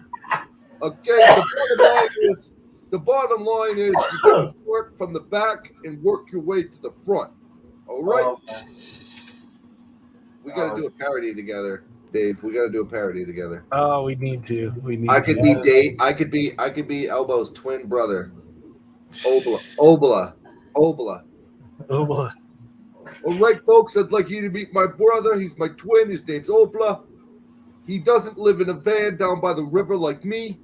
Okay? He actually lives in a house, and he works a 9-to-5 job. It's like he's forced to live. It's like he's forced to live in a house against his will. He is a prisoner to the man. Okay, I'm a prisoner. No, I'm a free man. I'm a nomad. Okay, I'm a nomad, and I live my rules. Okay, that's the bottom line. Hey, what happened to egg and hammer or egg and bacon, whatever that line he used to use? And all of a sudden, he's working for the man, and he got fired. He doxed himself. I saw the video, and everybody called. Yeah, what happened was where I was working, I was also living. They noticed the van was never leaving, and they said, "Hey, you got to clock out and go home." And I said, "Dude, I am home. The bottom line is I live in a van." Yeah, you're right. No, he actually told the name of the company that he worked for. Yeah. And I'm sure these healthy YouTubers that have eyes and brains open, you know, they called over there and said, "Watch this video." He picked up a child from the fucking Oh my street. God. Yeah, he did it to himself. And It's called Yeah. Allied United, and I don't give a fuck. It's already all over the YouTube. Allied United Chicago Security Company. And then remember when he used to brag how corporate America wants him? Well, Yeah. corporate America only wants him in halls, dark hallways at night, not in public time. Yeah. Get the fuck out of here. If I saw a security guard looking like him at a facility, I would actually call the security guard and be like, "Hey, there's some guy pretending to be a security guard here." He'll probably answer the phone. Yeah, I'm looking at myself right now. No, man. It's a small world, but one thing, see, here, Angelo, I got to tell you about Dave. Dave's fucked my life up. I know. Here's what happens: is that there's one video I'm in love with, all right, that he did, and I tried to show it to my friends, and I start cracking up when this video starts, right? But they don't know what is this? He looks like a transvestite. And then I have to sit and explain the whole story and show who it's made about for my friends to understand. I got tired. I gave up. So you brought people into a dark hole. Right. He did so a that they could Rosie get the parody. punchline. So they He could did get a the Rosie punchline. parody with the balloons and the tits. Oh, I Yeah. remember that. And that's the one. I'm tired of explaining it. No more. That's it. I'm fucking done. I mean, I like Rosie, but she has way too much faith in some dirty, dirty people. I don't know. I don't follow, honestly. I mean, with all due respect, whatever mission that person's on, great. But it's not my. She's I don't know. talented. Everybody's got their own line of taste of who they talk to. But Yeah. that's not something. Yeah. That's why Dave's channel is like a little bit of a breath of fresh air because, like, there's clearly people in here that can't stand me, and I get it. But Dave sees people for who they are, not what they are. Oh, There and it this Dave, or you talking about Dave the Fisherman? No, fuck Dave the Fisherman. Oh, Yeah, sorry. exactly. Yeah. We were best friends at one time for about a month, and I realized, holy fuck, I got to get the hell out of there. Yeah. It's the best thing you can do. Find the door. Find the door and find something that works. No, Dude, I this took is- a jackhammer and fucking made a hole through the concrete wall and got the. Is that a fuck out. background, Dave, or is that a real van? I snatched a picture of Elvis's van off one of Rosie's streams. So I did this with a green screen. That's awesome, man. It looks like you're literally there. That's, No, he looks like he's packing a bong. I think he's holding a microphone. Oh, I hope it's a packing a microphone. bong. I hope it's a microphone. It could be anything with yeah. elbow. As long as it's not a dildo. I didn't say it. I But this said is- it. This is the video you're talking about, though, right? That is awesome. No, that's not the video I'm talking about. I'm talking. Oh, are you asking me? Yeah. Yeah, someone's always playing. Trolling games. Oh yeah. There you go. Yes, it's always changing. This is like Oh my god. Yeah. What the fucking boobs? Oh my god. I can't with you, dude. I That thought- probably cost $2 at the gas station to put air in that stuff.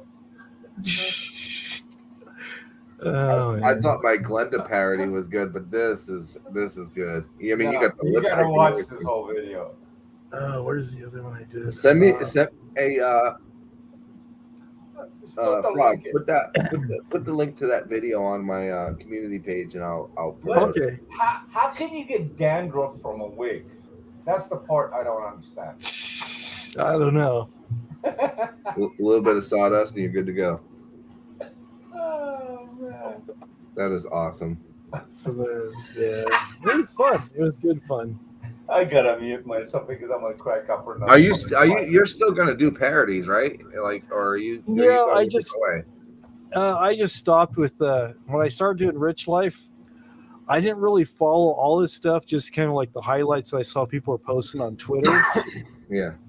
And I know I lost a lot of subscribers when I started doing parodies of him because they had mistaken my parodies of him as being supportive of him, and I'm like, yeah, I wasn't. So, Oh, so well, I'm that's like, unfortunate "Nah, because whatever. that's their loss, not yours. To be honest. Yeah, With you. yeah, exactly. So, Parodies are meant to be funny.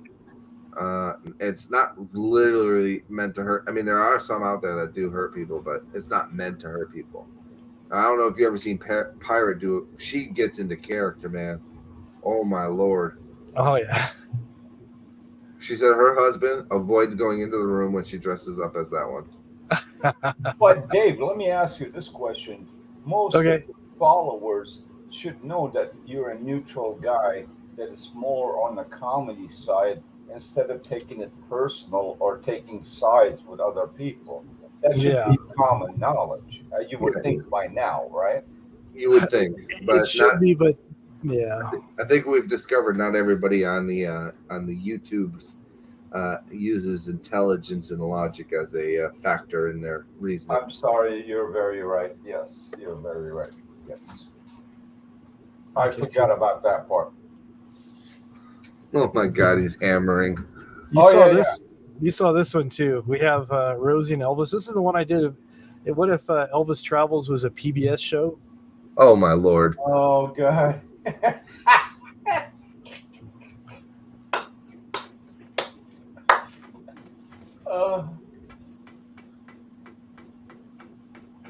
Okay, little boys and girls. Now, what you got to know is the bottom line is the nails don't all have to be straight. So They the just rig have is to be like in. coming together pretty good. We need some more super chats, and it's looking pretty good. It's a lot of work with the bed and moving this stuff. It's pretty hard work, but it's coming along. The fucking eating habit, dude. It's coming along really nice and stuff. And I cannot wait till we get the new bed in there, and it's going to be really nice when the jungle room is all complete. And when that fucker drinks a coffee, you know that noise I've never heard in my It's life. going to be really good, and people are really going to be jealous of me because I am the only nomad, the only Assyrian king that will be talked about all over the world. People have already offered me money for the rig, and it is priceless because the rig is owned by a YouTube celebrity. Yeah. It's You because know they what's want to funny burn about the the ring. rig is that the prices change every day. One day it's 20 grand, one day it's 15. If they give me 12, I don't know. Can you imagine doing that in a car lot? They're gonna say, dude, I'll sue you for the difference because misadvertisement. Dude, if I were to buy that, it would literally be to burn it live on YouTube. I won't. I would do it for charity, and and Dave would have to record the whole thing and burn it not in one lump sum, piece by piece. Yeah, like you do like a So put in the bidding chat live stream. where you're from, how long Yeah. you've been watching your king, and how much you want to give towards the rebuilding and glorifying of the Lisa Marie. The Glorified. dashiki kills me. I dude. love it. I love it. I love the mug, man. That's a huge ass cup. The mug, the outfit. It's pretty good. If I this ever is, work at double 7-Eleven, mocha, I'm buying one of those wigs. Frappa Cappuccino, and it's pretty Frappa good. Chappa. It's not like the cheap stuff that Rosie usually gets because she gets cheap coffee and stuff. But this is fit for the consumption of your Assyrian king. So help me understand this, because I never delved too much into him. Right. What is an Assyrian king? There is no such thing. In I don't know 1400s or 1500s, there was a Assyrian king that got murdered, and another Persian Assyrian king woman took over. But Assyrian king, every Assyrian thinks he's part of a monarch, mentally, but they're not. It's all bullshit. Oh my God, this old fan. Ah! You're muted, buddy. Oh, wait till you see who the sponsors are for this old van. You're gonna appreciate this. Okay, all right. Oh, I love this. Okay, hit it. I haven't seen this one.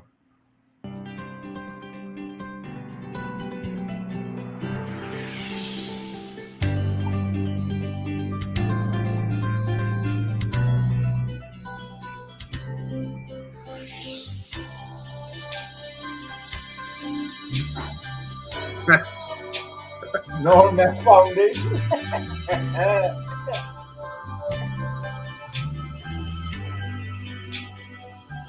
Oh, this is good.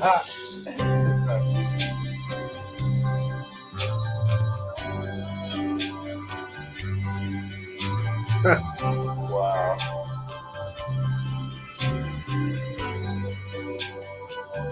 Thank you. And you, the only guy you missed is Cyrax.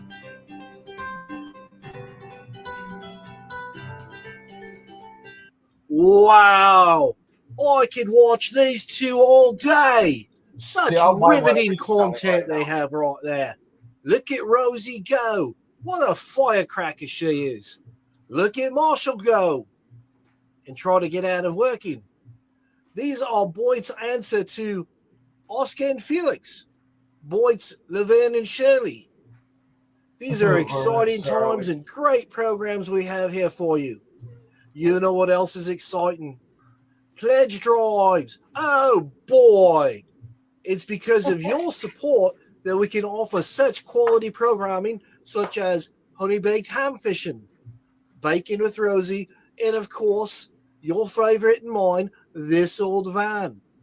Your pledges make these shows possible, and we have several reward tiers so no one gets left out. Won't you consider keeping your favorite programs on TV by a pledge today? A pledge of $10 or greater will get you this handy tote bag. I'm sure you'll find many handy uses for this handy tote bag. Oh, dear Your Lord. $50 pledge will get you a commemorative Marshall mug just like this, suitable for drinking hot or cold beverages. A pledge of $100 or greater will get you your own brightly colored dashiki. Let the world know how alpha you are. Your pledge of $250 or greater will get you your choice of comfortable lounging shorts. So Are these comfortable shorts new that or you'll want to used? wear them for many days in a row. You have many choices, such as, aren't you glad he's not at your Rancho Orange? Better get back to work black. Or, taking too long on the rig, teal.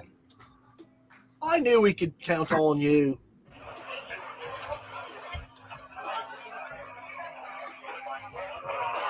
Oh, look at all the calls coming in. Jesus Christ. I knew it was going to crash the market. That's fucking hilarious.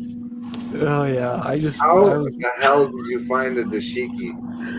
I actually got it off Amazon. It was like $15. Oh my Lord. You went all out for that That one. was funny. And the mug I actually found at the 99-cent store of all places. Oh my. The what at 99? The big glass mug.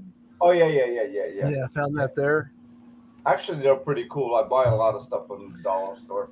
Yeah, they're bringing out their Halloween stuff, so I always try to like find stuff there that I can use for props and repurpose and do different things. A couple of years ago, they had a bunch of flamingos, and I bought them and I turned them into vultures. I was going to have Elvis's van surrounded by vultures and have him freaking out, and then I misplaced the. There's somewhere in my shipping container in a container. Now But I see how much that container comes into. Yeah, but the flamingos have a really long neck, so I cut a section of the neck out, and where I glued it together, I put a ring of fake fur, and I painted them separately. The body was black and the heads So were it's bright like red. chopping a car. Yeah. Yeah, pretty much. He's a neck chopper. That's it. Chopping the necks. Chopping the necks. Oh yeah, it's fun. I enjoy making videos. I haven't made any fun parodies for a while. Always fun. The only thing, like I said before, is when I'm trying to explain to my friends when I'm cracking up that they don't, you don't have 5 million followers that all know you, you know. Yeah, yeah. They can relate exactly immediately when the video starts. So you got to give them a foundation, what this is about. And all of a sudden, they start laughing.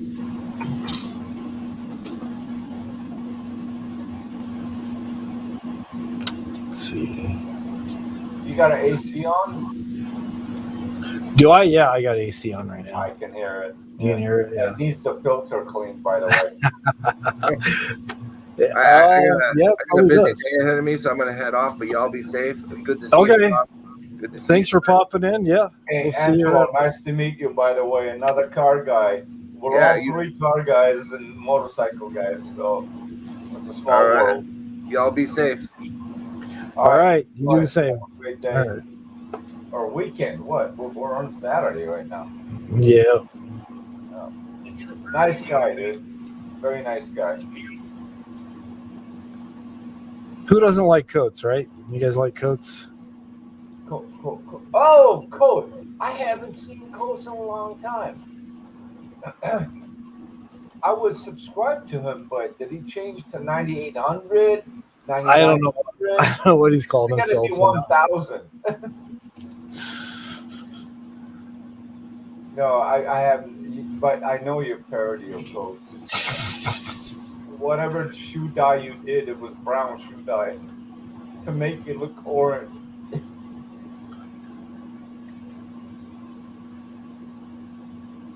Did it? Most people really want. Is Coach still around? I think This is so. Colts 9500 coming right at you. Bam. Just like that. Bam! So it looks like I wasn't invited to the party the other night. Bam! There was a panel going on, and they forgot to invite me. Bam! Everybody is over there, even old Elbow, Mr. Big Wheels. He was over there, even though he doesn't have a channel on YouTube. His channel is gone. Kaput, disintegrated, done, finished, terminated. That's such an old ancient. You know, maybe I grandpa. wasn't invited because I'm always out working. I'm a busy man. I do a lot of stuff. I'm out there working. I'm not on here e-bagging like most of the fools on here. I'm out there earning a living, earning a decent wage. Nothing wrong with a little hard work. You might want to try some of that on for size, Mr. Big Wheels. Stop complaining. What you doing now? Hanging out on MySpace? MySpace? TikTok? What you doing over there? That's a place for kids. So tonight I'm going to have to get a pizza I got from the gas station, and hopefully it sits all right in my stomach. Because sometimes the stuff in the gas station doesn't really have an expiration date on it, and it kind of goes bad because they don't put it away right away. And usually I eat chicken out of a can, even though people make fun of me. I like to have the chicken in a can, like to eat healthy. And I'm looking forward to Planet Fitness when they open up again. I go there because I'm concerned with my health. I go there to exercise. I'm not like the rest of the clowns on here where you have to live in your van where you took the shower and the toilet out and you got to go to the fit. That's enough of that. That was good. What is that Donald Trump dye that you use on your face? Oh, that's it's called Stipple. It's made by a company called Ben Nye. Okay, but it's like a dye or makeup. It's makeup, but you put it on with a special like sponge. That looks good though. You know, one thing I gotta say in general, on a serious note, besides jokes, that man works hard. Oh, he does. He earns his money.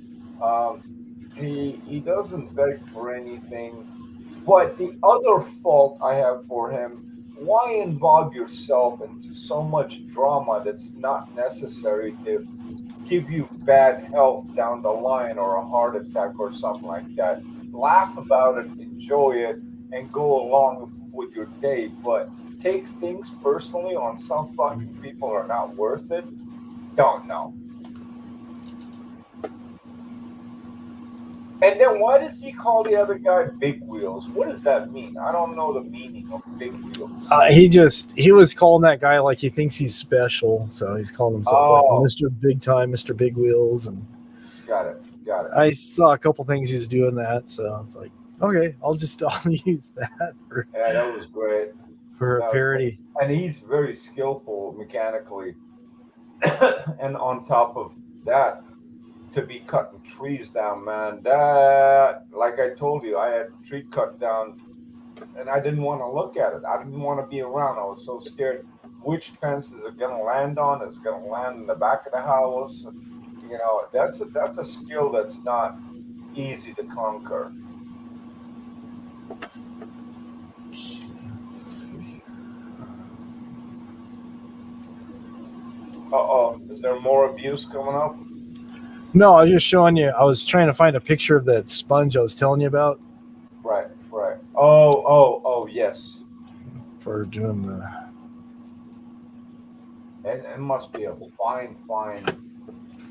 It has a bunch of holes in it, so just you're picking up just a little bit of the pigment, Oh, and then it wow. puts dots. So yeah, it's Pretty cool. it's pretty cool. What happened?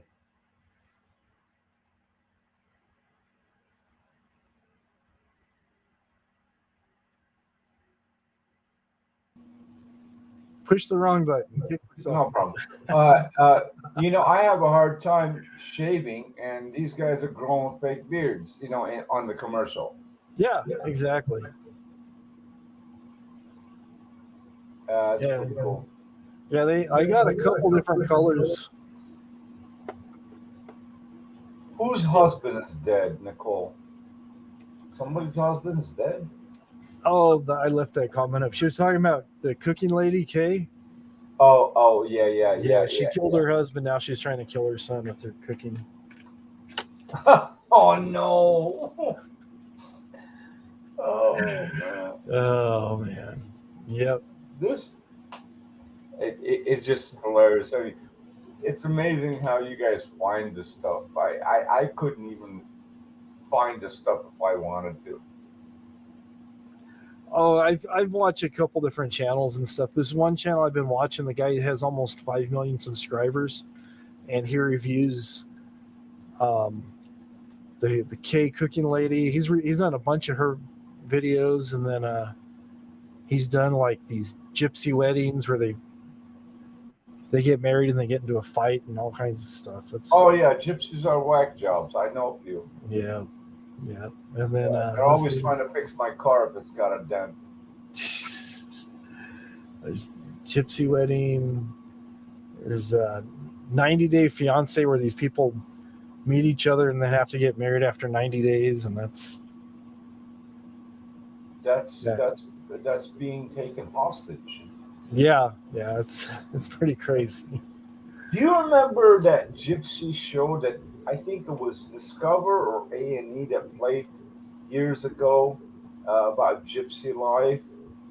How American gypsies lived, and they have a king, they have a prince, it's like a fucking fake mafia. Yeah, I kind of remember that. Yeah, I kind of enjoyed watching that because it was comedy to me. Yeah, that's pretty funny. What the fuck was it called, man? I can't remember. I don't remember. Something gypsy, My Gypsy Life or something like that. I think that is what it was called. Let me see. Yeah, you remember the show, and it was all based out of, I think, L.A. My Greek Wedding was the movie. My Gypsy Life or something like that. Man, they have their own rules, their own government, their own regulations, their own way of living. It's like, what the fuck are you doing here? Why go back to Gypsy land, which is Spain, Italy, and a few countries. I think it was aired in the 2000s, late 90s. I think so. Yeah, late 90s to the 2000s.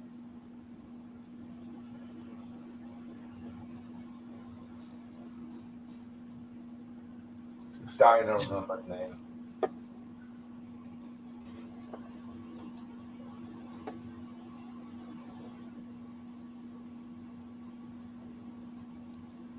Bring this up.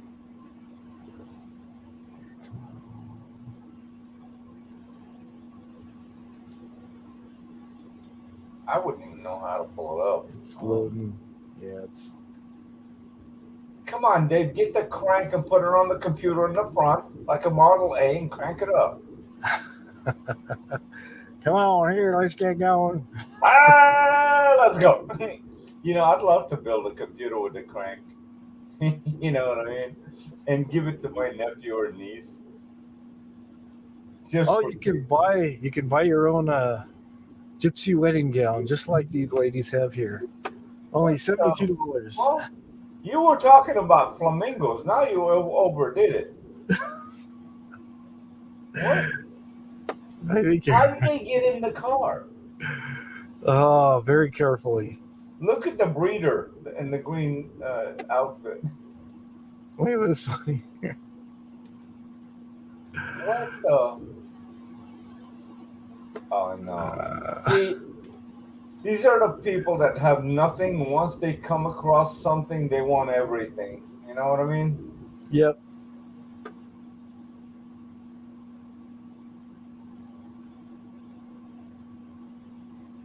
Yep. Let's see. Oh, this is great. One of these days, Allison. One of these days.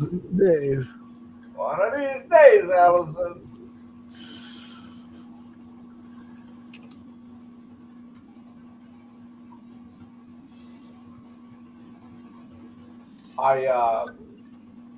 I think it was Bravo that did the Shops of Sunset. Did you ever watch that show?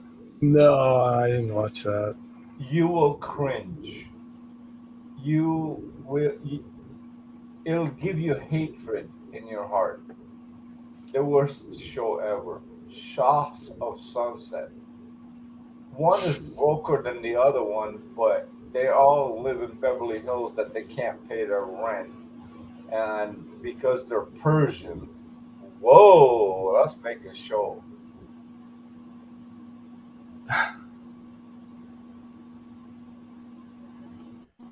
Guys, I'll be back. I gotta let one dog out. All right. In my case, it's not one; it's 5 of them. So everyone has a different timing. Oh, there you go. I'll be right back. All right. Agree with that. Yeah, dial-up. Sometimes it feels like the system I have here has dial-up. We have DSL. Unlike a lot of people that have fiber or cable internet, it goes slow sometimes. It's not too bad tonight. Sometimes it'll pixelate and I get all robot-y and stuff. So we'll see what we can do, tribe. We'll see what we can do. 2 more hours. We'll see. Just taking it one minute at a time. It's really hard. You had on your wedding dress.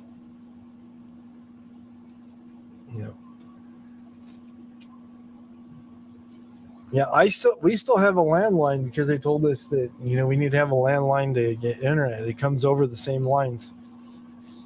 And we have our landline.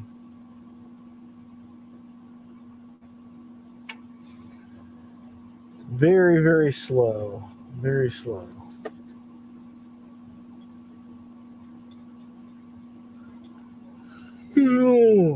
Sorry.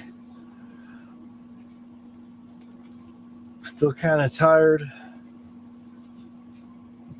Did my treadmill walking tonight for about an hour. Then I went out in the garage and did my weight machine for about 45 minutes.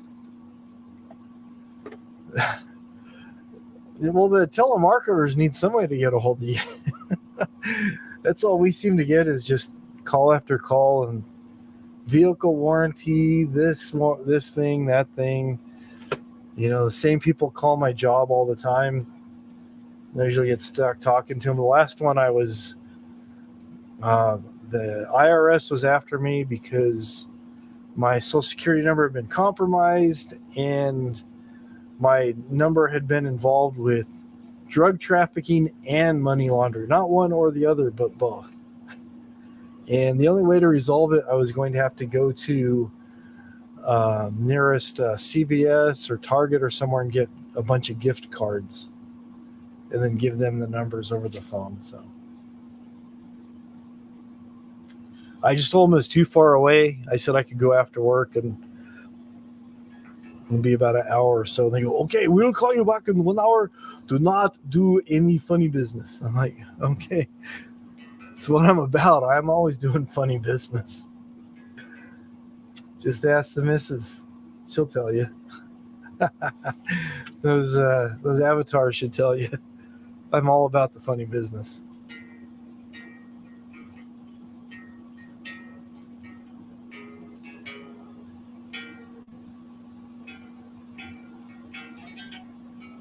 I love those calls. I enjoy every call of those. I get, dude. It says there's a program on my phone.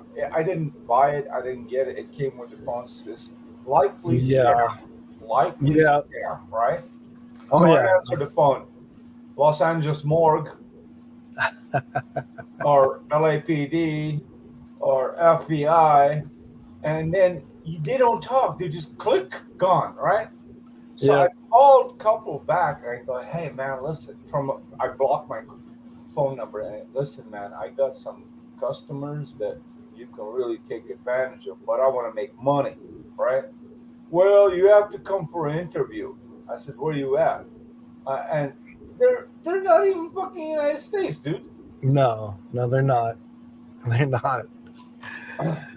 I love those. And my brother, especially when we're in the car, he's like, dude, give it up. You're not gaining anything. Yeah, I'm not gaining anything, but I'm fucking with them and you're laughing your ass off. You're gaining a laughter. I mean, yeah, really? Well, my social is taken advantage of, and yeah, they're using it. They are taking all your money out. I go, I didn't know I had money. Oh, you have a lot of money you don't know about. Let me tell you. Yeah, what the fuck? I mean, they'll go on with any ploy they can do. Yeah, they're getting mad at me because I didn't have a debit card to give to them. I said I pay everything cash. I said I deal with Security Pacific. Right. You remember Security Pacific? Yeah, Security Pacific. Man, that used to be a bank, Yeah. 20 years ago. Yeah, not anymore. I had an account there. But tell them, hey, send Patel over to my house. I'll give him cash. I want to see Patel show up. I am here for the cash. Yeah. Oh, that's fucking hilarious. And then there was one time this guy called, and I am Robert Smith. Oh, and yes. His accent was so fucking heavy. I said, oh, hey, thanks for calling back, Robert, because the phone dropped from when I was ordering. I said, I want a biryani, I want an Indian chicken, I want a chicken sahabi. He's like, what are you talking about? I said, oh, is this a restaurant, the Indian restaurant on Ventura Boulevard? I go, click. They don't even answer. Sometimes if you piss them off enough, they will entangle with you. But you really got to start slow. You cannot go at it hard right off the bat. No. I had the last guy was on the phone for almost half hour. And then he's transferred me to... Oh, you did good. I went through 3 people, and then I just finally got bored, and I hung up. Yeah, once you have your fun, you're done. Yeah, I'm like, this is getting boring. No. Yeah, usually they get pretty upset, and I'll have them going, hold on, I do not understand. I will have you talk to so-and-so. Yeah. But a few years ago, they busted a couple of those, what do you call boiler rooms in India? Yeah. But that didn't stop anything. Nothing. No. It was on the news, but it didn't stop anything. More popped up. That's probably the same people. My grandson thought we were crazy when we were talking about hotels that had keys. Oh, what, Patty? I can relate to that. I can relate to that up till about 12 years ago when I rented a hotel room in Arizona, and they gave me like a pamphlet with a couple of cards in it, and I'm like, "How about the keys?" She's like, "Oh, I gave them to you." No, you didn't give them to me. So I started looking in my pockets and in my jacket. It was winter, so I'm looking for fucking keys. This lady's looking at me. She goes, "You got them in your hand." I don't have them in my fucking hand. Look at my hand. You just gave me the receipt with a card. And she's like, "Sir, I'm gonna have someone help you go to the room." I said, "Does he have the fucking keys?" She's like, "No, you have the keys." I don't have the fucking keys. I'm going ballistic. It's like midnight, and I'm like, these people are just out of their fucking mind. Yeah. She gave me keys. Now I lost the keys. Now I gotta pay for keys that I don't have. And finally, this kid, nice kid, takes me up and says, "Sir, the card goes in the slot. Look at the green light turn on." And I'm like, "Thank you very much. I found the keys." I'll Yeah. never forget that day. Exactly. Yeah. It's like feeling stupid after the fact. But at least tell me over the counter the card is the key. But the thing She is, should have told you that. Yeah. no, but the thing is, I respect and understand it now. To them, it's normal that Mhm. normal people have used rooms, know the card is the key. So she didn't understand. I didn't understand. It was a miscommunication. It just got ugly. Yeah, it's easy to do pretty quick. That is pretty easy. Miscommunication happens all the time, unfortunately. Can you imagine? Remember back in the day, or on maybe till now, they hack your credit card if you swipe it somewhere, and then Yeah. all of a sudden they hack the key code, would make a card, and there's Mhm. 5 people in your room. That's bullshit. Yeah. I mean, don't get me wrong. 2 out of the 5, if they were decent looking women, I would say stay. Mhm. When was the last time you and your wife stayed in a hotel? It's good. Yeah, I don't know. Things just people get crazy on here sometimes. Damn, you made it till almost 5 o'clock. I made almost to 5. I know. Yeah, I thought because I came home at midnight and I saw you on, but I was starving. I cooked some food and this and that. I go, by 2 o'clock you're gonna be done. And all of a sudden I come on at 3:30. What the? I'm still going. Yeah. Pump away. It's just some weeks it's just like I'm here, the missus are here, and it'd be like 3 people, but there's nobody in the chat talking or anything, and I'm like, okay, I'm getting tired. I'm just, I didn't want it to be a 5-hour monologue where I'm just talking and talking and talking. And, some nights go better than others. This was a great night. People coming in, Yeah. you and Angela coming up on panel and stuff, and a lot of people talking in the chat. Yeah. But some nights I come on here and it's just like, it'll say 10 people watching and it'll be like one person writing in the side chat every 15 or 20 minutes or something. It's just like, But you also have to remember that I'm only talking about Southern California. This Yeah. is the past 3 days only that we have not turned the AC on in Southern California. mhm. It's been so hot for so long. Oh yeah. And you get drained. I mean, I'm talking from a personal point of view. I just want to go to sleep,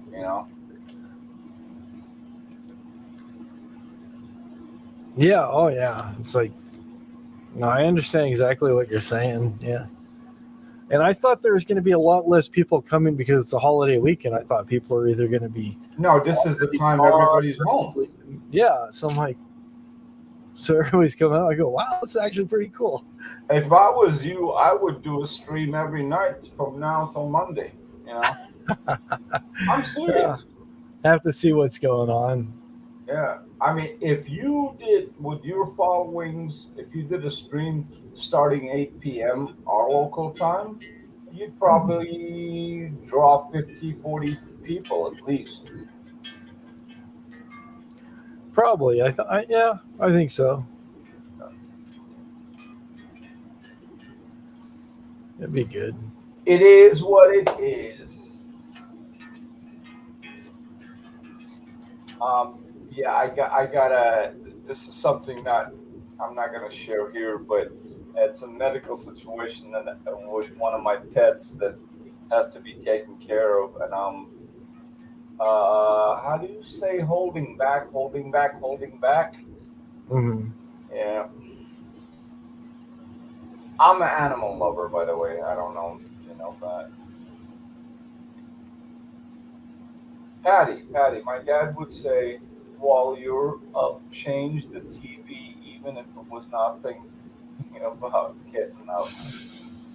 That's funny. Yeah. Well, you're up. I haven't got up yet. Yeah.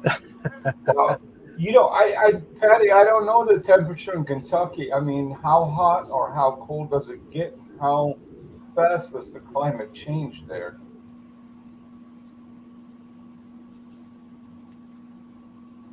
Kentucky, I thought it was pretty much a colder state, but I don't know yet. I've never been there. I don't know. I don't know either. So, but I know on the East Coast, it seems like everybody's starting to get ready for fall. Things are Right. starting to change. Yeah, Patty says we have 4 seasons. We have 2 in California. We have hot and we have fire season. That's the truth. That's we got those 2 seasons there. That's the very truth. Yeah, it's like Oh, I got back yesterday from the East Coast, and I can smell the fire in the air. oh yeah, they're bad. There's just so But many fires. Once we got, I don't know where the fires are. Honestly, I haven't watched the news, but it was like irritating to breathe. I don't know where it's burning. What's burning where, Dave? I know there's a bunch of fires up in Northern California. Last week there was one either in Bakersfield or Fresno that was going pretty good. I think there's one in Simi Valley area. I think that unless they got That's that probably out, what I was smelling. Yeah, That's probably what I was smelling. And there's some fire that you smell. It's a light smell, but then there's that heavy one that you're almost inhaling soot. You know. Yeah. Those are the ones I don't like. Yeah, you're really close when it looks like it's snowing and you realize it's ash falling from the sky.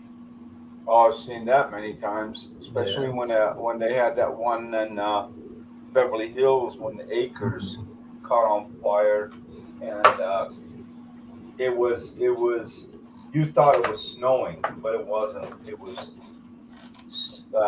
what do you call it? Soot. It was in the air. It looked like snow. Yeah, ash. Yeah, and then go out, look at the car, especially if you got a black car. You know, it looks white. What the fuck happened? Who painted this thing? Yeah, I'm trying to see. Yeah, you can go to Cal Fire and look at wildfire maps, and there's a bunch. Okay, there's one that's pretty big in Kern County, and then there's one in San Bernardino National Forest. Which San Bernardino National Forest, is that the one that crosses over all the San Gabriel Mountains, or it's not attached? That one I think is. Yeah, I think that's the one that's burning up by the Cajon Pass. Wow, that's pretty big. And there's a pretty good sized fire up in the Sequoia National Forest up by Tulare. Yeah, Tulare, off the 99. Yeah, then there's a fire up in. There's about 3 fires right by each other in Humboldt area, Humboldt County. Humboldt County is, I think, Northern California. Yeah. That's where they grow all the weed. Yeah, there's a bunch of fires there, and then if you look at the very top of the state, it shows like there's like 5 fires that are like real close together. It's amazing, you know. There's so much fire in California. I can't get a little fucking burn in my bed with my woman. Yeah, it's sad. Yeah. Yeah, soot and ash. Yeah. Best season of spring. Lots of nice days in fall. When the leaves change, it's beautiful. Picking them up, not so much fun. My wife for a long time wanted a jacaranda tree. What's a jackrabbit tree? Those are the trees you probably have seen in your area where they're bright. They grow really big and they're bright purple, and then they decide to drop all the petals, and it makes a big purple mess on the ground. Yeah, I know what you're talking about exactly. That's a jacaranda tree. I know exactly what you're talking about. Okay. We had me and the wife had a very light argument, not big argument, a couple of weeks ago. So she buys these seeds, and I think he's my son. I haven't done a DNA, so I can't guarantee anything. But they plant the stuff. Mm-hmm. But they planted this one seed that's these little tomatoes, you know, the small tomatoes. Yeah, the cherry tomatoes. Cherry tomatoes. Yeah. Those things grow like crazy all over the place. Mm. And I'm like, every 2 days, I'm the one who's watering the stuff because the sprinkler system doesn't reach that far because it's around a tree, and around the tree is a bunch of bricks, so it's elevated. And I'm watering the stuff. I'm like, dude, I'll do the water, just pick the tomatoes. You know, that's all you gotta do.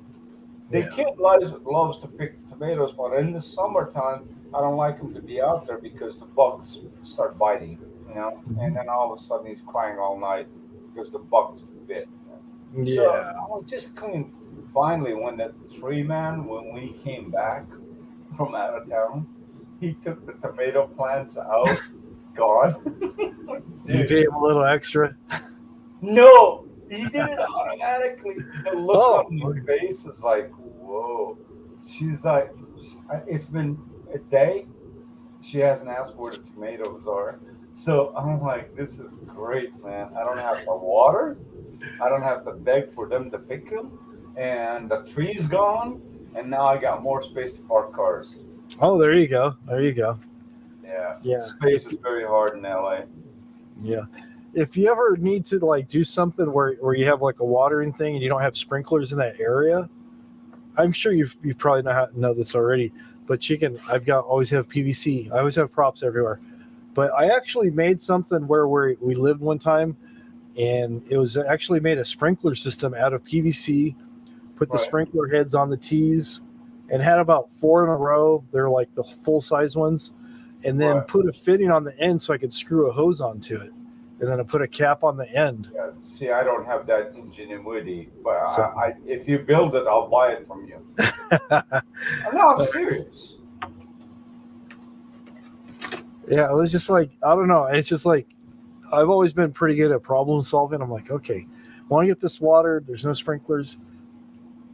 Okay, make a way for the sprinklers to build me one. I needed to spray a 50-foot radius. That's all I care about. All right. Yeah, because you can get the full spray or the quarter spray or the half spray. We had it like set up where it was pretty cool. It would like spray on the sides and this way, and then one in the middle. And I just need pretty cool. Not even 50-foot radius. That's what I need. If I can drop one in the middle, I'm cool as hell. Yeah, they're cheap to make too. I mean, PVC is one of the few things still that's relatively inexpensive at Home Depot. I don't know. I haven't shopped for PVCs in a long time. Yeah, it's pretty All I cheap. can relate is the lumber. The lumber is just Oh, the lumber will kill you. and then drywall. Drywall's gone. Yeah, I need a piece of drywall. I used to buy them for I think $9 a sheet. Yeah. And it was $24, $23, $22.95. This is when you make friends at Home Depot, and then show up at 3:00 in the morning with the back door. Seriously, it's getting to that point. It's getting there, yeah. It is getting there. Hop Rock is going to be being only evil Austin Powers. Empire PVC. You know what? That would be your next mission to make a video. The PVC Austin Powers of the PVC. There you go. What was the anthem for that movie? Ding ding ding ding ding ding ding ding ding ding. They had an anthem. That was pretty cool. Yeah, I never was into that movie, but he made a couple of movies, I think.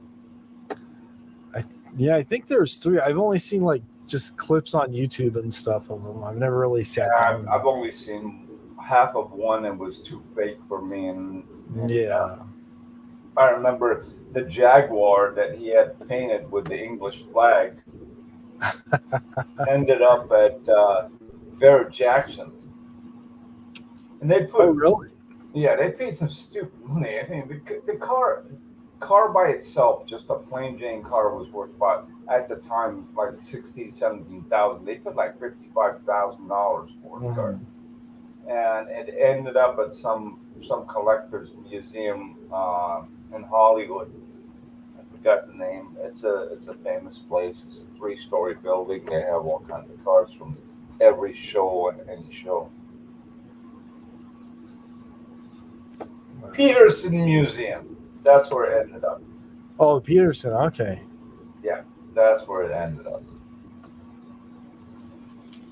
I love Peterson Museum because once a year they open the doors for dealers to come in, and they want to liquidate, old inventory, and nobody shows up. It's me and probably 5 other guys, and we make a deal. Hey, let's just buy them across the board all together without bidding against each other. One bid buys, and we're all partners. I made that deal 30 years ago, and it still sticks. You know what I mean? Yeah. Oh, yeah. Oh, yeah.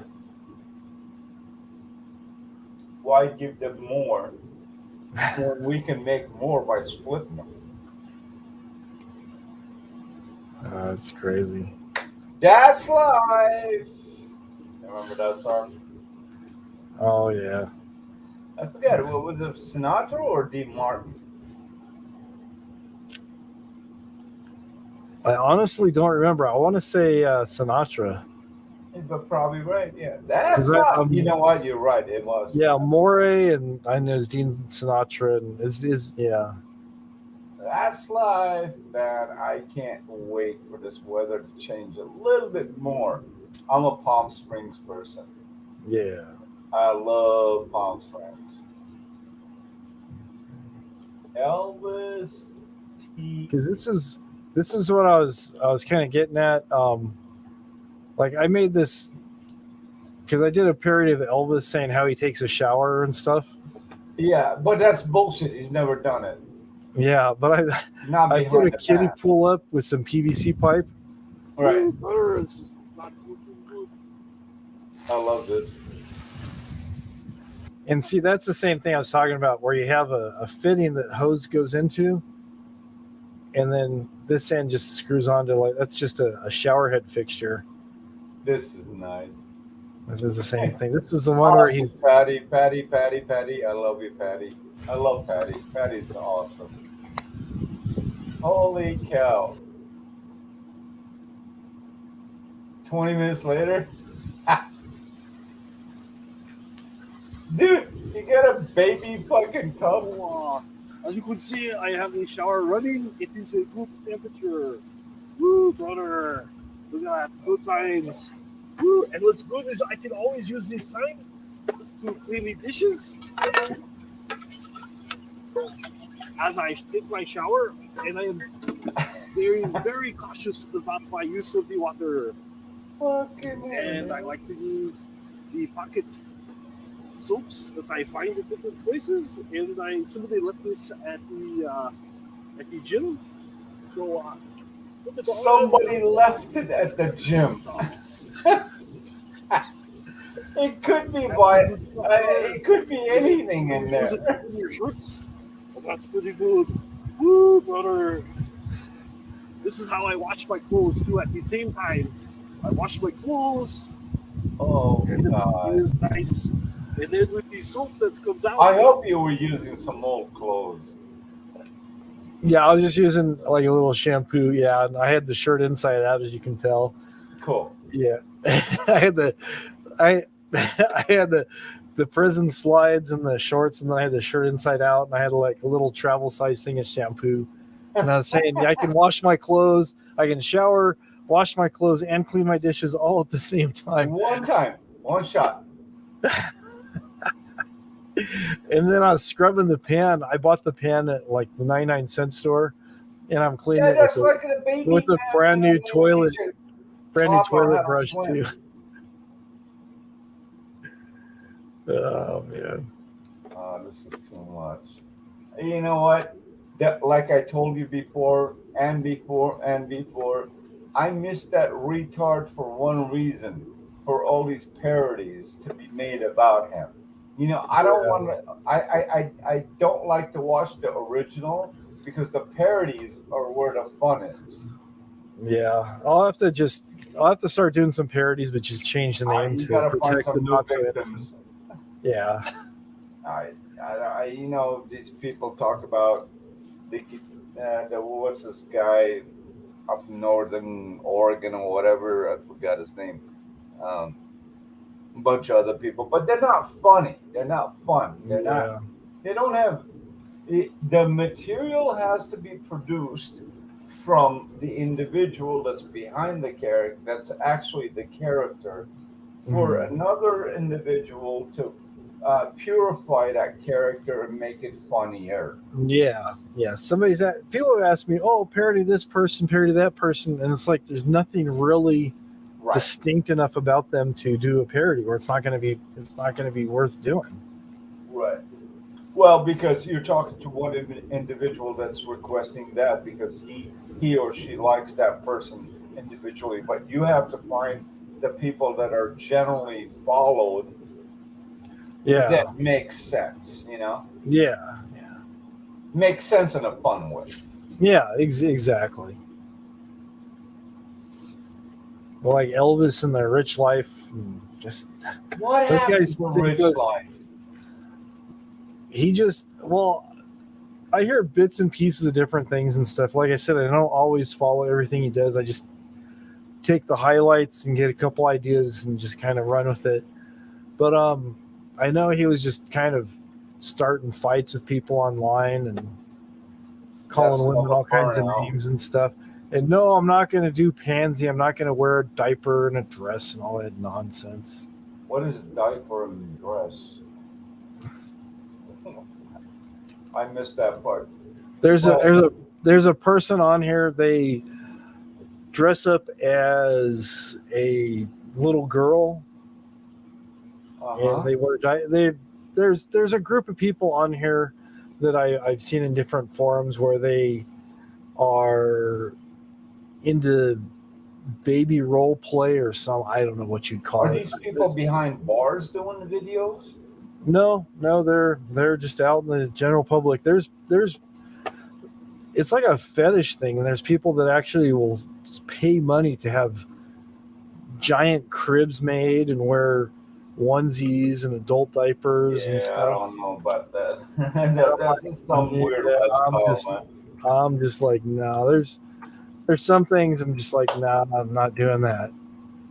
The one thing I really liked, and this is very unusual for me to say I like crazy, but Rich Life, the first time that I came across his channel, it was through a friend that recommended the channel. He had this girl, good looking girl, that was crazy as fuck.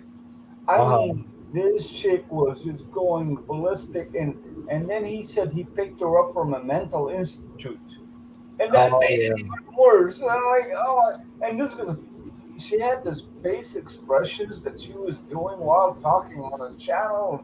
I mean, it was fucking hilarious. Is that Elbow? No, this is a guy who's obsessed with being a grown-up baby. Are you kidding?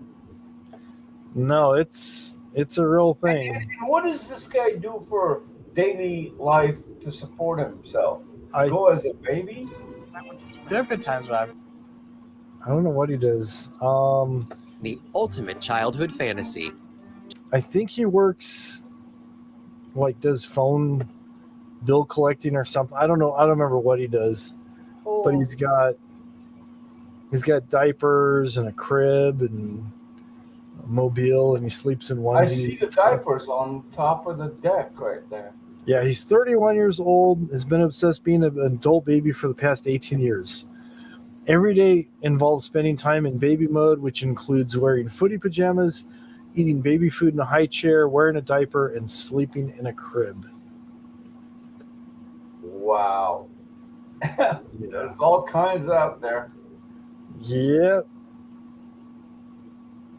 Shit, I wouldn't know how to get into a crib. Unless it's got a lift, hydraulic lift. There you go. Yeah. And people follow these kind of characters? Yeah, there's quite a few of them that have quite a draw. There's some girl that's on here, and her boyfriend, she calls her boyfriend daddy, and he puts her in timeout and sometimes spanks her, and it's bizarre. Somebody told me about it. It's like, This sounds like a comedy sketch. it would be, but it's just weird. It's Hey, whatever rocks their boat, that's all I can say. As long as nobody gets hurt. That's the bottom line. yeah, it's just It's like, people that come into this platform, any platform, I don't care. I don't know anything about, Yoko, Puku, whatever, Ruku, or there's the other one where it's more teenagers. But everybody speaks their mind, based on what they're interested in or upset at, And sometimes you have to listen to them. Some things make sense, some things don't. But it's a free, open base channels, and they allow you to do that. You got to do it. yeah. What is that other one that more of the younger crowd goes cuckoo or muku or you know what I'm talking about? No.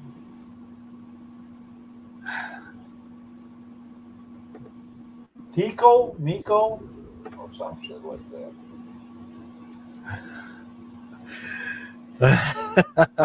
I used to like Pal Talk years ago. I don't know if you've heard of Pal Talk. No.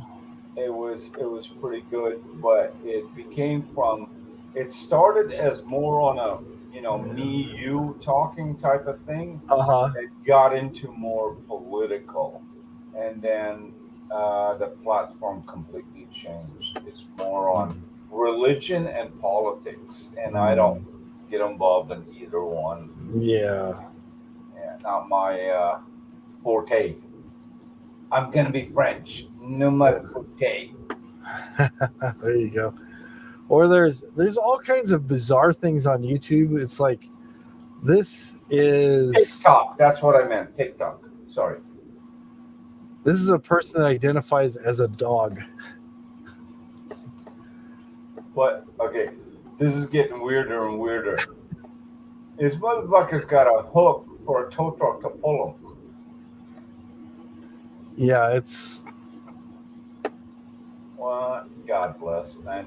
You know, these are. I'm only gonna say I have nothing against anybody mentally ill, but this is mental illness. yeah. Yeah, he's a dog and he's got a bra on. It's some girl thinks she's a dog. That's a girl? Yeah. I thought it was a dude. No. Let's see. Well, why don't she go lock herself in a pound? You know, just you know, just walk in and say, "Lock me up." She can be with all the dogs she wants. Says she's a girl. That's her right there with her boyfriend. So And what? I got so many questions now. So what does the boyfriend give her for food? You know, dog kibble, yeah. kibbles. Kibbles and bits. Yeah, and a couple of bones. Yep. Not his bone. That definitely not. No. Milk bone. Oh, Tribe says you're just not hip to the new trends and fetishes. I missed it. What do you say? You're not hip to the new trends and fetishes. I try. I swear to God, I will try to catch up as much as I can. But you know, I need time for this. This is a bigger job than my job. Yeah, it's just That's it. Tribe punished me. I'm done.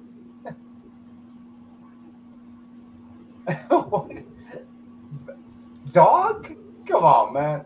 Look, I got dogs that want to be human. They think they're human. Literally. I'm not kidding you. well, there's these. I can't even show this without laughing. There's people that identify as horses. Dude. I can't believe any of this stuff. What the fuck is this? What? It's just, dude. What was his name? The guy with the. He's wearing Speedos.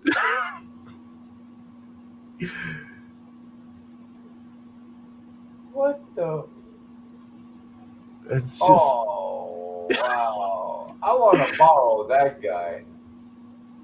Oh, man. David Hasselhoff didn't have Speedos that tight. I don't think so.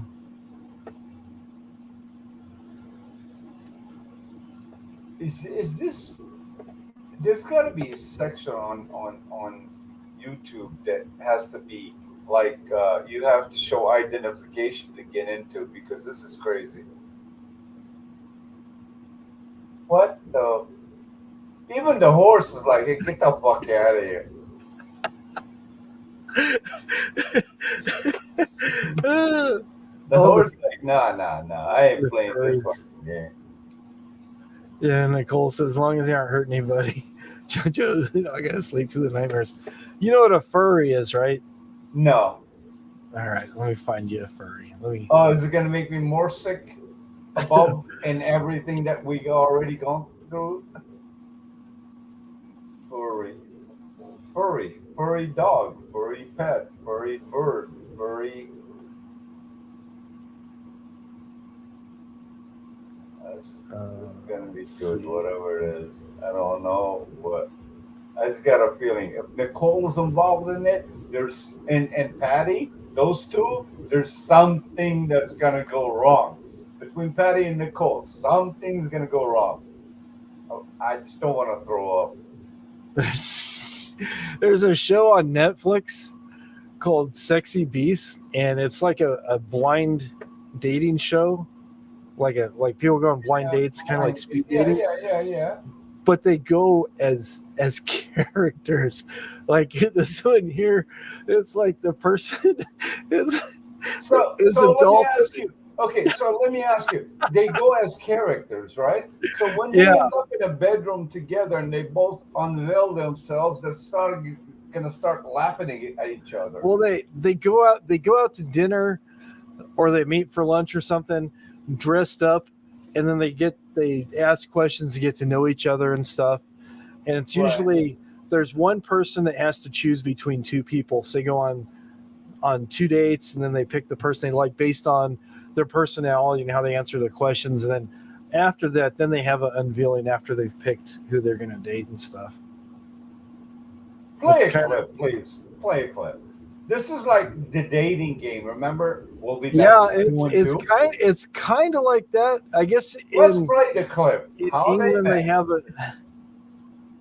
Let's see if it'll let me play this trailer here. Oh, this is gonna be hilarious.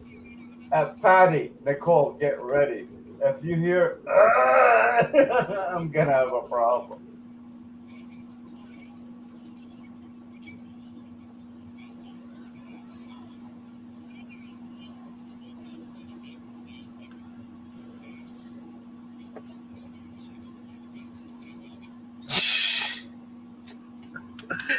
I can't with this. I can't see anything. Oh, okay. I'm sorry. I did it again. I keep doing it again. I keep Oops, watching. I did it again. What was her name? She's fighting her dad over $2 million. Bronies. I forgot all about the bronies too. Okay. Let's see.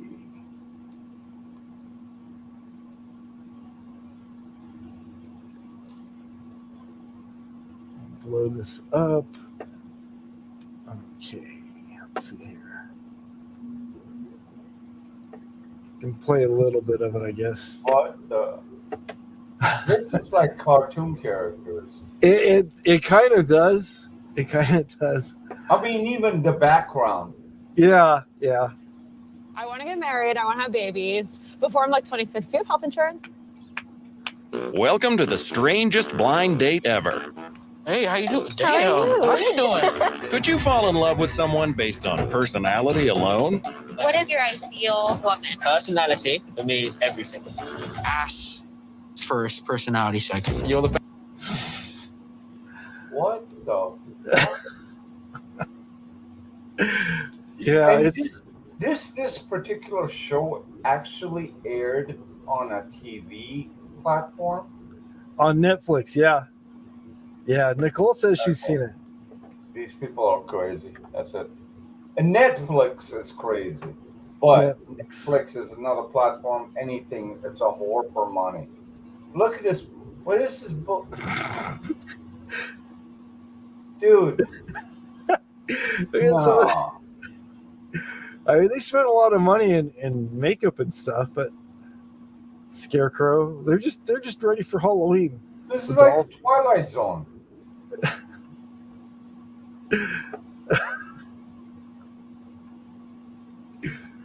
Well, I don't know which one is a woman, which one is a man.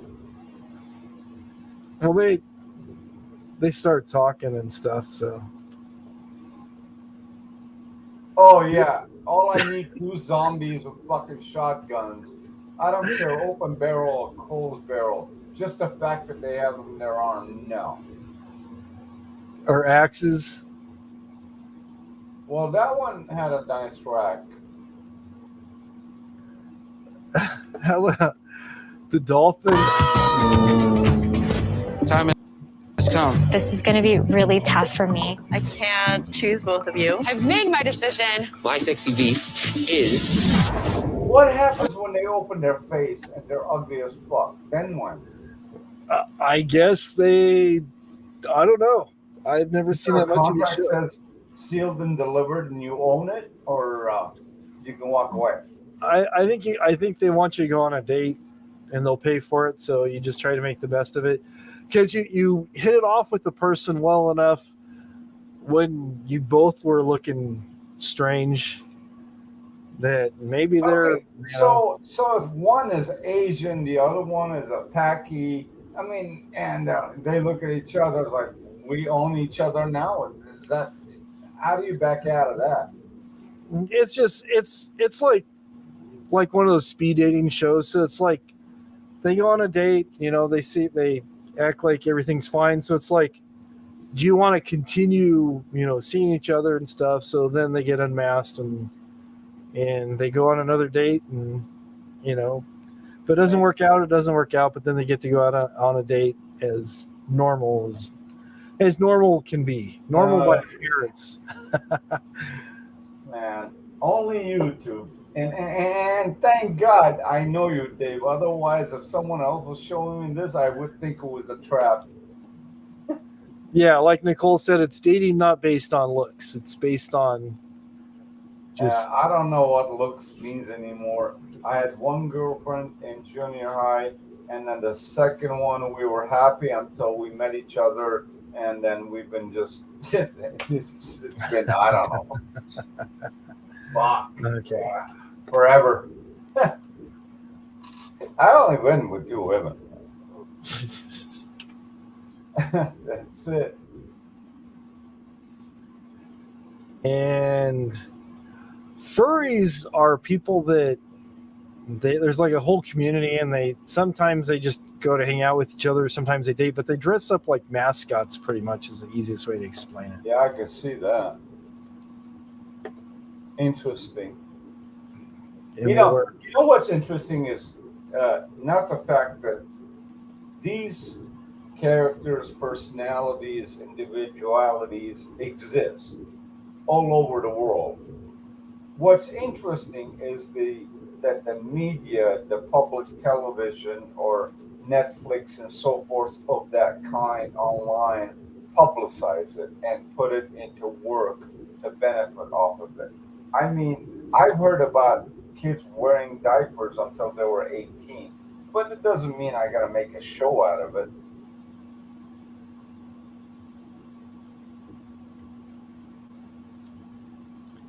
Yeah, but the people will dress up in fur costumes and they'll act like they're the character and hang out and. Amazing. Yep, it's interesting. I changed my views about you, Dave, tonight. It's all for comedy. You know I'm not joking, right? Oh, no. You know I'm joking, right? Yeah, I know. It's all good fun. Yeah, I'm just fucking around. It's interesting. There's a wildlife out there. It's just that, just keep them one fucking exit away from me. That's all I care. One exit. Not asking for much. 5:14. I gotta hit the sack. I got work to do all day tomorrow. Dude, I've been gone for 2 weeks, and you would be surprised. Well, you wouldn't be surprised because much dirt can compile in the yard and roof and this and that. Plus, especially when you don't have rain and all the leaves are landing on the roof. That's a very dangerous part. So I gotta blow the roof, blow this, blow that. As long as I don't blow elbow.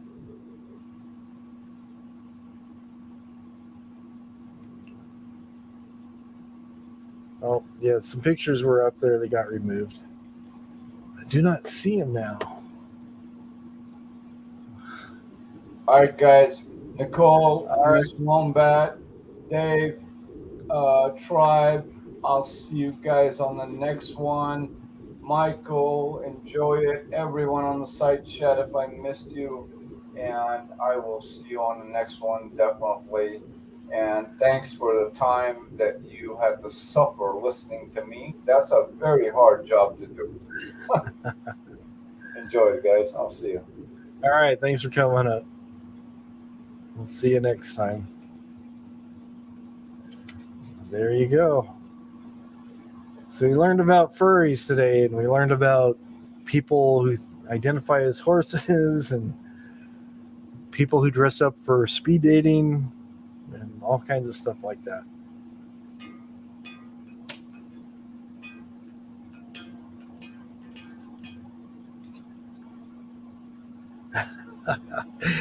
Okay.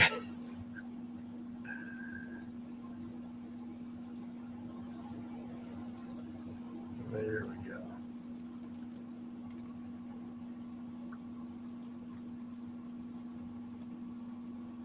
Tribe likes to be called Daddy Tribe. Okay.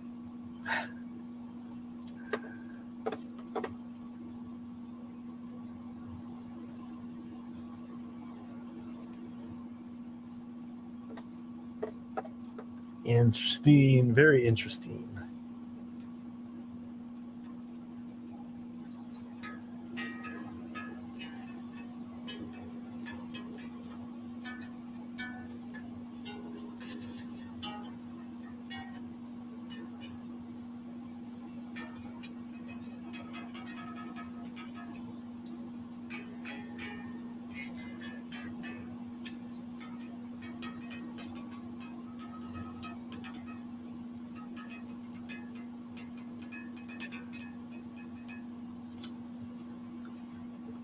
A furry called Cookies. What's going on?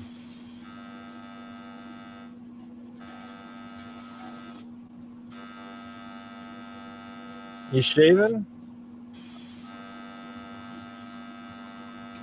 Sounds like you're shaving.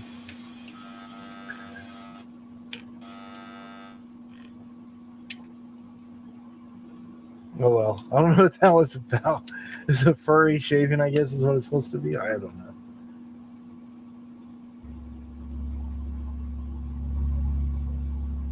All right, Patty, have a good day.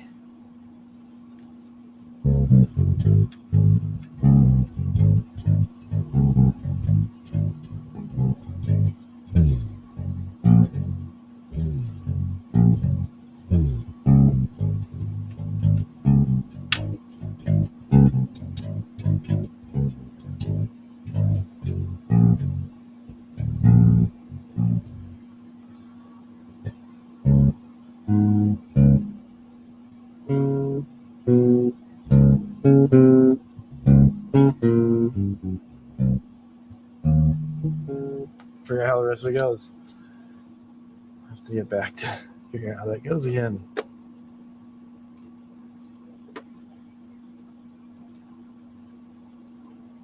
So I can find my line.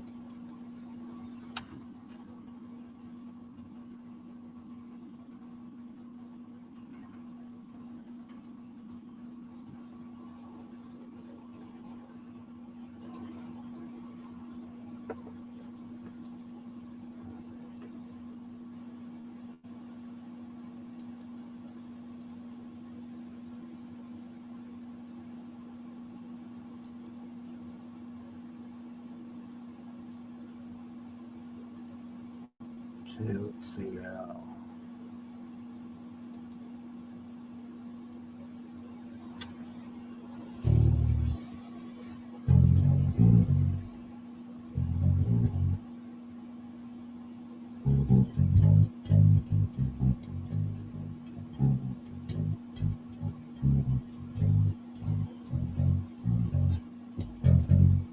There you go. I was playing it wrong.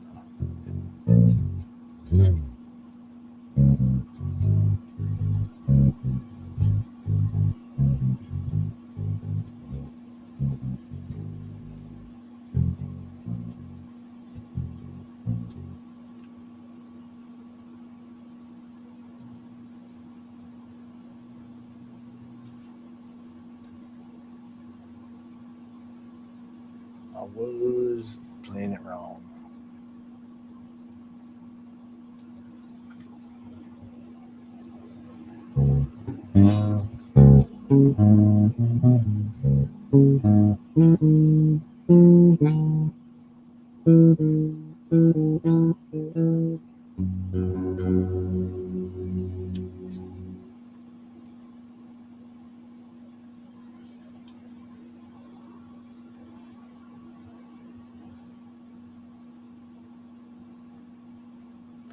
Okay, there we go.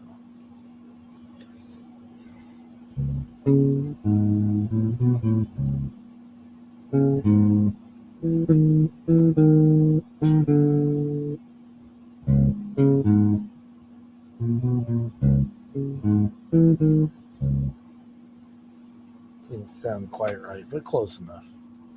Close enough for all practical purposes. Right.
Never coming here again because you. Oh no. No. I didn't take you there. I did not take you to that place. There's some places I will not go, nor will I direct anybody there. You found that on your own. Oh man.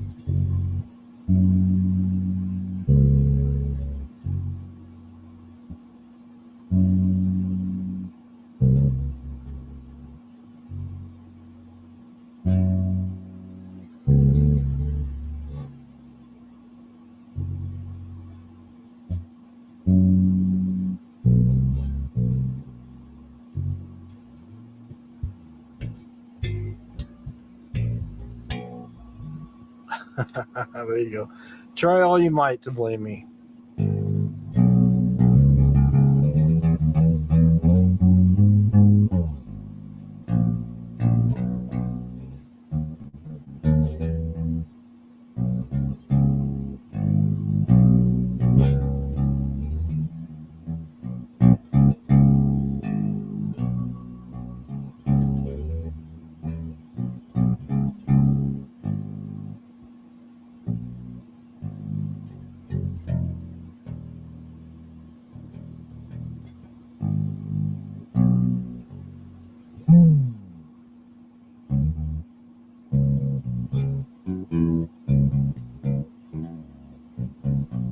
I forget how that song goes too. There's a lot of songs I forget. I haven't played in so long, so I forget. But yeah, that was Iron Man.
Oh man, I can't figure that out either.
Forget how that goes too. I'm forgetting everything tonight.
I thought he was, but I don't know. Probably have to take another shower or something. I don't know.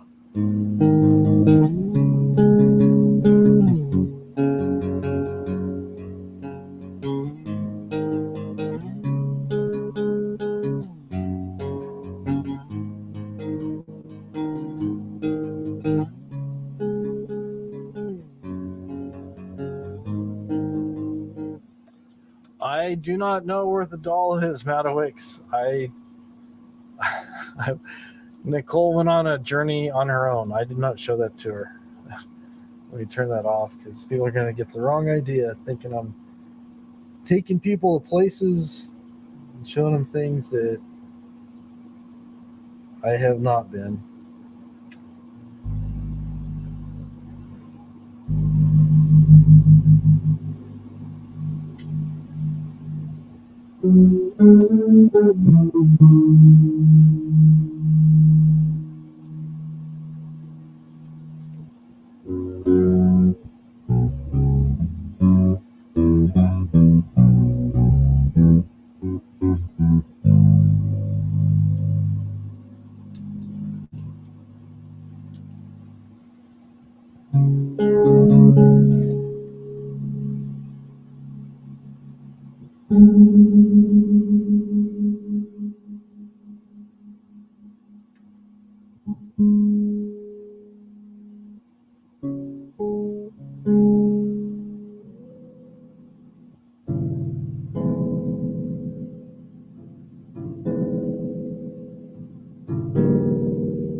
I don't know if he's coming up here or not. I do not know.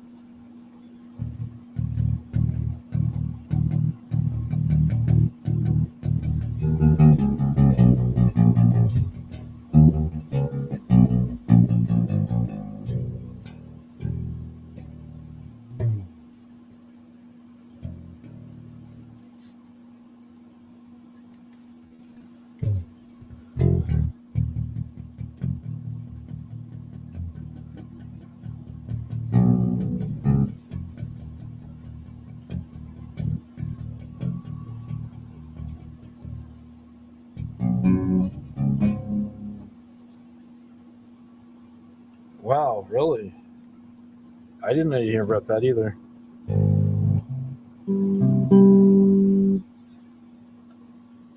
That is pretty wild. That is very strange.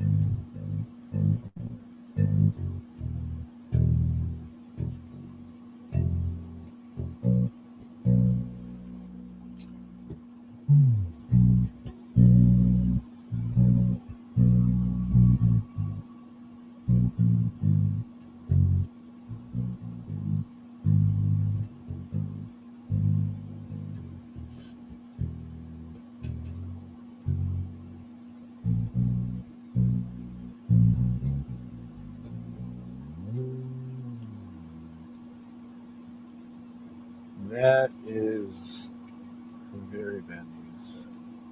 It's very sorry to hear that.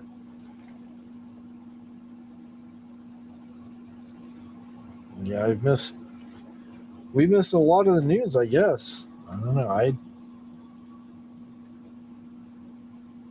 haven't watched the news for the last couple days, so.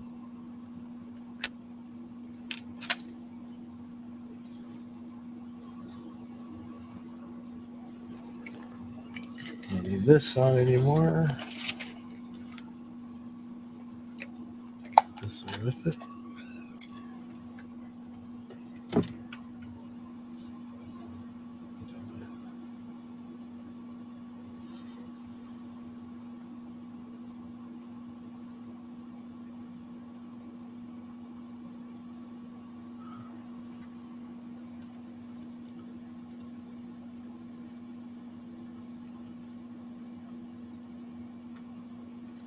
All right, I will be right back.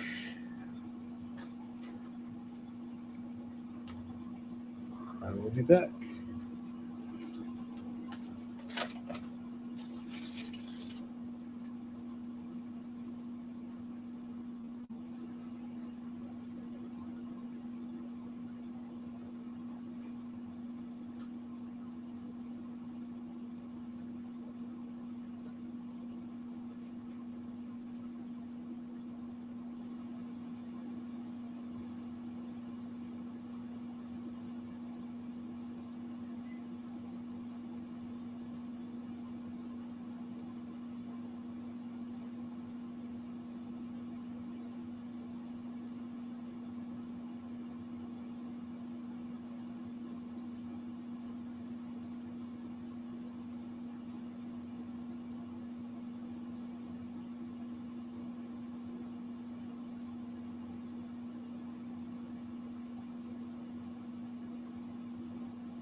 All right.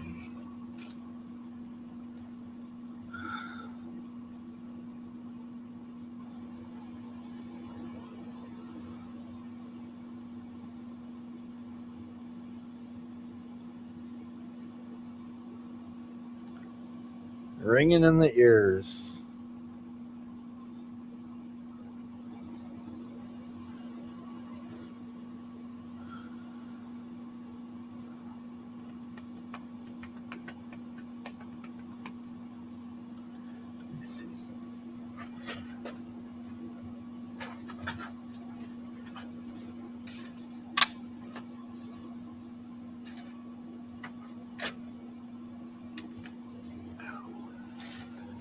It's almost 6 in the morning. I know. It's getting late.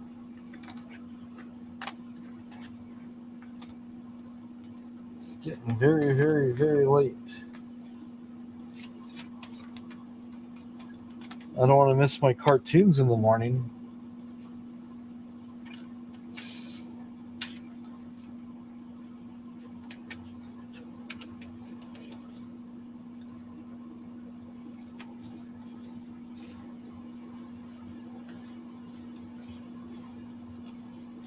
There we go.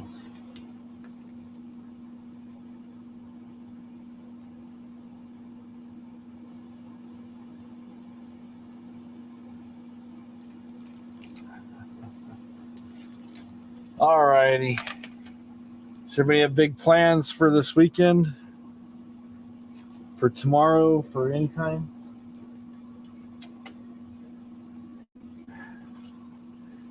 There's a big event coming up on Sunday by us, but I don't think we're going to be able to make it.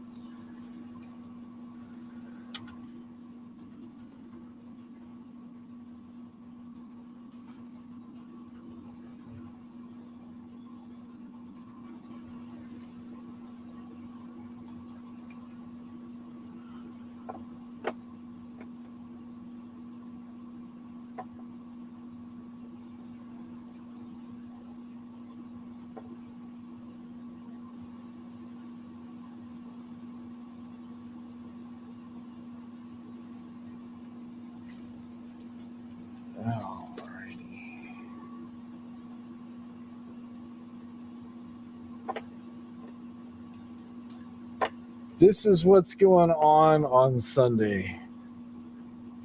By me, at least. This... Let me share this with you guys. I think this is something Tribe would actually be all over.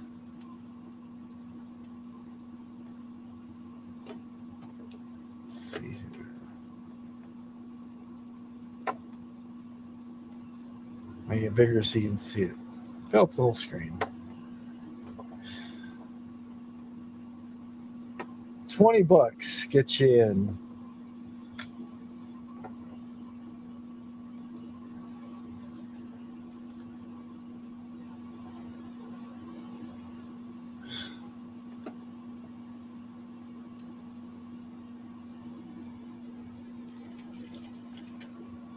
What screen am I? Okay.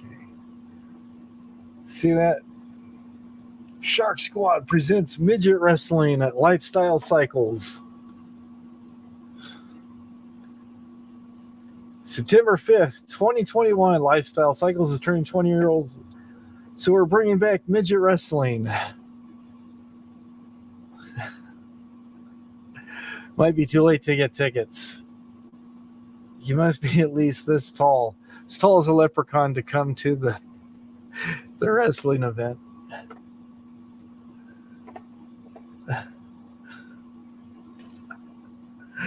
Oh no.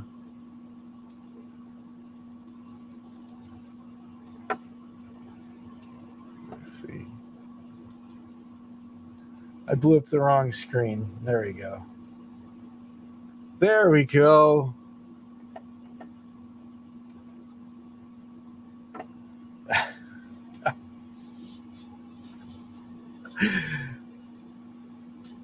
Good old-fashioned midget wrestling.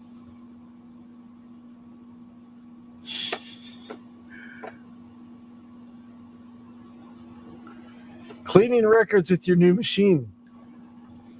I have not had a chance to watch that video yet. I want to see that video to see what machine you got there. It sounds very interesting.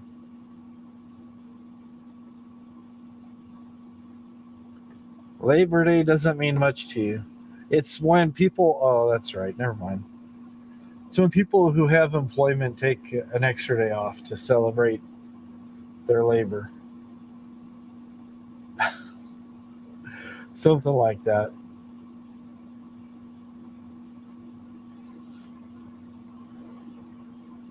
You'll have to get caught up on that tomorrow. Watch that video of the machine. The magic machine.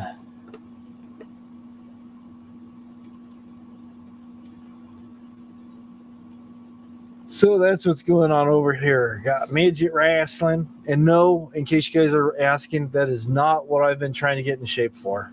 I've not been trying to get in shape to do midget wrestling.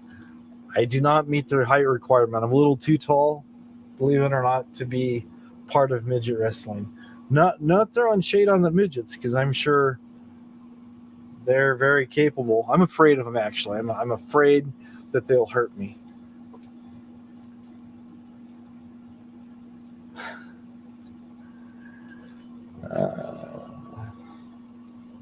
We are living wild over here. That's true. Oh, man.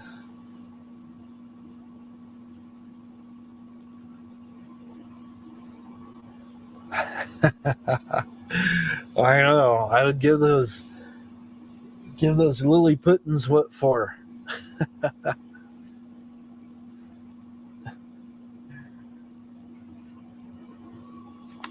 But you always know where they park. Whenever you go to a midget wrestling event, you always know where the contestants park. You just look for all the Power Wheel Jeeps, the little battery operated cars. You just look for where all those are.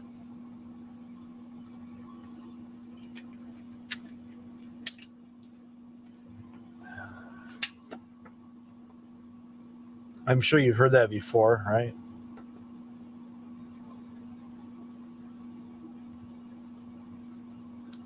Let's see here.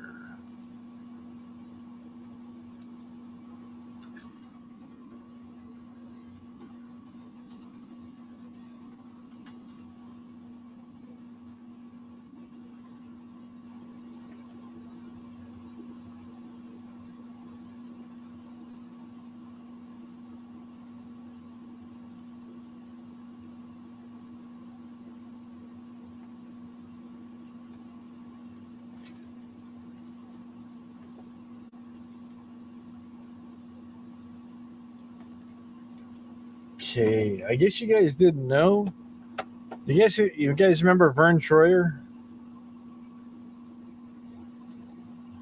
Vern Troyer, may he rest in peace.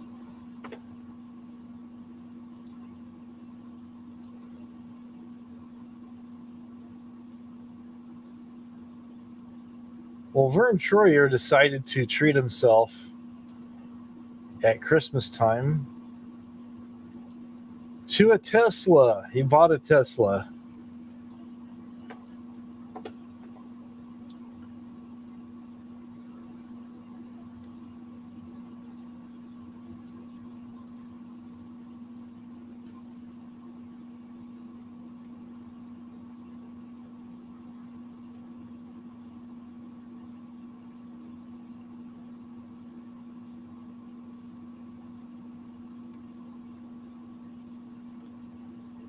Here he is pulling it out of the box.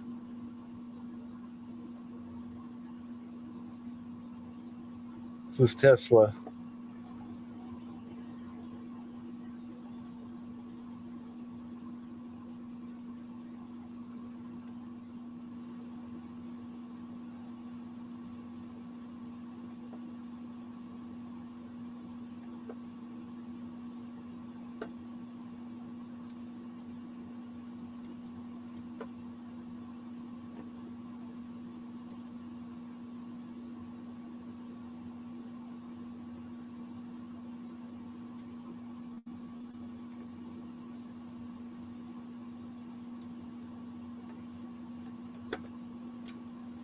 I wonder if oh man.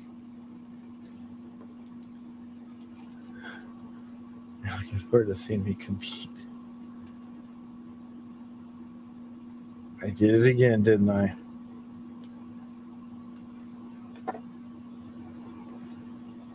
Tesla Model S. It's got a bunch of styrofoam bits on it. Folding mirrors. If somebody's going to drive by and swipe my mirrors, I can fold them in.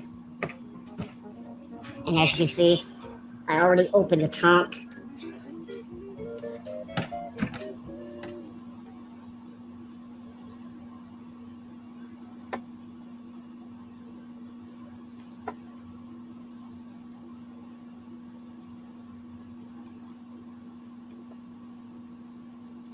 All right, I think we got this set. So let's go ahead and get this thing started. Pedal to the metal.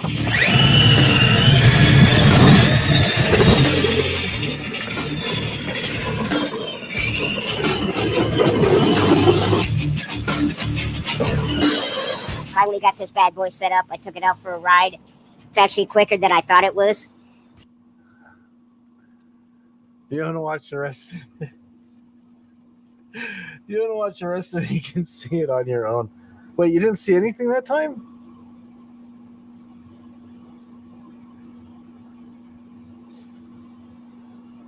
It said it was sharing. It was not sharing?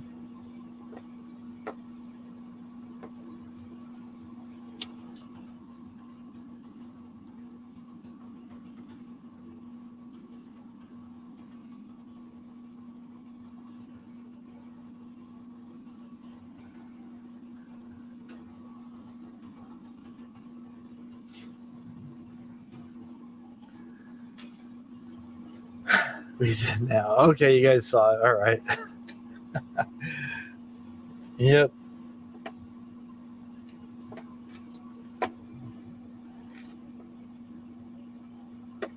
Let's see what else. Let's see what I can find for you guys.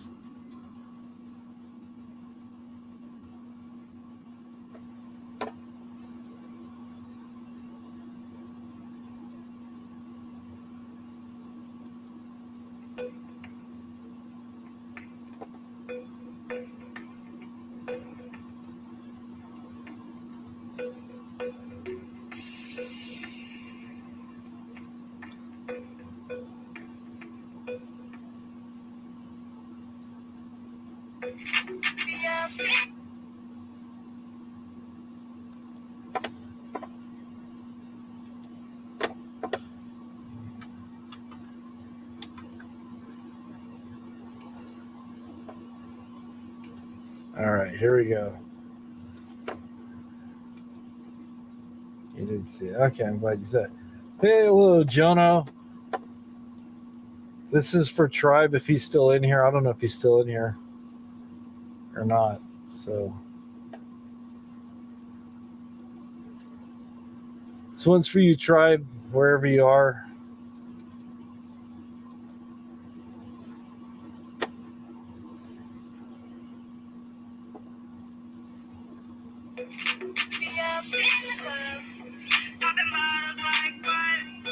Yeah, we don't give a fuck. Body waves looking rough. I stay so fresh. Ain't nothing but the best. Okay. He's probably in the shower. Good. Oh man. Now my comments froze. That's good. That's good. Let's go over here. Let's go over here. That's good. Comments froze. Let's go over here.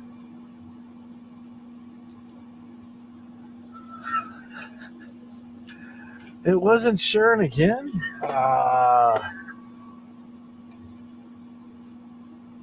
wasn't sure. I thought for sure it was sharing that time. It wasn't sharing again? All right. Let me try it one more time. One more time here.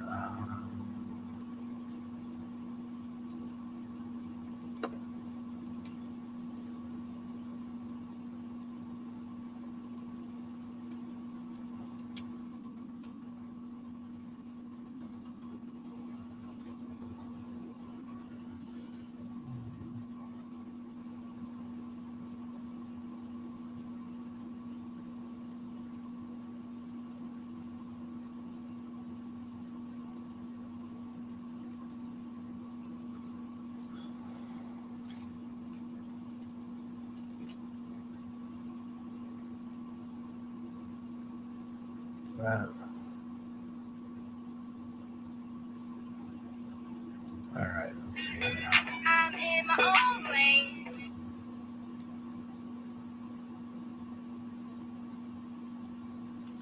All right, let's. What am I doing? What am I doing wrong here? All right, there we go. All right, hopefully you guys can maybe make sure. Okay, there we go. Okay, you guys can see it now. Okay, there we go. New comments. All right, here we go. This is gonna be for Tribe, but I guess it's for Johnny Peaches instead.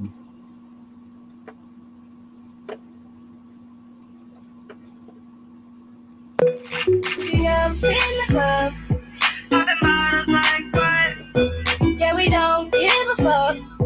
Why these lames looking rough? I say so fresh. Ain't nothing but the best. I'm in my own lane. Should I run this game? Left cheek and right cheek, you know that we do this. We got the crowd moving. Your boyfriend, he choosing. Your main hoe, she losing. We grinding, we on top. Left cheek, right cheek, walk, then make it drop. Almost to the top.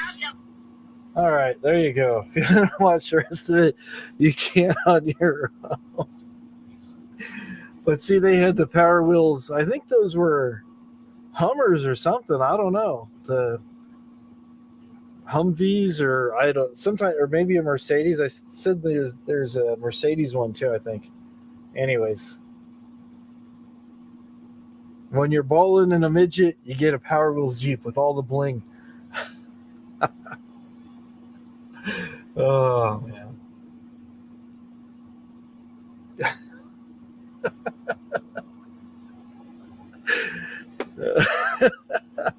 What's going on there, Nicole? Oh, it's funny. Jonah. Giggity. Giggity, giggity. Oh, man. There you go. There you go. Yeah. All righty.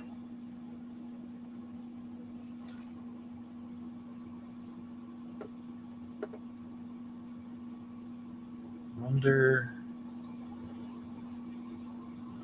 if we can find something else here.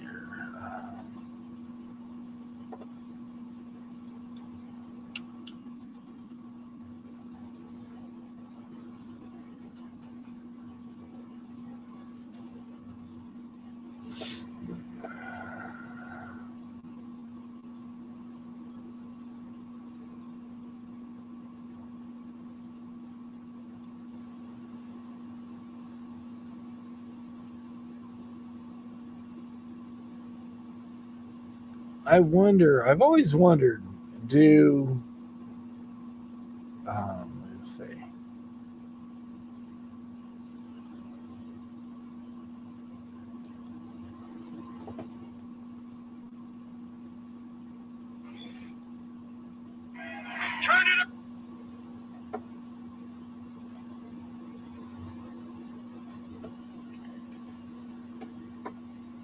So, let's see here. Where am I at here? All right. Here we go.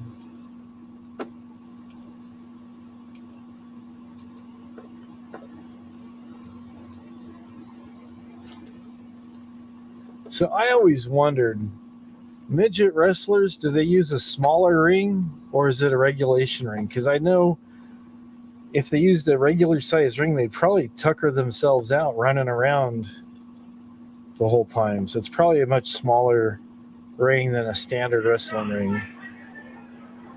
Looks smaller. Methodical pace early on in this contest. But it's for all the marbles.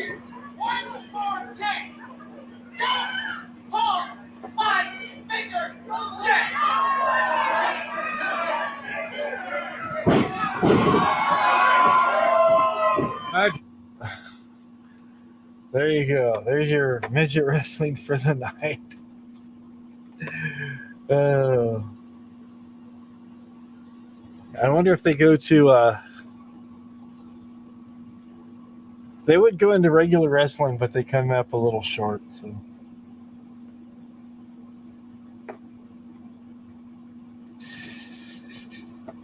His trash talk was pretty weak, though. It was a short speech.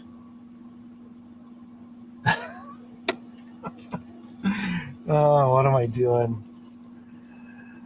What am I doing? All right. So if you get bored, you can look up the Giant Golden Boy Midget World Title Match Midget Wrestling Warrior.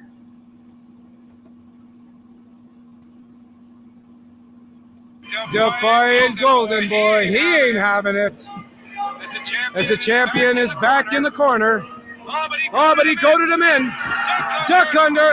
Golden Boy gets out of the way. Knife edge chop, followed by another, and another, and another.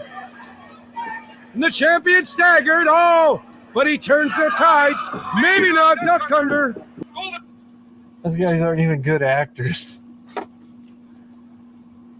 That was faker than big people wrestling.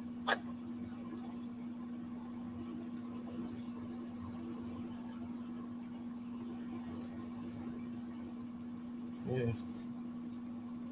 So, all right, everybody, have a good rest of your day.